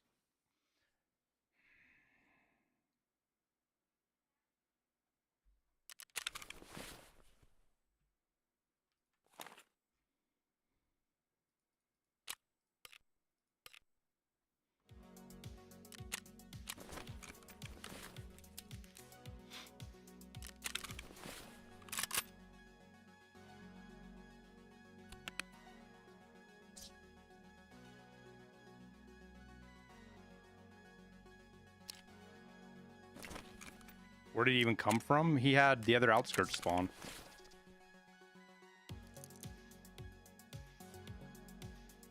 No, I heard him running up too.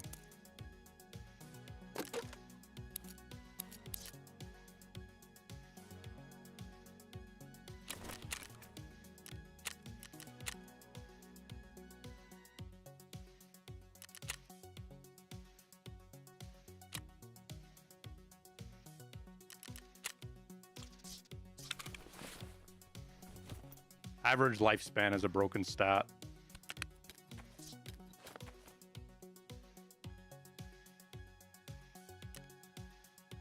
Doesn't mean anything.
10 is not high? 10 is high. It's higher than average. Your average KD, your average player KD is probably 5 or 6 right now. 10s are out, 9s and 10s are outliers. 11s and 15s are extreme. Anybody above 15 is, and if anybody above 15 and that has like 100 raids or more.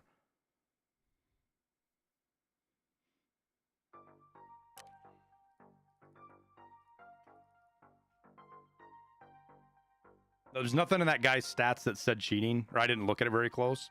It was the fact that he went to a part of the map that nobody ever goes to. That's the reason I went over there, was to go sit and hide. Now, there's a small chance he saw me run over there, but I'm almost positive he didn't. Because he knew exactly where I was. He came up over that hill and made almost no noise. He snuck up on me without having line of sight on me. That guy was cheating his fucking ass off.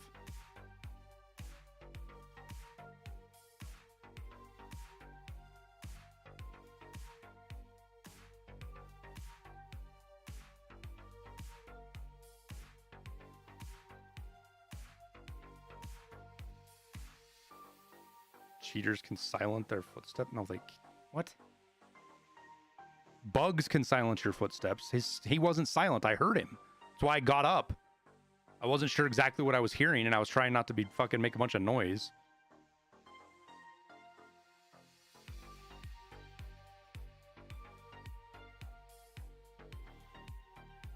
There's not a single cheater that I've run into, Drek, that has silent footsteps. So I don't know where you saw that from or who's claiming it. Like, it doesn't matter, dude.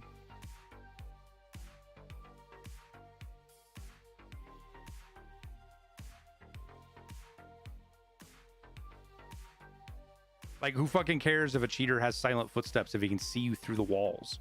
If he knows where you're at, or if he has aimbot?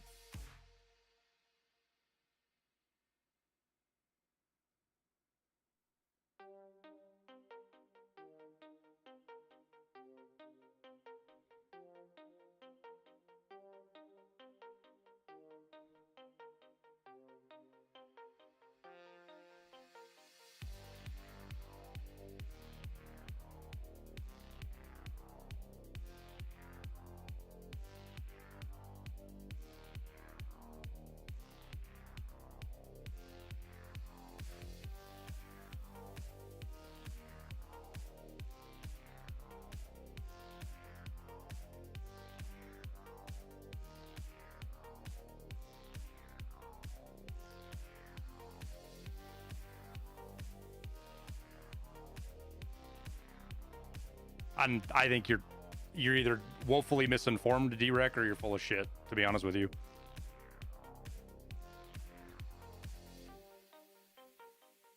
Because I've run into a lot of pretty blatant rage hackers in Labyrinth the last 2 weeks, 3 weeks. And not a single one of them had silent footsteps. The guy that just killed me didn't have silent footsteps. I've run into lots of legit players that I didn't hear because the game broke.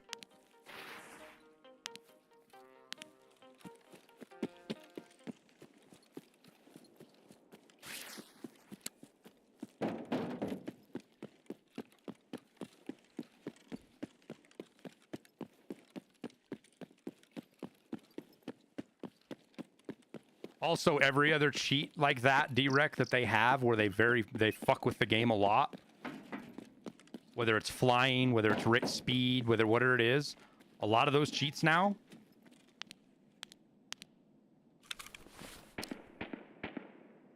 Why do I have 2 of these fucking lights? I don't have 2 of these lights on here, but we're gonna get that off here.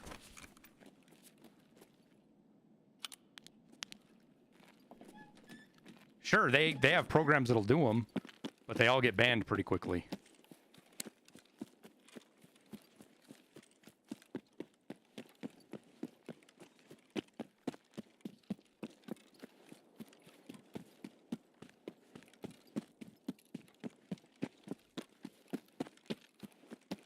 There's a lot of assumptions from people that because cheater can do A, it also means cheater doesn't get caught doing A.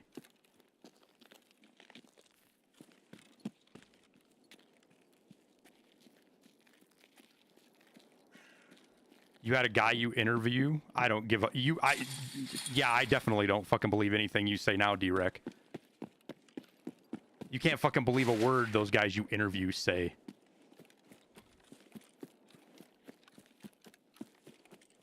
Interviewing a fucking cheater is such a dumbass thing to do, dude.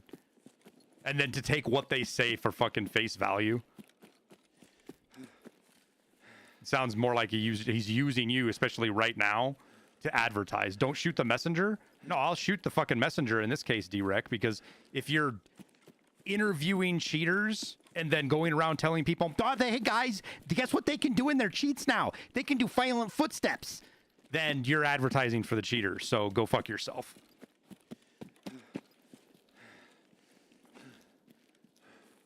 Don't try to say don't shoot the messenger when you're literally just giving them free fucking real estate.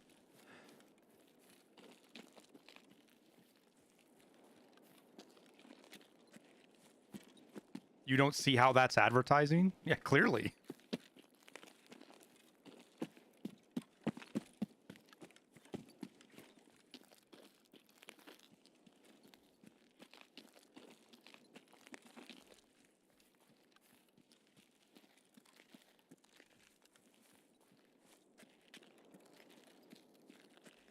Isn't it possible for BSG to make cheats to make more money? Sure, it's possible that I fucking win the lottery tomorrow and make more money. It's possible that fucking Britney Spears walks in here and sings a song for you guys. All that shit's possible.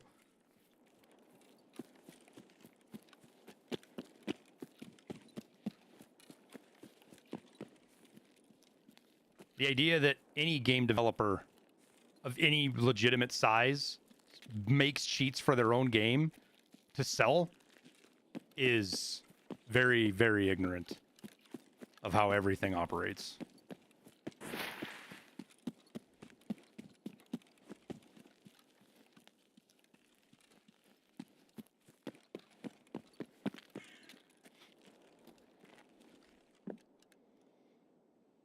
In our previous stream, you said there was holes in that theory. I forgot to restart guide, didn't I?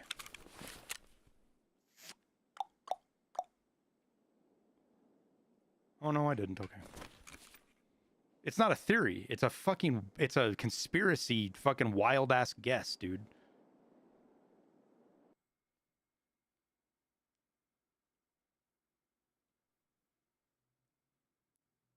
Because it completely ignores how much brand damage something like that would do. It ignores the fact that it would most certainly never be kept secret. It would most certainly mean that BSG wouldn't be paying for one of the most expensive anti-cheats on the market right now.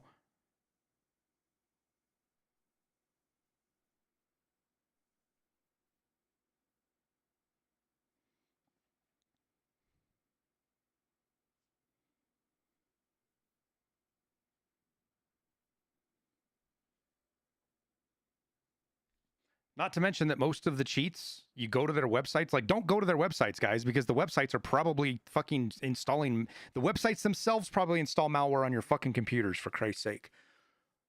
The cheat fucking websites, you go to them and they sell cheats for fucking 50 or 60 different games. Oh, Jesus Christ, Morny.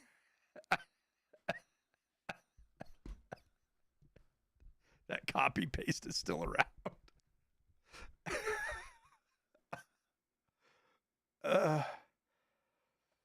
No, Habitude. That's an old copy pasta from, I don't know, a year and a half ago. From a guy. That guy came into chat and was claiming that.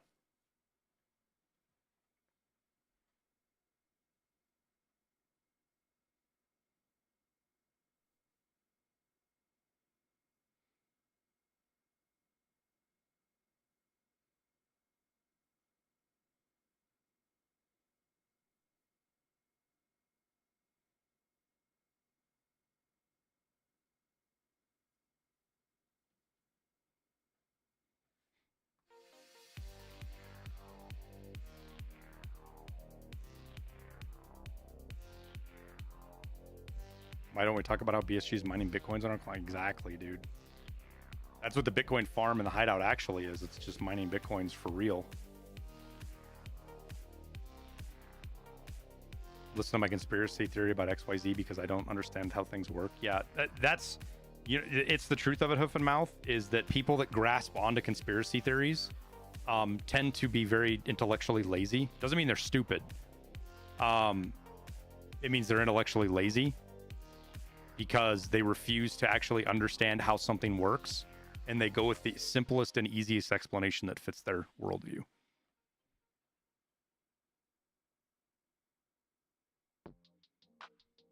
Oh no, you probably haven't seen that copy paste yet, Wabitude.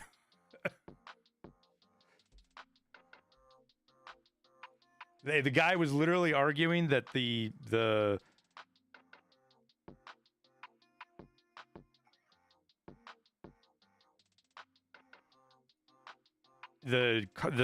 fucking terms of service you accept to play the game has an NDA in it, and you can't break it. And that's why he couldn't share the emails, the nasty emails that BSG sent back to him.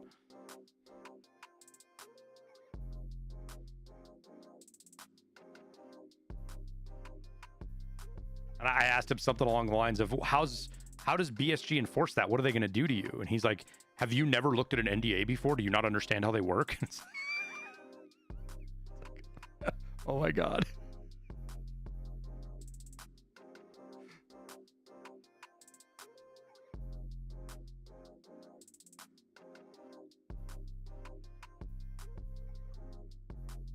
They caught a player cheating a comp league for Pro League. Then they put up a site where they said cheater used to get. Yeah, they made like part of his punishment. He got his punishment was actually kind of legit.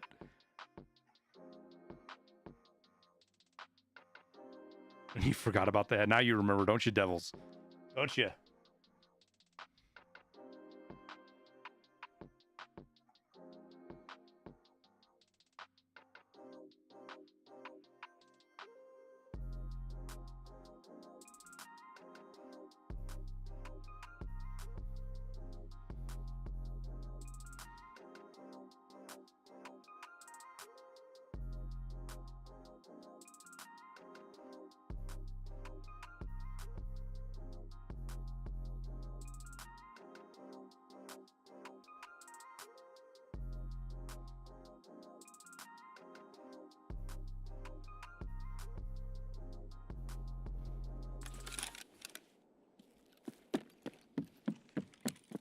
If you haven't noticed yet, chat, I'm kind of in full-on fuck it mode.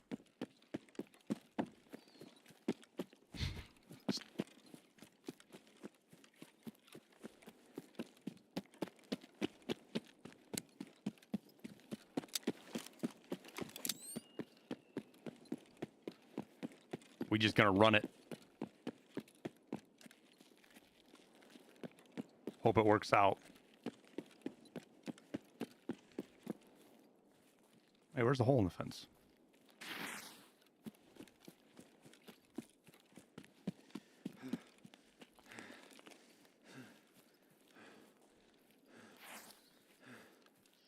Oh shit, Wabitude. I hope she's doing okay, man.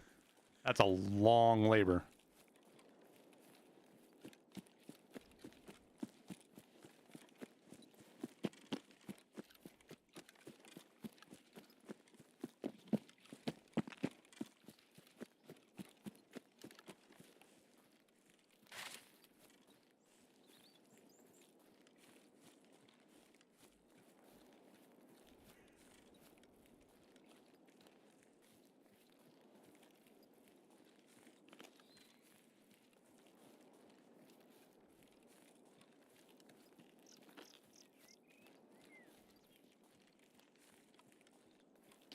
Too late to start this wipe? Nah, dude. It's never too late, man.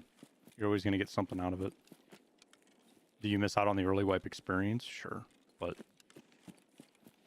the early wipe experience lasts all of a week or two anyways. None of us have it either.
And for those of you guys who are wondering why I snapped and bit that guy's head off, D-Rec, about fucking interviewing a cheater, it's because there was just another video done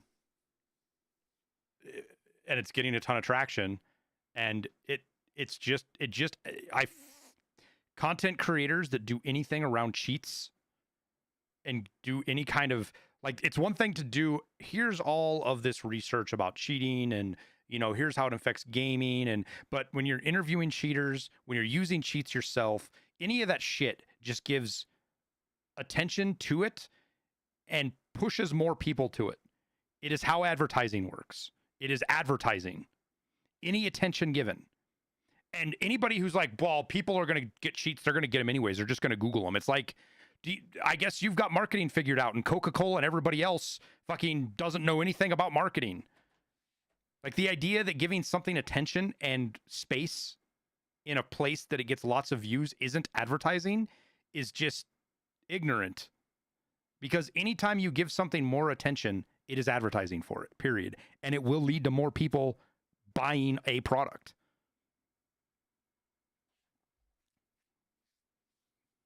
The entire world of Twitch and YouTube is orientated around advertising and showing products to people.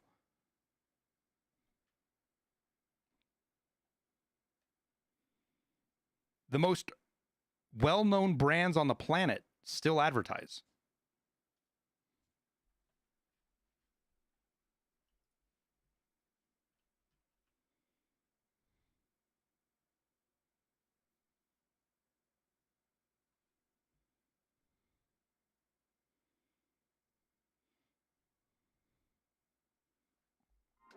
Well, it's not even negative publicity. Half the time, these fucking dumbass content creators, they'll like they'll accidentally flash where the fucking what the name of the cheat is or something stupid like that. And it's like, motherfucker, did you accidentally do that or did you get paid to flash that? Like, it's not like a YouTube video is a live video. You can edit it.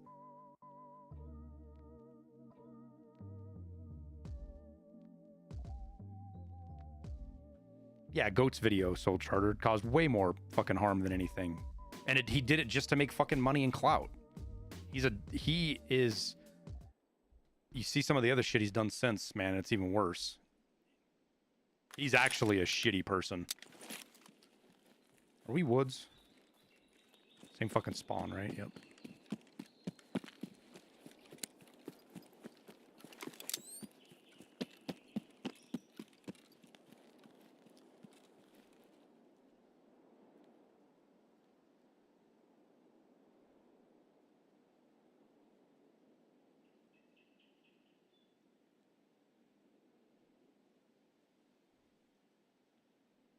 That video he did with Columbine 100% showed what kind of a fucking person he was.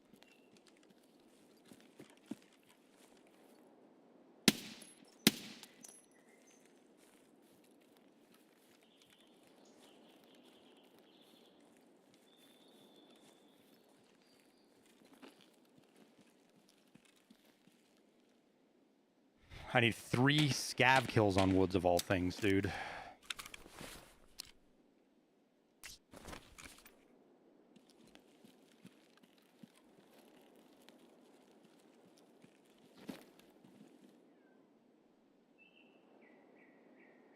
Yeah, he had a secret channel that he completely misrepresented. Susan, the mother of one of the shooters, her name's Susan. All of the outreach work and the stuff she's done since the shooting, she completely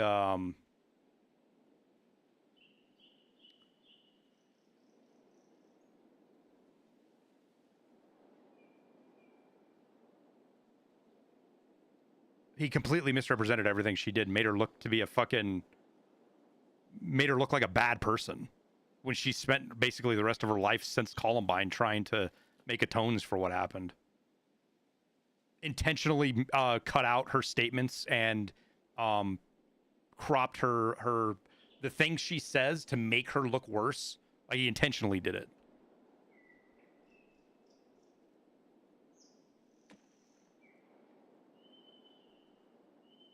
That's insane and heartbreaking. Yeah, it just shows you what kind of a person he is. He'll do whatever he needs to do to fucking get attention and clout, which is pretty much what he did. with Columbine and what he did with the fucking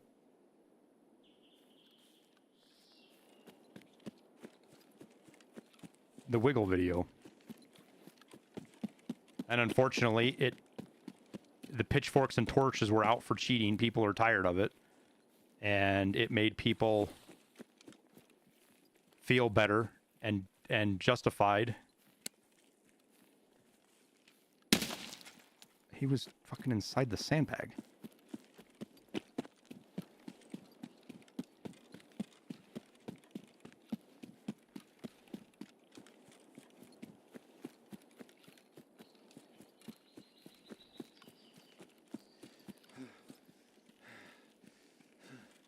And it got picked up by larger content creators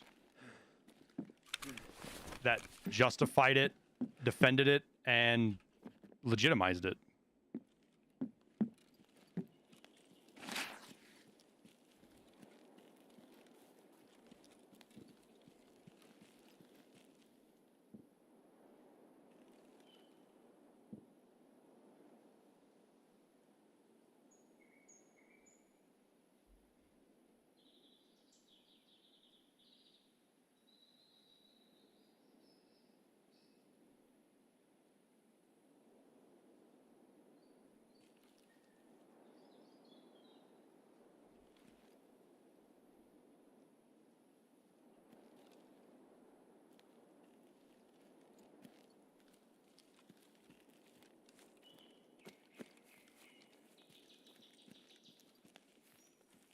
Yo, killing 3 scavs here actually fucking sucks, dude.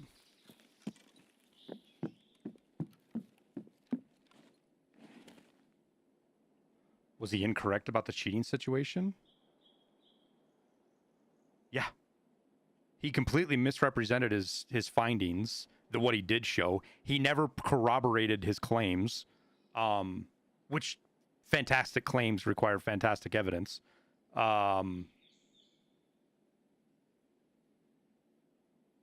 And one of the people that he called cheating was a streamer who almost got his fucking career ruined because he called him out as a cheater, and the guy had proof he wasn't cheating. He hit the raid that Goat said he's one of the people that Goat actually showed. Goat said that this guy's cheating. Look, here's the wiggle, blah blah blah, whatever it was, and turns out the guy wasn't cheating. He was streaming while he was playing. He had his side of it. He wasn't cheating at all. 90% of people that watch his video have no idea that's the fucking case. And that was one of the few cases he actually showed. And it turned out to be not correct, which calls into his entire methodology into question.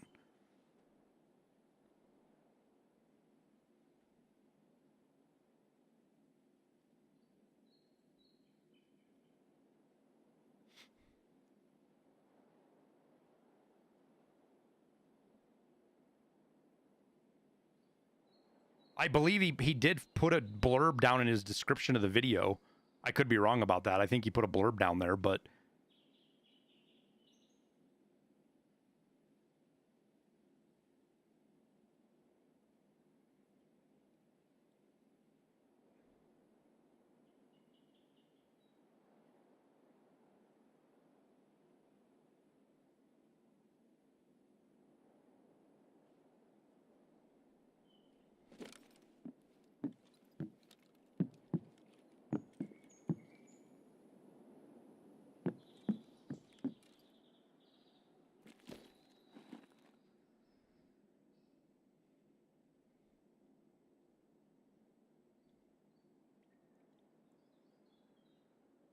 his video changed a lot of on the fencers. Yeah, and it got picked up by fucking Linus Tech Tips, for Christ's sake. Or whatever his podcast is, the WAN show. They talked about it. Pestily, Lupo, Asmongold.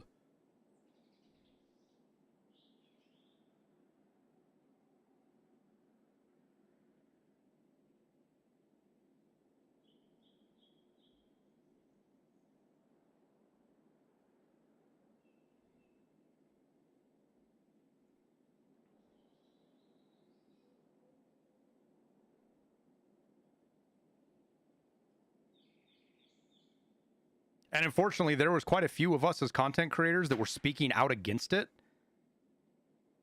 That we got fucking freight trained, dude.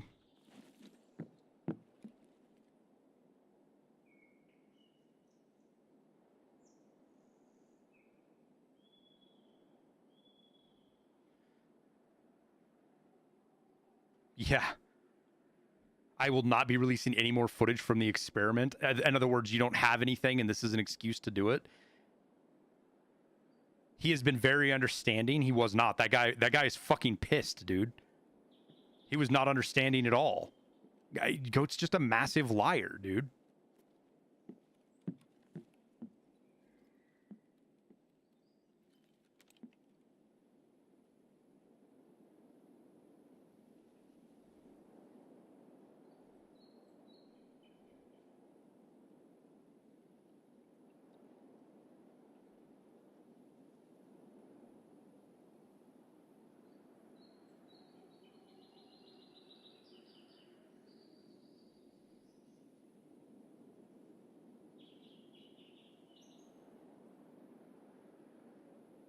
He blew up his YouTube and he's able to gain traction. Yeah, but I don't know if you noticed, he hasn't done fuck all in videos since. The only other video that he's gotten traction on is on his other channel where he lied about Susan during fucking Columbine. He didn't care that it could have an effect on Tarkov? No, he didn't at all, dude. He hates Tarkov. He purged a lot of his social medias and videos that led up to that video. He picked fights with like One Peg and some other content creators to get some social media traction so that his video would get attention. He had a video about how one of his mods was cheating and they caught it, and it was this big drama bullshit slob fest.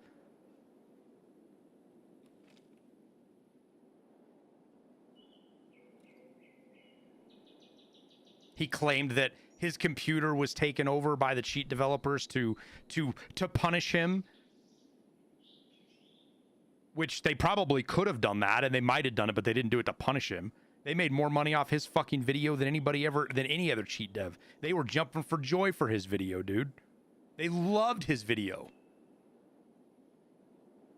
I've seen fucking dozens and dozens of screen grabs from the Discord after that video went live. And yeah, take it with a grain of salt because it's fucking cheat devs. But they were... Surprised you haven't seen a video about view botting in Tarkov? It's because it's a witch hunt, dude. You can't actually investigate view botting. It's fucking almost impossible. Twitch can't even tell if somebody's view botting. Well, if somebody's doing it correctly, Twitch can't even tell.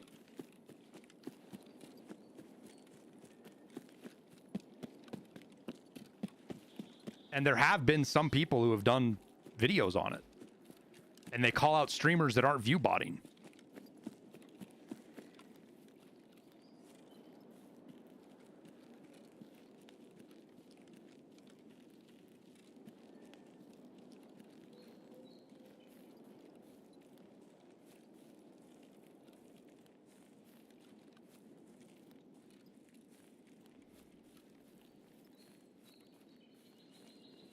And I do my best to not talk about other creators at all. Like, at all. Even ones that I fucking really don't like. But, I'll make an fucking exception for Goat because of how slimy and shitty he is. Plus, he made some personal attacks at me too, I guess, in a video. I called him out hardcore on Twitter. And that pussy blocked me on Twitter.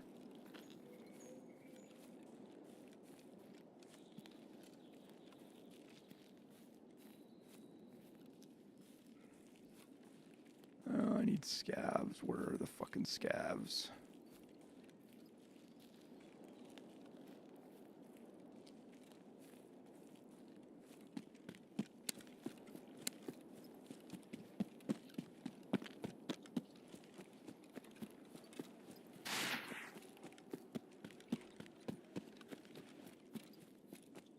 Can I explain view botting? Viewbotting is artificial views generated by a bot. Somebody that doesn't exist, but it makes your view number go up.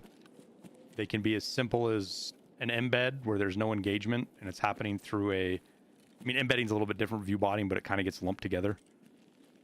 But viewbotting can be as simple as that, or as complex as AI-driven viewbots that'll have full-on conversations in chat to varying degrees of complexity based on the complexity of the bot itself. Content creators that use them to inflate their numbers to gain popularity because of Twitch's Kingmaker system, as well as scam advertisers out of money.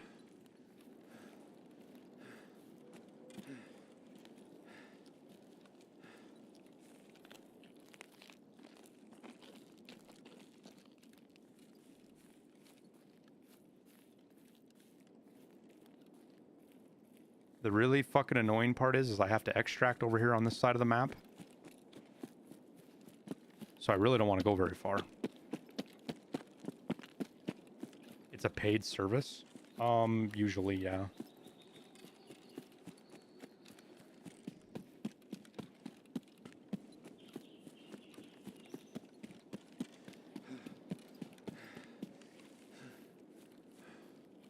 But again, what you have is a bunch of fucking clout chasers who don't actually understand much about the technicalities of it, accusing people of viewbotting with next to zero proof.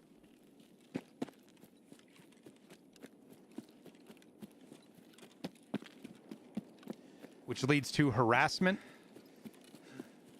and damage to people's brands.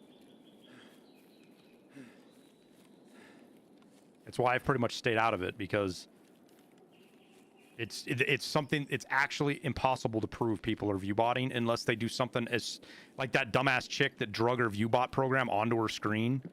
I guess she didn't drag it. She like alt-tabbed or something and had a window open, the wrong window open, and had her viewbot fucking thing up on stream. Like, aside from doing that, you can't prove it.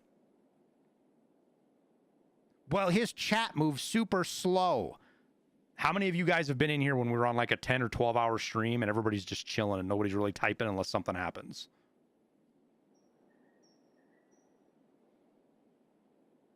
Yeah, fuck that guy. Don't even bring him up, TX. People are on Peanut. People like the accusations run the gamut, guys. Everybody from Landmark and Sheaf to Gingy and Peanut. Some of these dumbasses accuse me of viewbotting, for fuck's sake.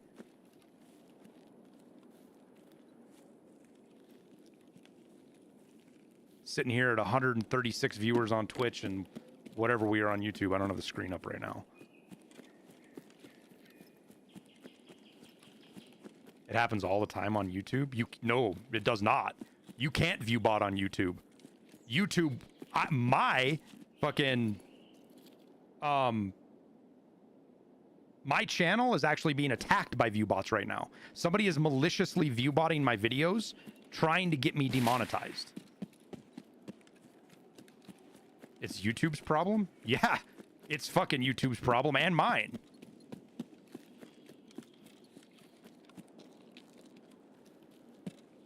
Oh, you mean chill chat? Yeah.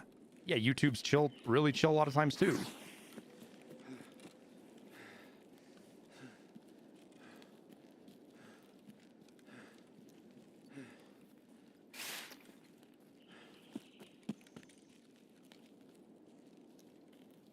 And the reason it's a big problem for everybody, it's less of a problem for viewers, right?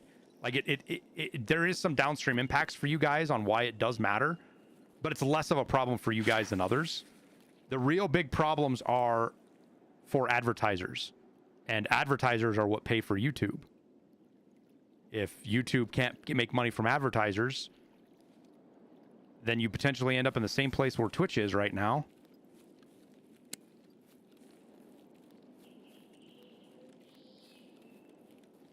Or they're cutting off every appendage they can to save money so that they're not losing money anymore.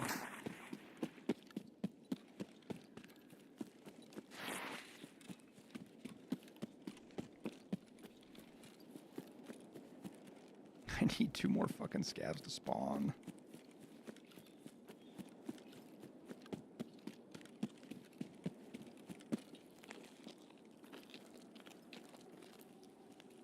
This is so not good.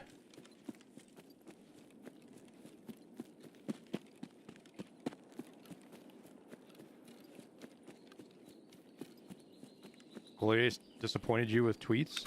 Yeah, but also keep in mind, Glorious apologized. And he's very heavily invested in this. Bigger streamers, especially ones like Glorious, are hugely impacted by the view botting problem. He's extremely passionate about it, and he's extremely frustrated with it because Twitch won't do a fucking thing about it. So while that doesn't excuse what he did, it explains it. And as far as I'm concerned, he rectified the problem. I wasn't happy with it either, because he basically just retweeted some nonsense from a guy who's a complete fucking idiot who is trying to make himself seem like he's authoritative, and the guy was using information that he didn't even fucking understand.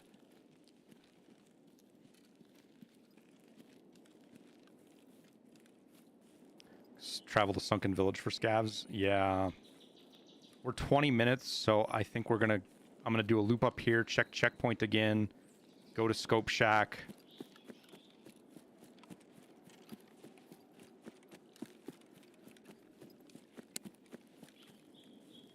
I'm just really worried about running into players right now, and my dumbass didn't bring a fucking optic because I was frustrated and just threw a gun on when I should have had an optic.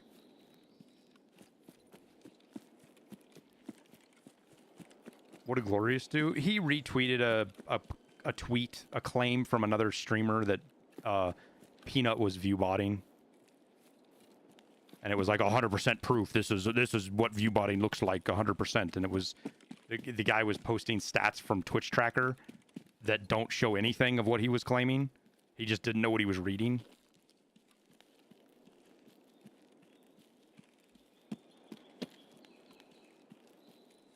And the view bot was from some old has-been streamer person who nobody knows who he is anymore. Liston knew who he was, said he was a big streamer back in the day. I'd never even heard of him. And it wouldn't have got any attention, or it would have been just completely ignored if Glorious hadn't retweeted it.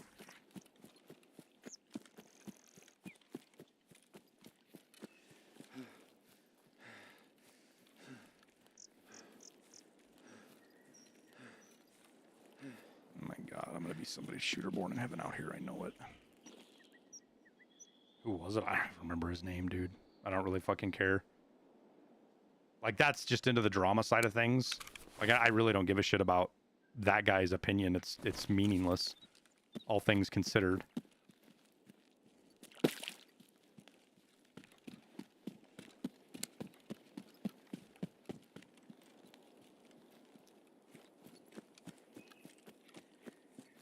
Dude, I don't like the fact that I'm running all the way over here for a fucking scav kill.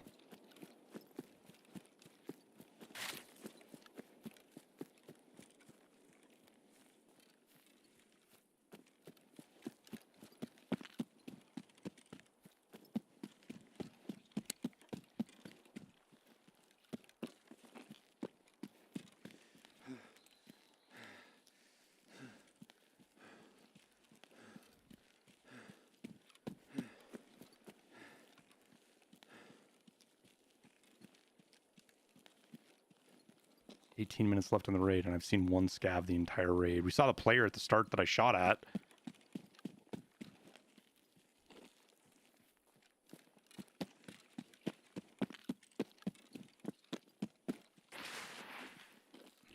Hey, Seiko. Well, welcome to the stream, man.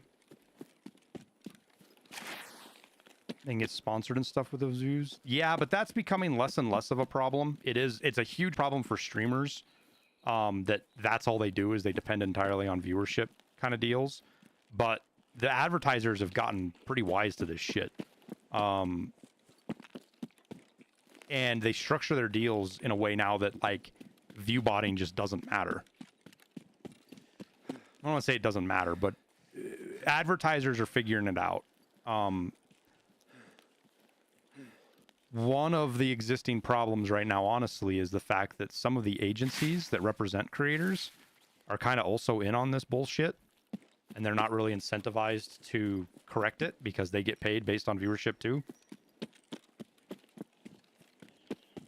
Is like why Twitch added the ViewBot report thing? No, Twitch added that because of all the pressure. I mean, if you look at social media, it's non-stop talking about fucking viewbotting right now to an annoying degree. Again, not anything really informative anymore. It's mostly just witch hunt bullshit. Nah, this streamer, he can't possibly have grown that fast.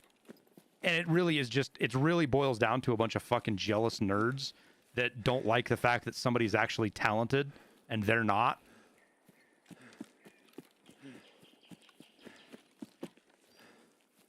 Almost every single one of these small streamers that I've seen like accuse a bigger streamer of viewbotting is somebody who's been doing it for years to no success with anything because they don't do YouTube or their content just sucks. And because of that, because they can't be successful, it doesn't make any sense somebody else could be as successful as they are. When anybody who actually understands algorithmic growth looks at Peanuts, like we'll just do Peanut right now, Burnt Peanut, because he's like the hot topic. He's got the most legitimate fucking stats to back up his growth that I've ever seen, man.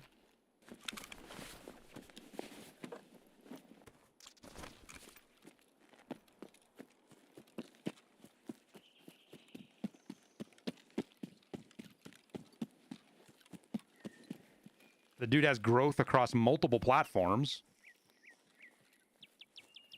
Where are all the scavs?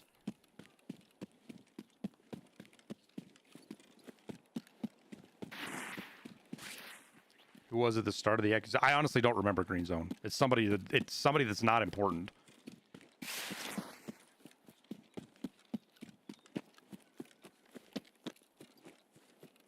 How long have I been doing this? I started in January of 2020.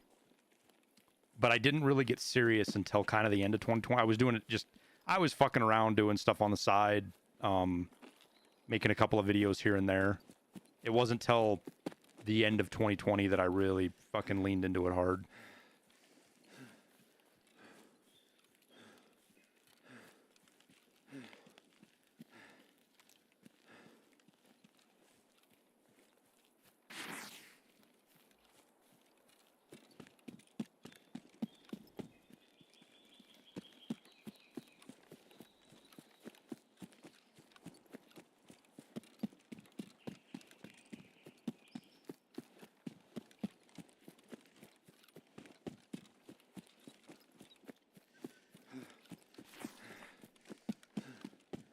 Like, actually, where the fuck are the scavs at?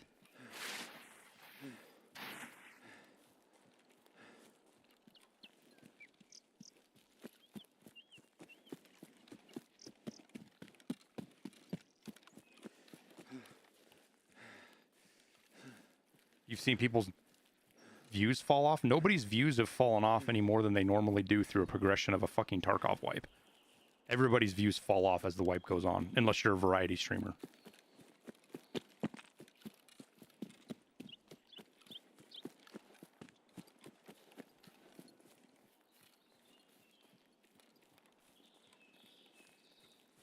Find it better to stream on Twitch or YouTube? They both have their ups and downs. I stream on both so that the viewers can like, some people hate Twitch, some people hate YouTube, but I stream on both so players so viewers have a choice. They can choose where fits them best. Some people like Twitch but can't watch Twitch for various reasons.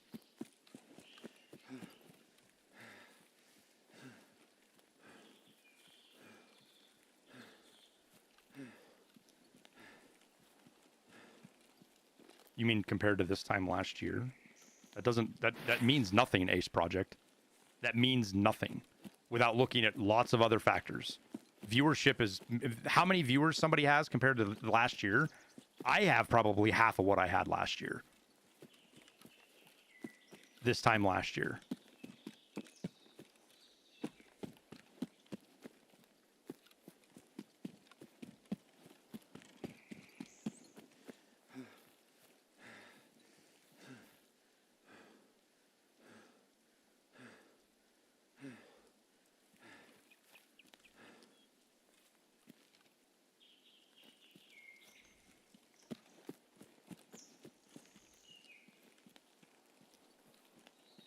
I see a scav. I see a scav. I actually see a scav. I see 2 scavs.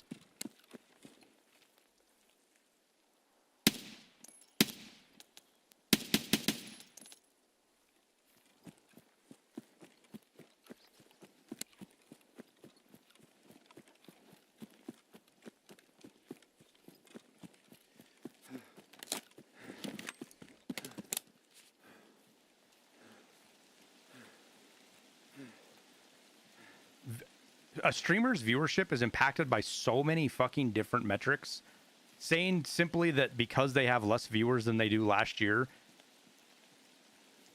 is suspicious is just an egregious misunderstanding of what those stats show and don't show.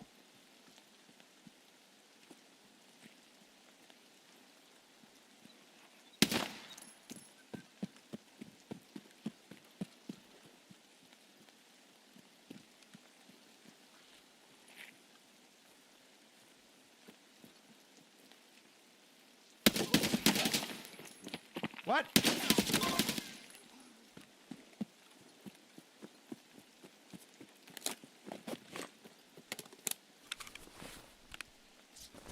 Oh, that I guess I misunderstand what you're saying. Like, what does it matter that people have 50 or 70% less views than this time last wipe?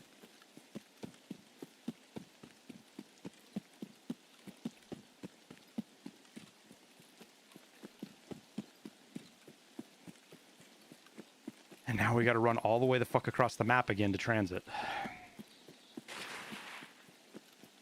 I can't believe I had to run all the way around the map to find fucking scavs like that.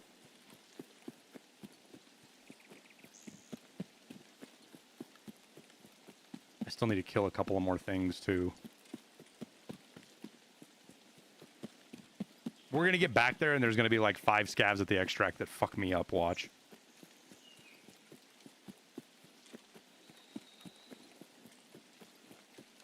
Tagilla just jiggle peeked you. He's done it to me, Daxel. Dude, Tagilla's got some crazy movement in the labyrinth sometimes. Like, really wild right-hand peeks and stuff. I hung around some that had consistent 100, 400 views every single day for months, and now they are consistent at maybe 100 on Twitch at least. Yeah, you're on one of them right here, dude. You know, it was one of the biggest reasons my fucking Twitch fell off? Because I started streaming on YouTube. There's 100 people on fucking that used to come here on Twitch that are now over on YouTube instead of Twitch. Like right now, we could pull a magic trick and I could 100%. I could turn off the YouTube chat or YouTube stream, and I bet my viewership jumps by at least 50.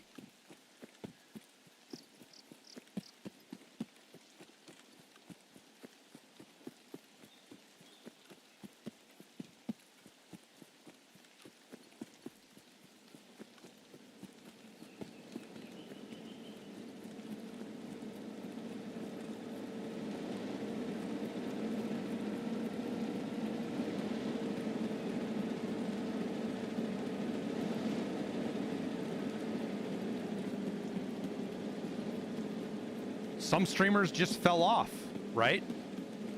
Some people just fall off. They had a big blow up because of some moment, or because they were playing with some other content creator, or they were doing YouTube. And then they stopped doing YouTube. And then their streams just got lame and people stopped watching them. You know, there's tons of explanations for why people's streams fall off. There's way more legitimate ones than viewbotting. Nobody stopped viewbotting because Twitch added a button for you to click and report viewbotting. You know how few people Twitch has banned for viewbotting? Like Twitch doesn't give a fuck about viewbotting, dude. They don't actually care. Because the viewbotting helps inflate their numbers as well. Twitch benefits from viewbotting just like the viewers do. It's a short-term, or the streamers do. It's a short-term benefit, but they definitely benefit. The Twitch app is fucking doo-doo, dude. The Twitch app is so bad.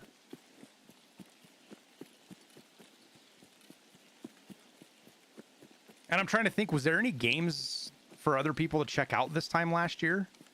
Like, On top of that, Twitch's, I'd have to go look, but I think Twitch's year over year has lost like 15% of its viewership year over year.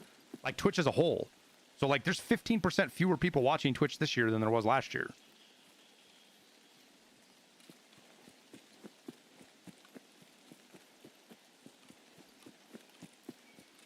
Tarkov is in what you could argue is a content drought of some form because they're working on patches and fixing stuff and not adding content, which decreases how many people show up. I don't remember what happened last year, but last summer, I think there was more stuff going on through the wipe. Oh, last year was all the Unheard drama.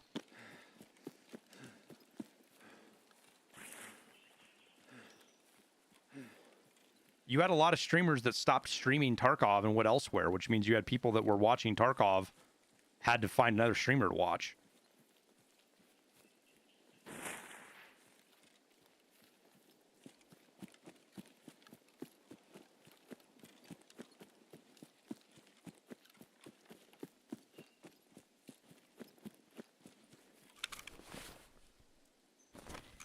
Has more to do with people's general interest for Tarkov.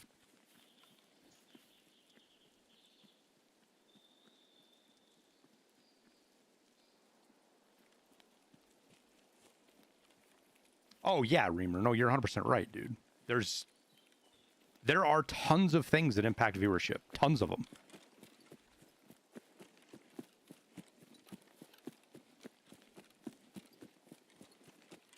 Total viewership dropped during the Unheard drama? It did for a little bit, but based on everything I saw, it wasn't all that much.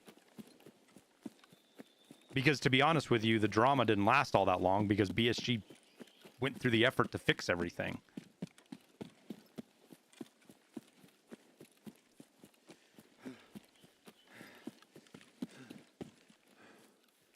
Most people were, okay, I'm fine. PvE? Sweet.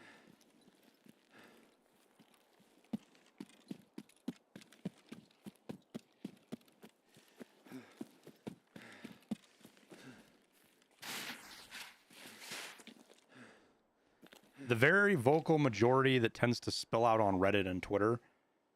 I'm sorry, very vocal minority that tend to spill out on Twitter and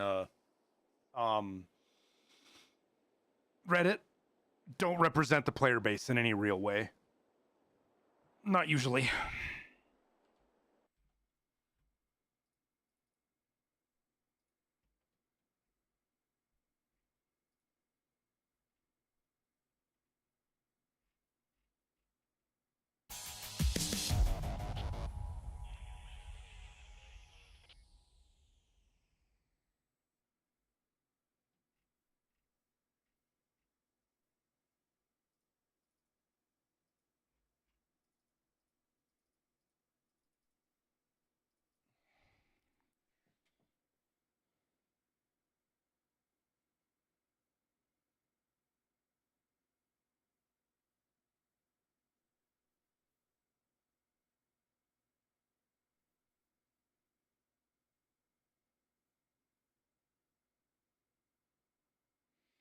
Oh yeah, Dungeon Master, for sure, dude.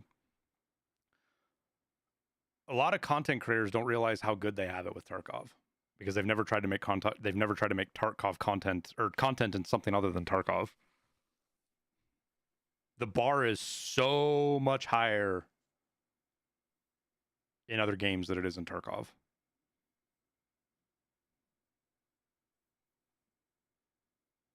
Which is why Peanut blew up the way he did, because he did something original and different. Instead of like the rest of us fucking jackasses that just sit here and play a game in front of you guys, the same shit we've done for 5 years over and over again, right?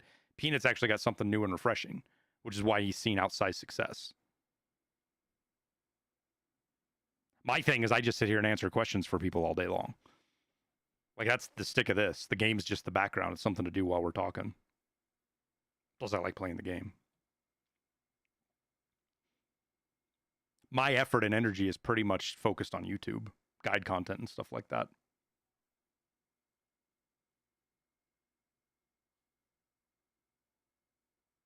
Very popular with younger age groups? Yeah, for sure.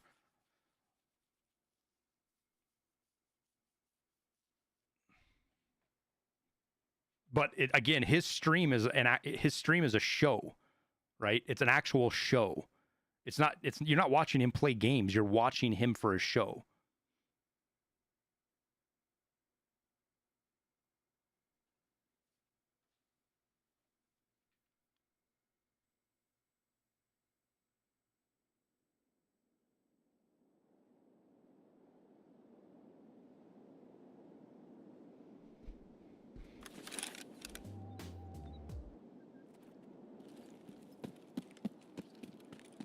We run away.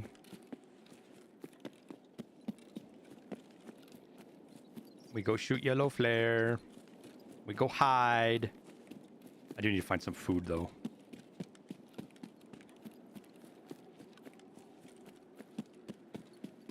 I'm not his audience, but I can see why he blew up. I'm not really his audience either. I watch clips. I'll hang out in his... I'll check his stream out now and again if nothing else is going on. But the bigger thing is he's just funny as fuck sometimes, and I really enjoy watching that.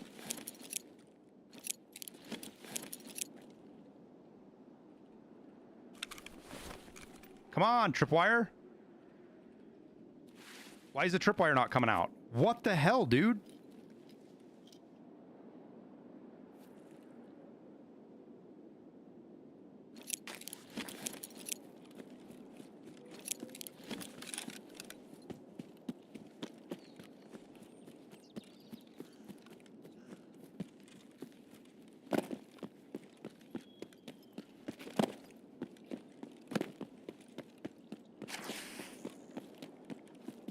Car here? It is not. Fuck.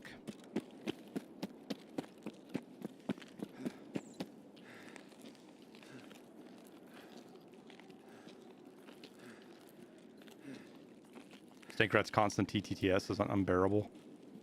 Yeah, I hang out in Stank's stream every now and again, but it is the TTS that always drives me off.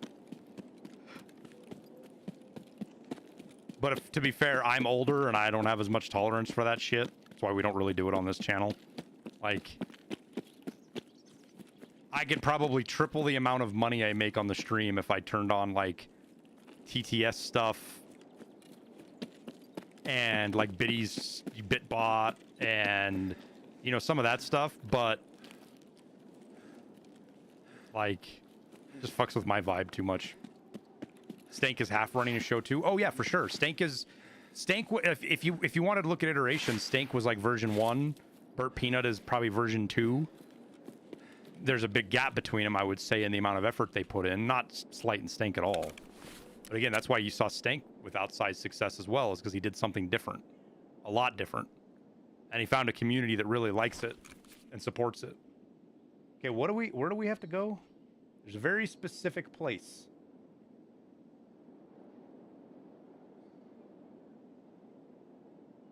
And it's between the train tracks.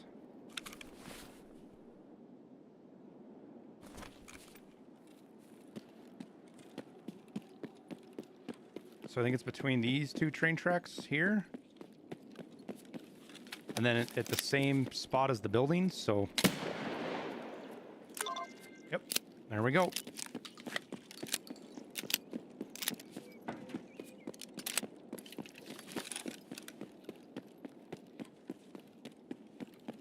Peanut is an actual actor? Yeah. So Stank a little. Stank's acting quite a bit too. Stank has a character. It's not as extreme as a character as Peanut, but like look at Dr. Disrespect. It's VTubers in general, man. VTubers allow people to play characters much more easily.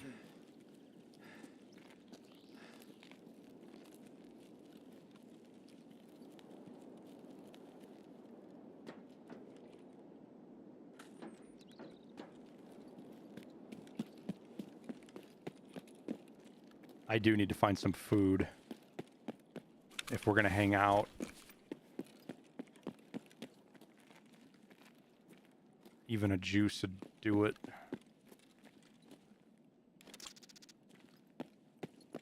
I think there's a spawn on the beach, to be honest with you.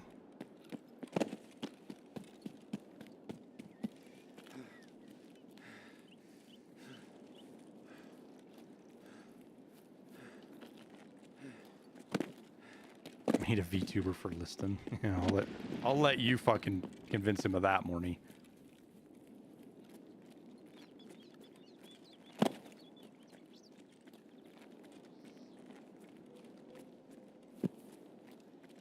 Got about 20 minutes of energy. The energy to do what Peanut takes is huge. Yeah, man.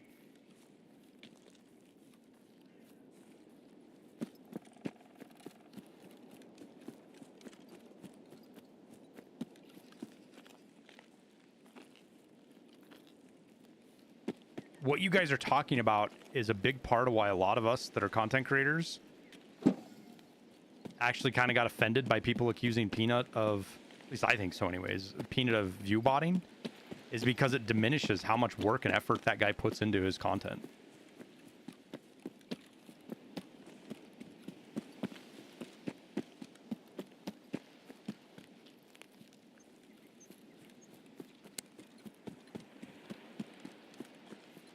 And to have basically what is the equivalent of tabloid fuckheads try to ruin somebody's career and brand because they're jealous or because they're talentless hacks themselves and the only thing they can do is try to create drama for fucking clicks and views. That is insanely frustrating as a content creator because there's almost nothing you can do about it. Good luck, HK.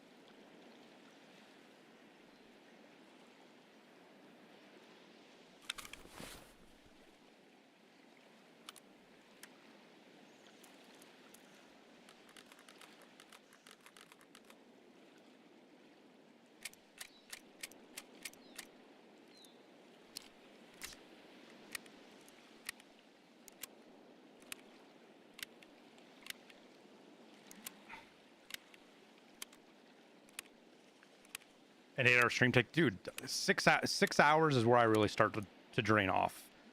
Like, if you guys haven't realized that, if you want to look at my stream and you want to see where my energy really starts to die off, it's right around 6 hours. And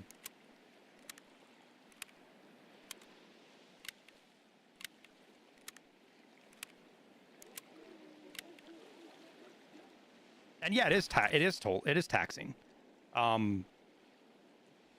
People make fun of this and say, you know, like, there's always the argument about streaming isn't a real job and streaming isn't hard and this, that, and the other. And it's all relative, right? Because it depends on what you do as a streamer. It depends on what you've done in your life. And I mean, I've worked construction. I've been in the Marine Corps, right? So there's some bars, my bars in life where I'm at. This job as a whole is one of the more difficult things I've ever done in my life. It's not because streaming is hard. It's because content creation is hard. And because I'm on my own, and because I have to set my own bars and my own rules and my own goals, and I have to take care of myself as far as keeping up with stuff, and you're isolated, right? I don't have much of a social life. Like, you guys are my social life, and as much as I enjoy having you guys around, and I'm great, it's not the same as face to face. It's not the same as having your buddies at work and going for beers afterwards. Like, it's me, my wife, and my kids. It's pretty much all I interact with every day. Occasional good friends here and there.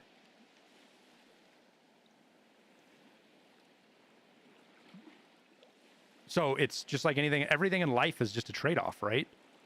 Some things are easier and some things are harder.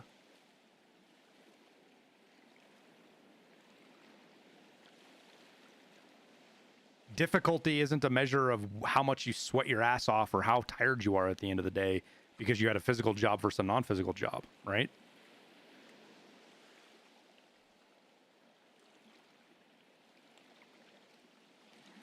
Do you find working at home daily to be challenging? Yeah, it fucking sucks.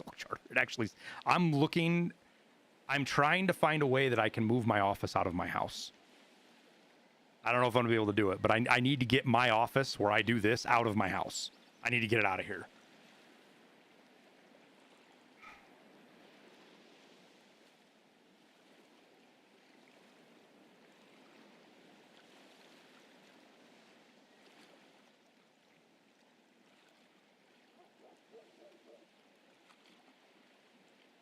makes sense to me to have a workplace. It does for some people it doesn't. Some people can work from home perfectly fine, man. Just how people are programmed, how people work. Some people can do it just fine. For me, not me, man. Because of two problems. I'm too easily distracted, so home and work just blend together into one thing. There's no separation.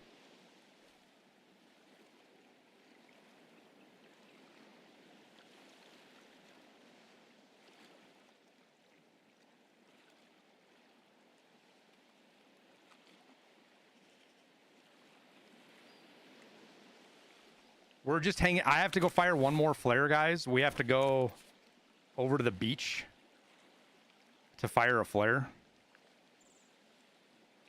out on the pier. So I'm just waiting until there's no time left. And we'll run out there and do that. And then we have to boogie to Path to Shoreline to extract.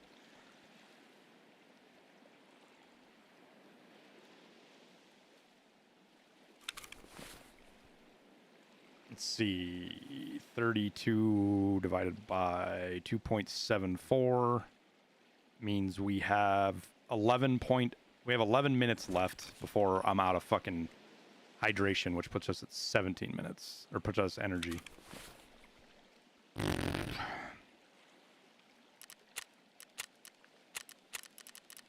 Unless we find something along the beach over there, but...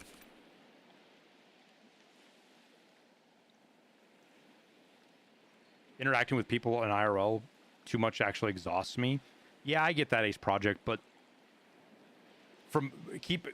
imagine like you guys see there's 147 viewers here, right? I don't interact with 147 people every day. I probably interact with everybody that cycles through a 6 to 8 hour stream. I probably interact with over 1,000 people a day. Easily over 1,000 people a day. I have to answer the same question. You know, there's probably 10 questions. I have to answer the same 10 questions probably 5 or 6 times every day, which is fine. It's part of the job. That's not me complaining. It's just it just starts to wear down, right? And I'm human just like everybody else. If I'm having a bad day because, you know, my wife didn't make me dinner, or because my kid freaking broke something in the house, or because something in the news I didn't like I saw, or somebody in my family's a douchebag, it all shows up here. Some days more than others.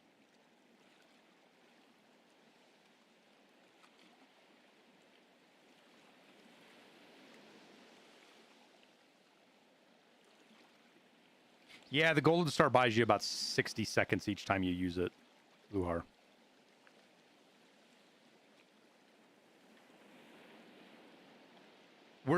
We are extract camping player scavs right now. So there's a chance a fucking player scav will roll up on us right here.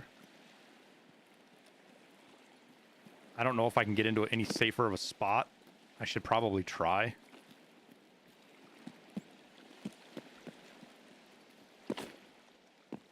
Oh yeah, this is a much safer spot. We can sit right here.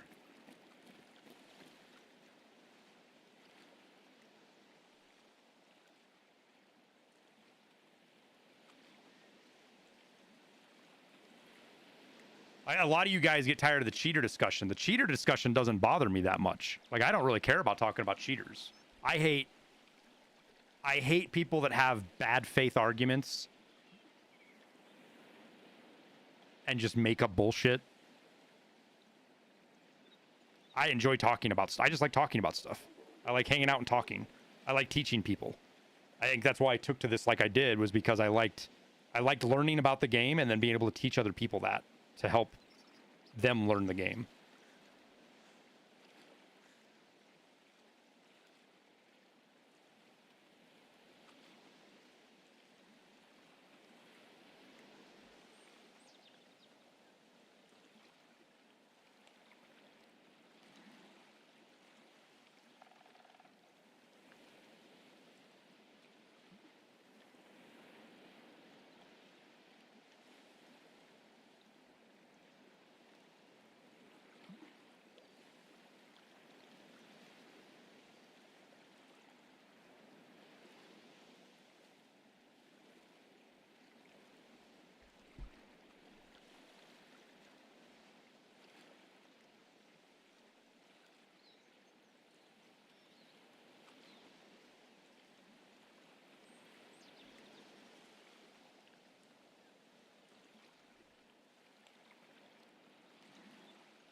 bad take. People just Google cheats if they want them.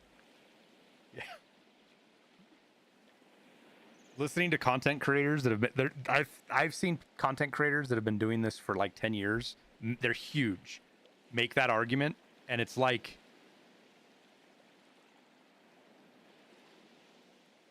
there's no way that you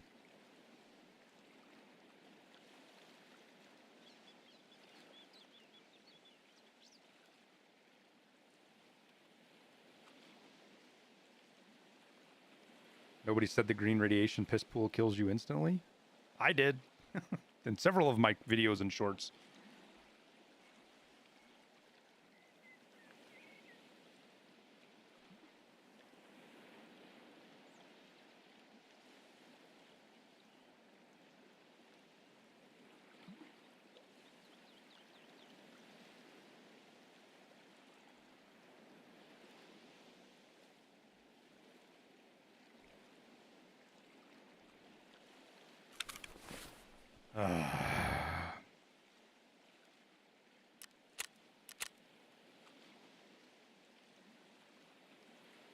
I haven't been paying attention. I wonder if that grenade ever went off.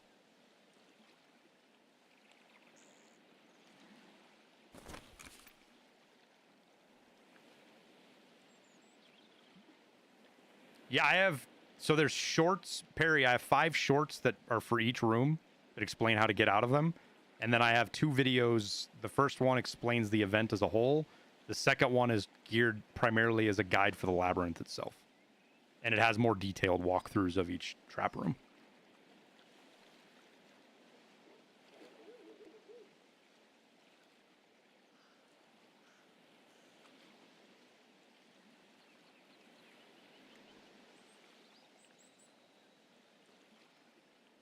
Oop-a-doop-a-doo.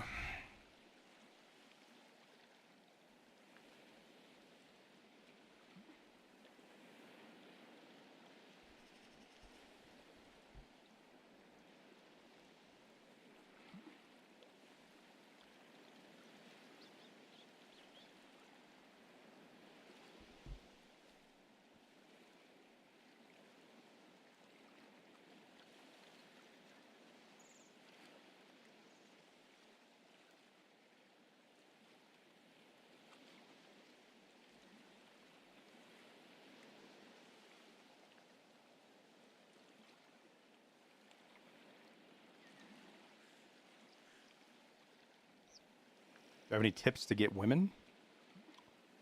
Get a personality. Interact with people. Learn how to be social. Learn how to be funny. And then just treat them like people. The rest does itself.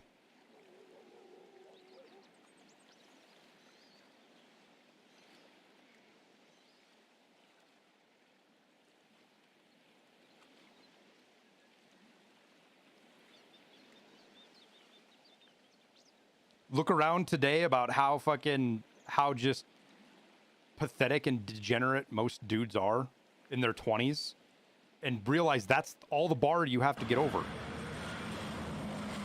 All you have to do is get over that bar. Happy Tuesday, my dude.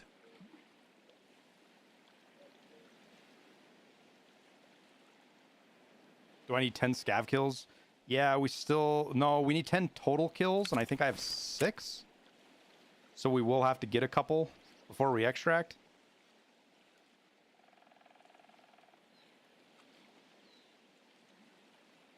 I only have 4.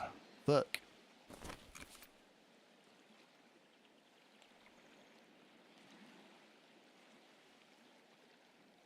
If you're ugly, then get fit. Women don't care about looks all that much, guys. They do a little bit. And it doesn't hurt. But you think looks matter? Go look at who fucking Jessica Alba married, for fuck's sake.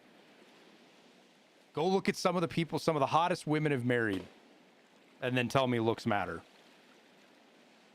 It's all about personality.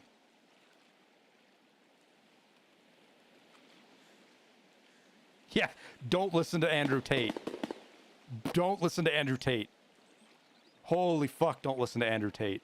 Or anybody in his, like, Anybody that's in that area, fuck.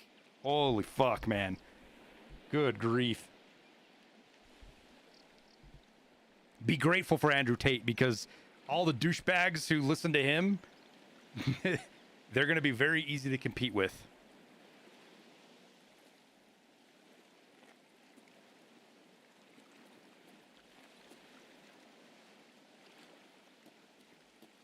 You hoping he would get arrested when he got here? You have to have a reason to arrest somebody, man. Like it or not, the only thing that there is against Andrew Tate right now is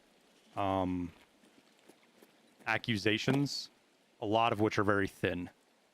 Some of them might stick, some of them might end up having a lot of fucking proof to them, but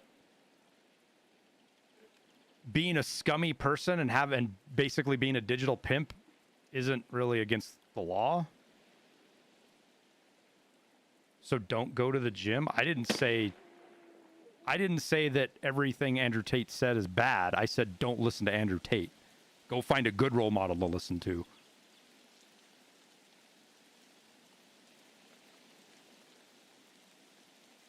You want a good role model? Jocko Willenick. Go look him up. That guy will set your life straight as a fucking arrow. You want another good role model?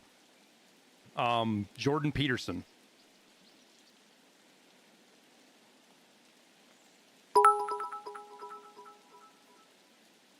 My SDI told me it was my dress blues, not my humor.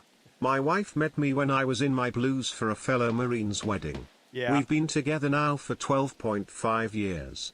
Can confirm the dress blues do in fact snag hot chicks. Yep. I cheated too. Birkin, I cheated too. Jordan Peterson is a disaster of a human? No. Jordan Peterson is a complicated individual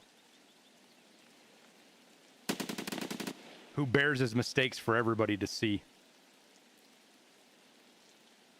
and doesn't hide from them.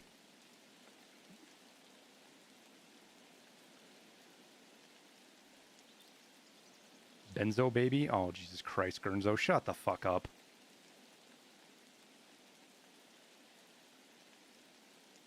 Go read 12 rules for life. Actually, go read the fucking book and you will be a better person I don't care who you are, you will be a better person.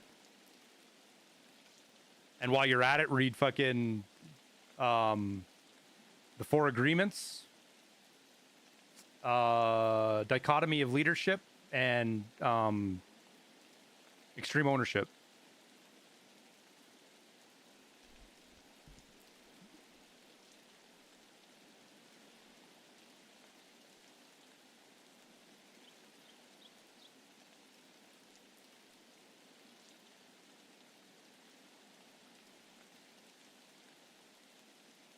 Is there any way of changing servers in Arena? Yeah, I think you can do it in settings, can't you?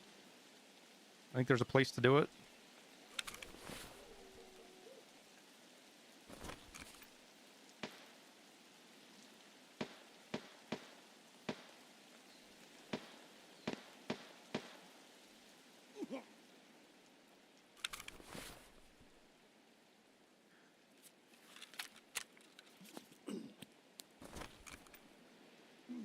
No, it's not in the launcher for Arena Ace Project. It's on the actual... Yeah, you can change regions, but not servers.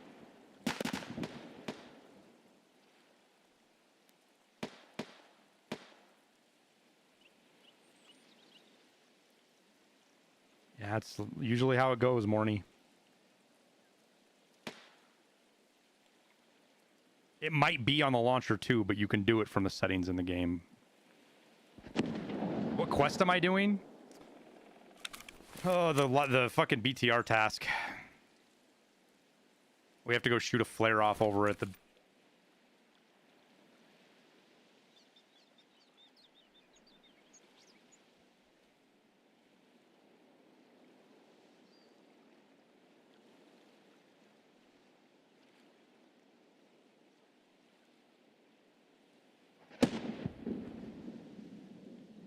And one thing, going to the gym isn't enough. If you're a dude, like this is specifically for dudes. I know there's like 2 females that hang out in the stream occasionally. This advice is specifically for dudes.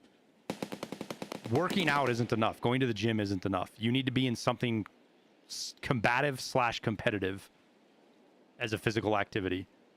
Jiu-jitsu, wrestling, fucking basketball, boxing, something like that to balance you out as a person.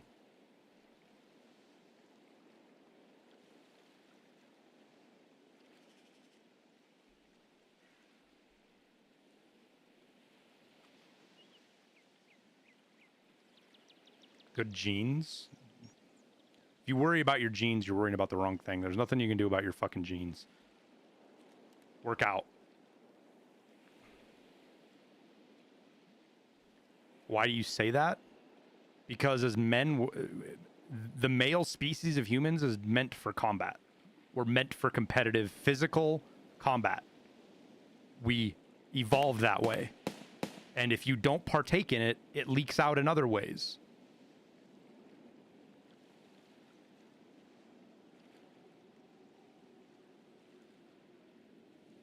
There is a crazy natural drive in men for competitiveness. Natural drive, it's there.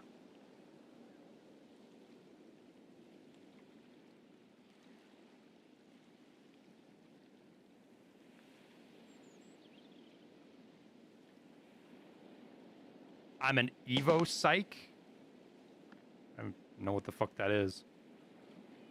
Or what that means.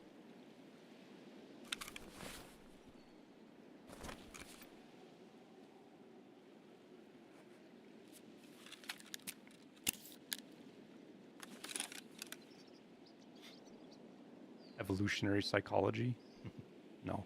I'm just somebody who's 40 years old and has been through a lot in life, met a lot of people, and seen what makes people happy and what doesn't. You know what kind of people are happy? The people that are active doing sports, competitive things. Like, hunting fits into that category too. If you go out and hunt, it does the same thing as jiu-jitsu. Just working out in a gym is usually not enough for folks. Some people it might be. Sure. There might be outliers for it. Not going to argue about that. But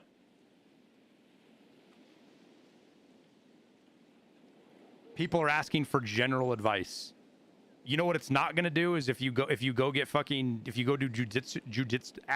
jujitsu or karate or boxing, you know what's not going to happen? You're not going to be worse off. I can promise you that.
Well, there's 2 of the 6 we needed.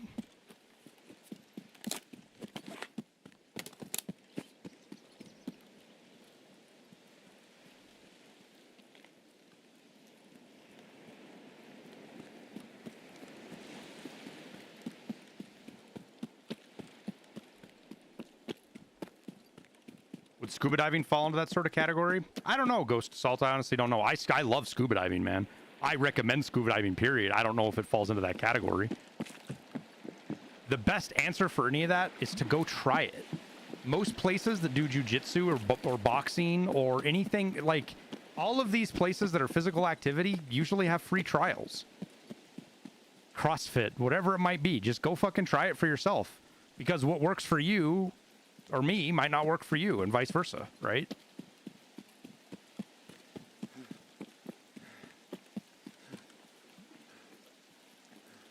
Well, Sunsky, that's a good point. That's a good point. It does have to do with putting you under stress.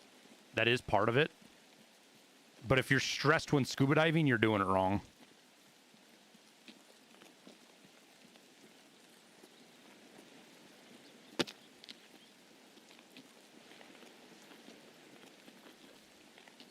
Salsa dancing? Could be.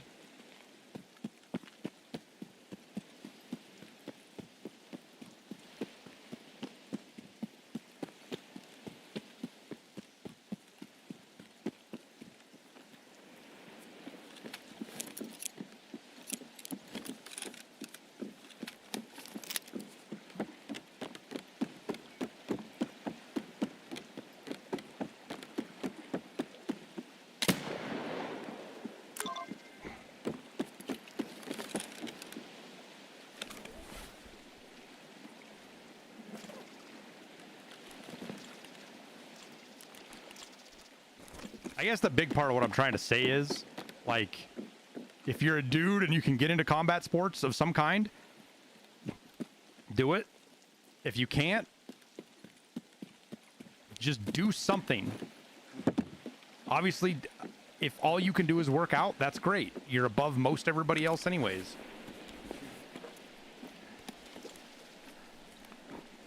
My point is that's usually not enough.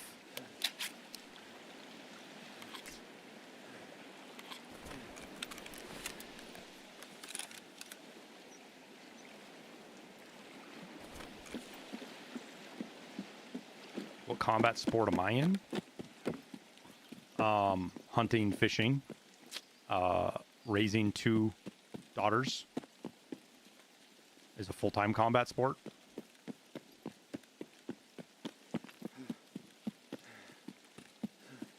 Twitch chat, specifically Tarkov Twitch chat.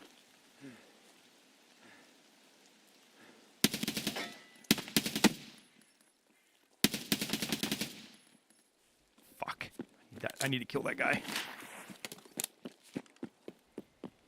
Do I take my daughters hunting and fishing?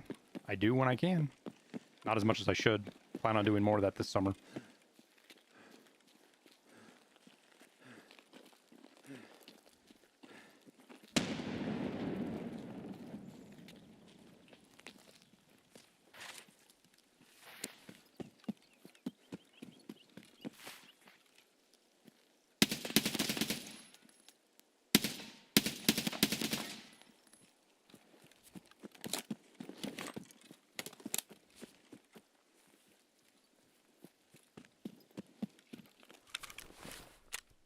All right, how many more do I need, chat? We need 3 more.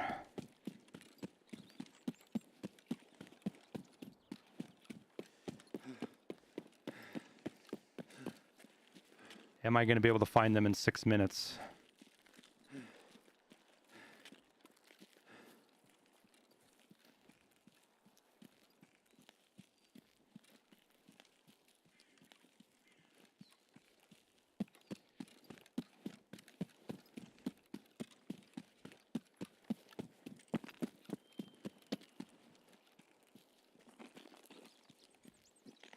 That's interesting. Somebody accusing me of being one of those evolutionary psychologists makes me want. I'm gonna go research what that is now. I didn't even know that was a thing, but I want to know now. I want to know all about it.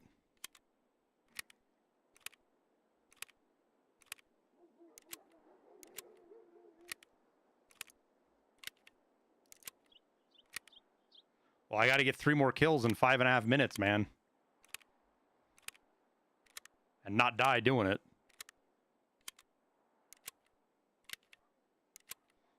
Missouri is one of the latest openers for some reason. Our hunting season doesn't start until fucking...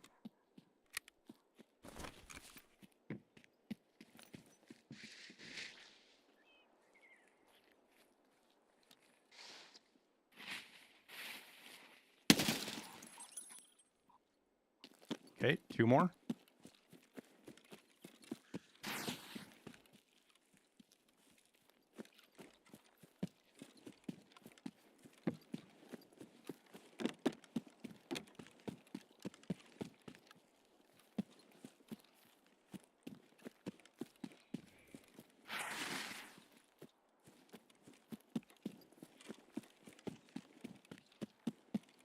Oh, I mean beyond just the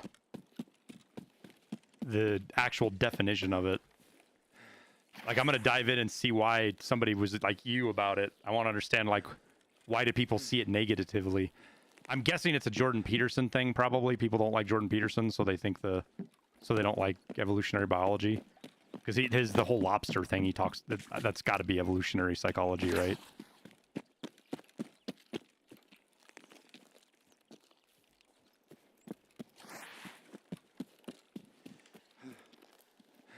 Oh, this is...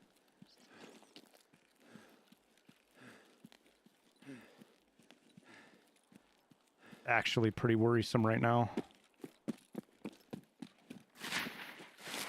What task am I up to? The very last BTR task. Which is turning out to be a bit of a problem.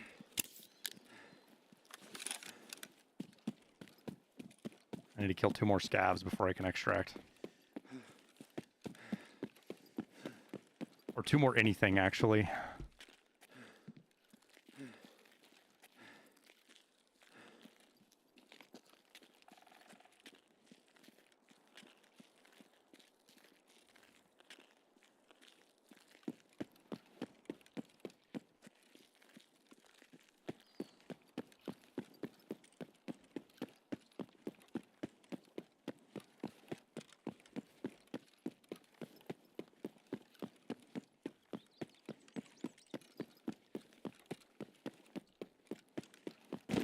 That's scavs for woods.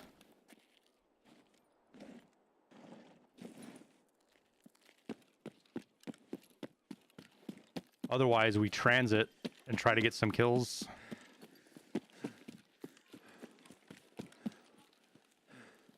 On another map.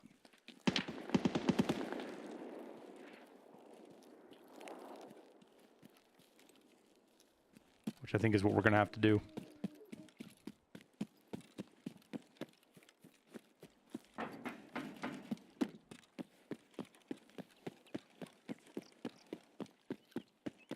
Unfortunately for me.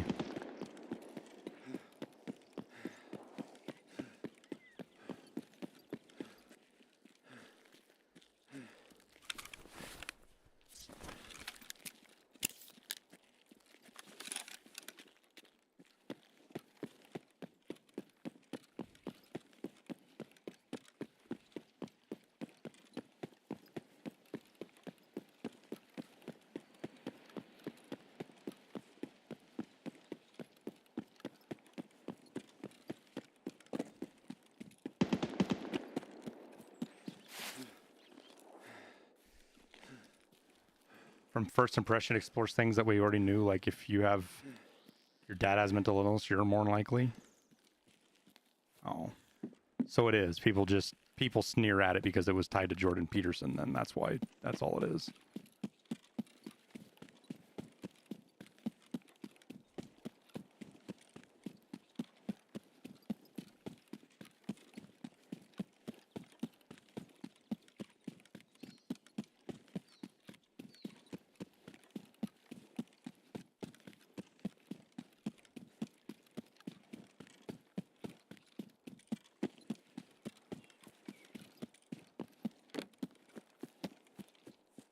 A lot of people hate facts for some reason.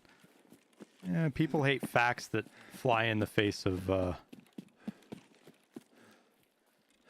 their own hard-held beliefs. Oh my god, this is going to be so fucking tight making this.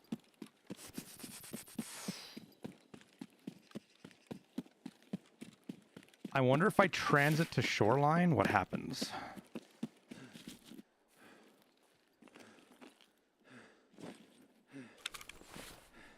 Like, I genuinely wonder.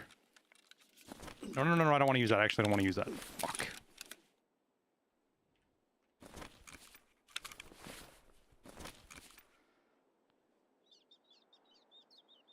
Alright, what happens now, I wonder? Can we still complete the task on shoreline? Do we fail because I didn't kill anything?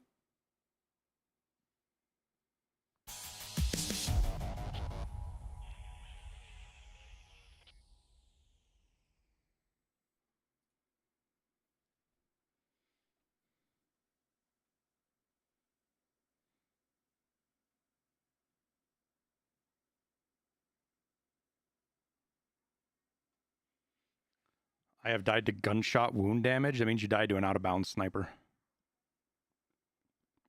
Doesn't it? Isn't that what that means? Out-of-bounds sniper?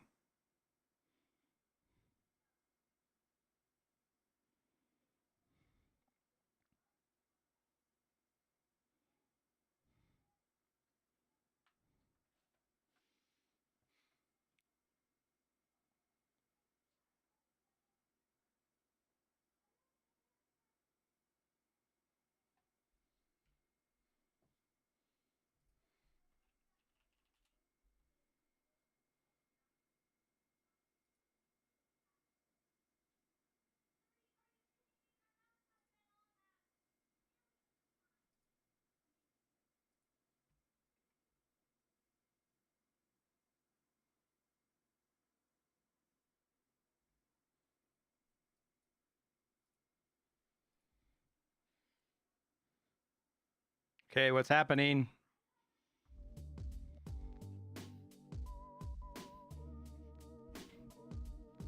What is happening?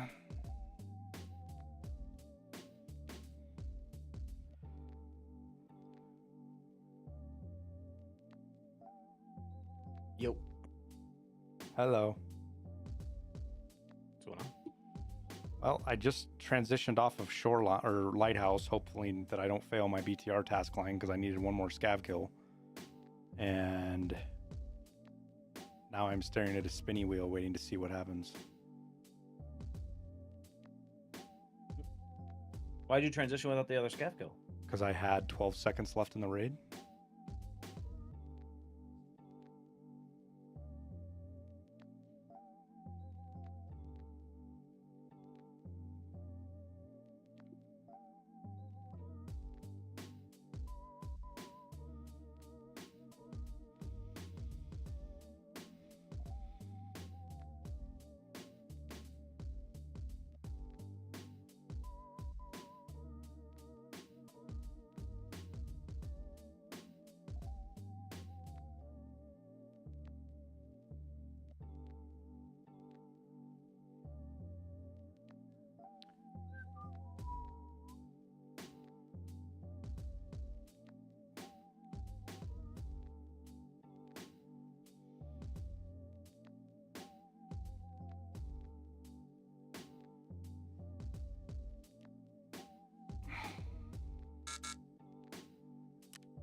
Backend error, can't resolve destination host, and then my game closed. That seems good.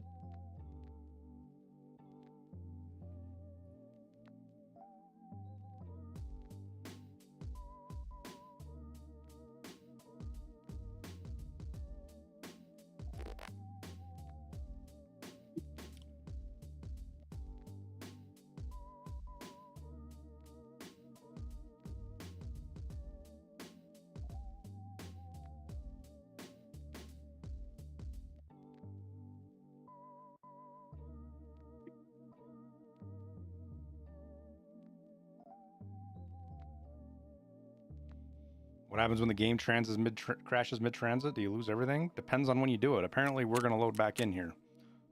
I thought we were going to get sent to the stash, but we're going to load in again.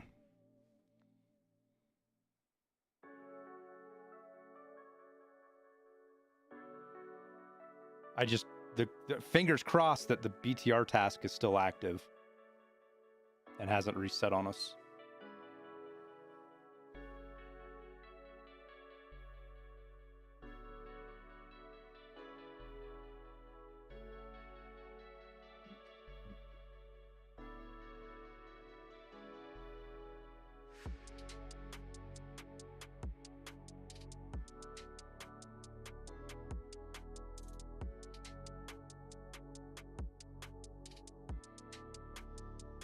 The part that bothers me the most is I'm worried if we spawned in or not. I don't know. Like if we're standing there waiting to die right now, that's gonna suck.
didn't reset, but what do we do? Do we try to kill 2 scavs here? Do I risk it? Yeah, just kill 2 scavs and leave. It doesn't have to be 10 scavs on lighthouse. I know. I know.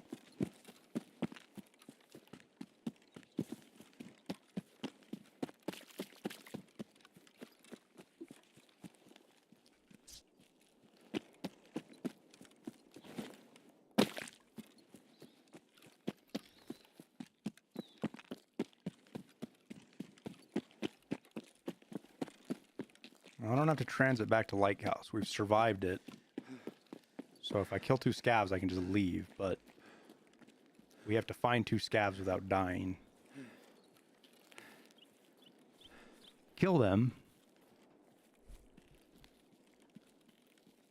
And I think we're good then. I don't even think we have to survive at that point because we've got the survive on. Well, I say that, but I don't know. I do need to find something to eat and drink, though. We're in fucking a bad place right now as far as that's concerned.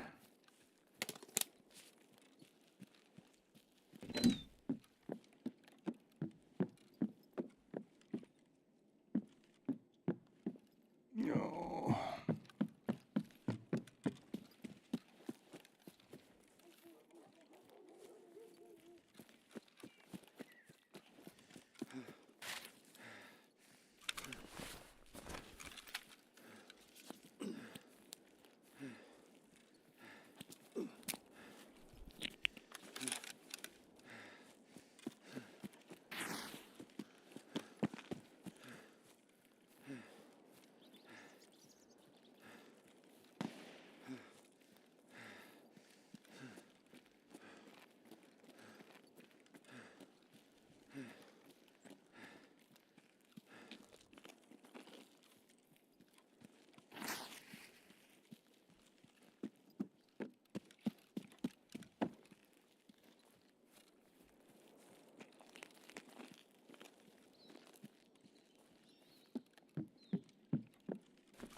See if we can get lucky and find a juice.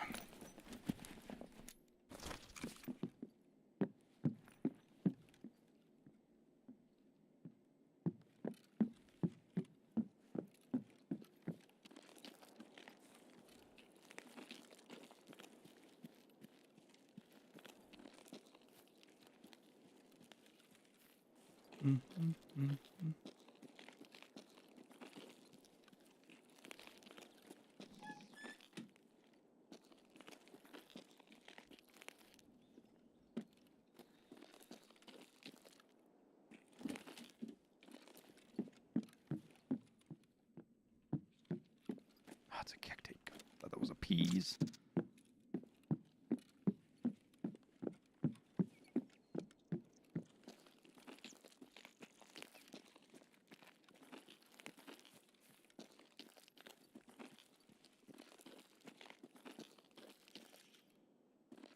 Really hoping to find the scavs that hang out here, but I'm not seeing them.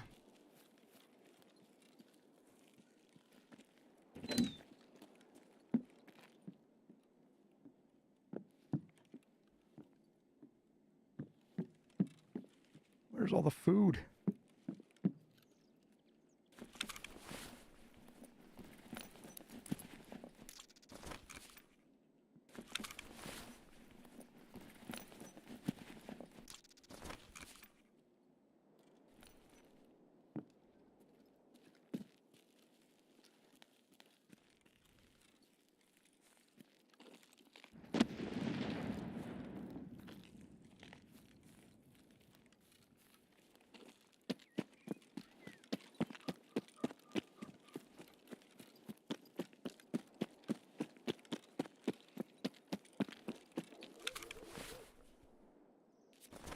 Oh, scabby boys, where are you? Yeah, caches can spawn food. I was more about trying to find the damn scavs and just food along the way, maybe, but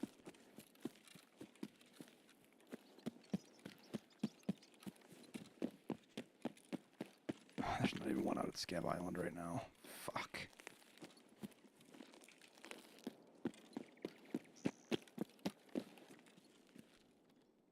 There's no way that's 2 scavs right there. It sure was.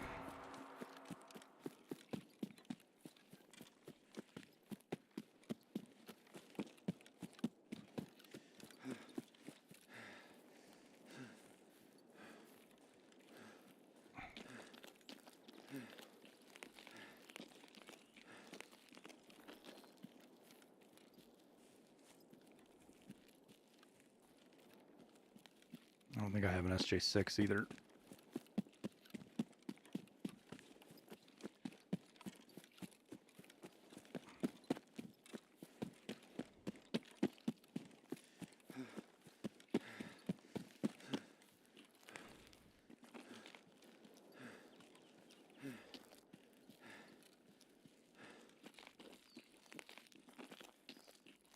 Boogie, boogie, boogie, boogie, boogie. Oh, the worst part is we're not even done, chat. We've got to go turn it into the goddamn BTR driver.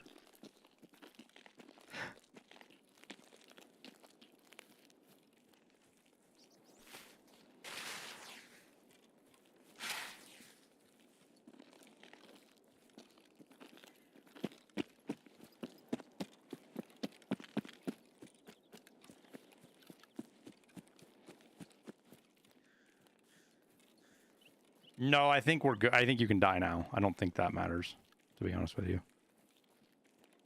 That's why I think we're good now. We've got once you complete everything, you're done. You should die and find out. You should go play in traffic and let us know how it works. I mean, you said you were all right. Give it a shot.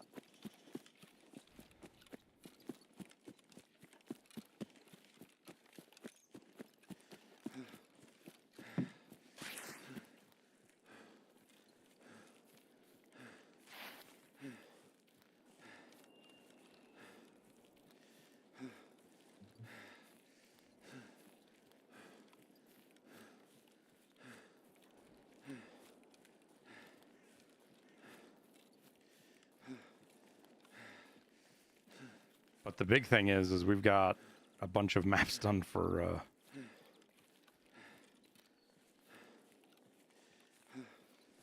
the guide.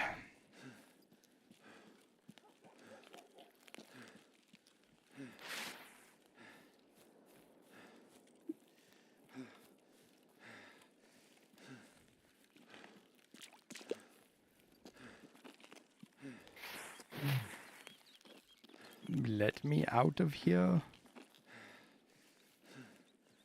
Oh my god, that was a stressful fucking, like, how long have we been going? Oh.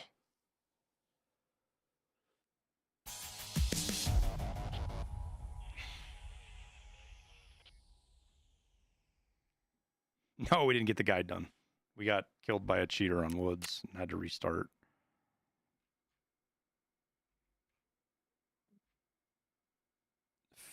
An hour we spent roughly doing? No, it had to have been more than an hour.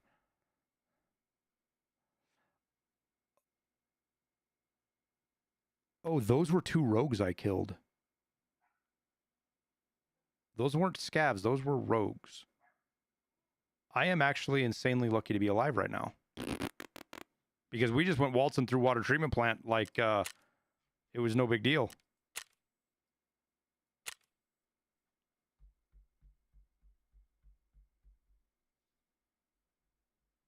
Huh.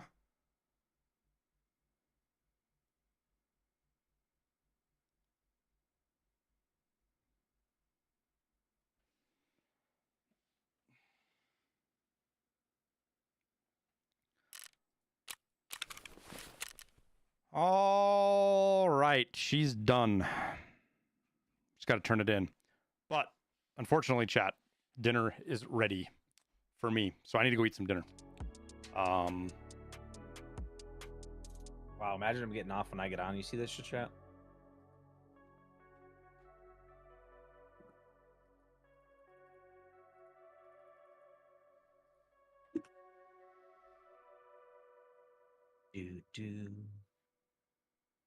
If you like the ladies, recommend learning to cook for them. That's another good one, Soul Charter. Have a good night, man. All right, guys. Thank you, everybody, for hanging out today. We did it was slow today because we did a bunch of guide. We tried to do the guide like 3 times and this 3 times, and we did some other tasks and worked towards it.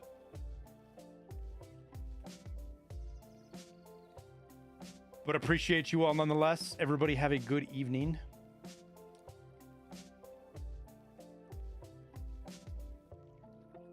I'm gonna go get some dinner. We'll see you guys tomorrow, all right? Good night, everybody.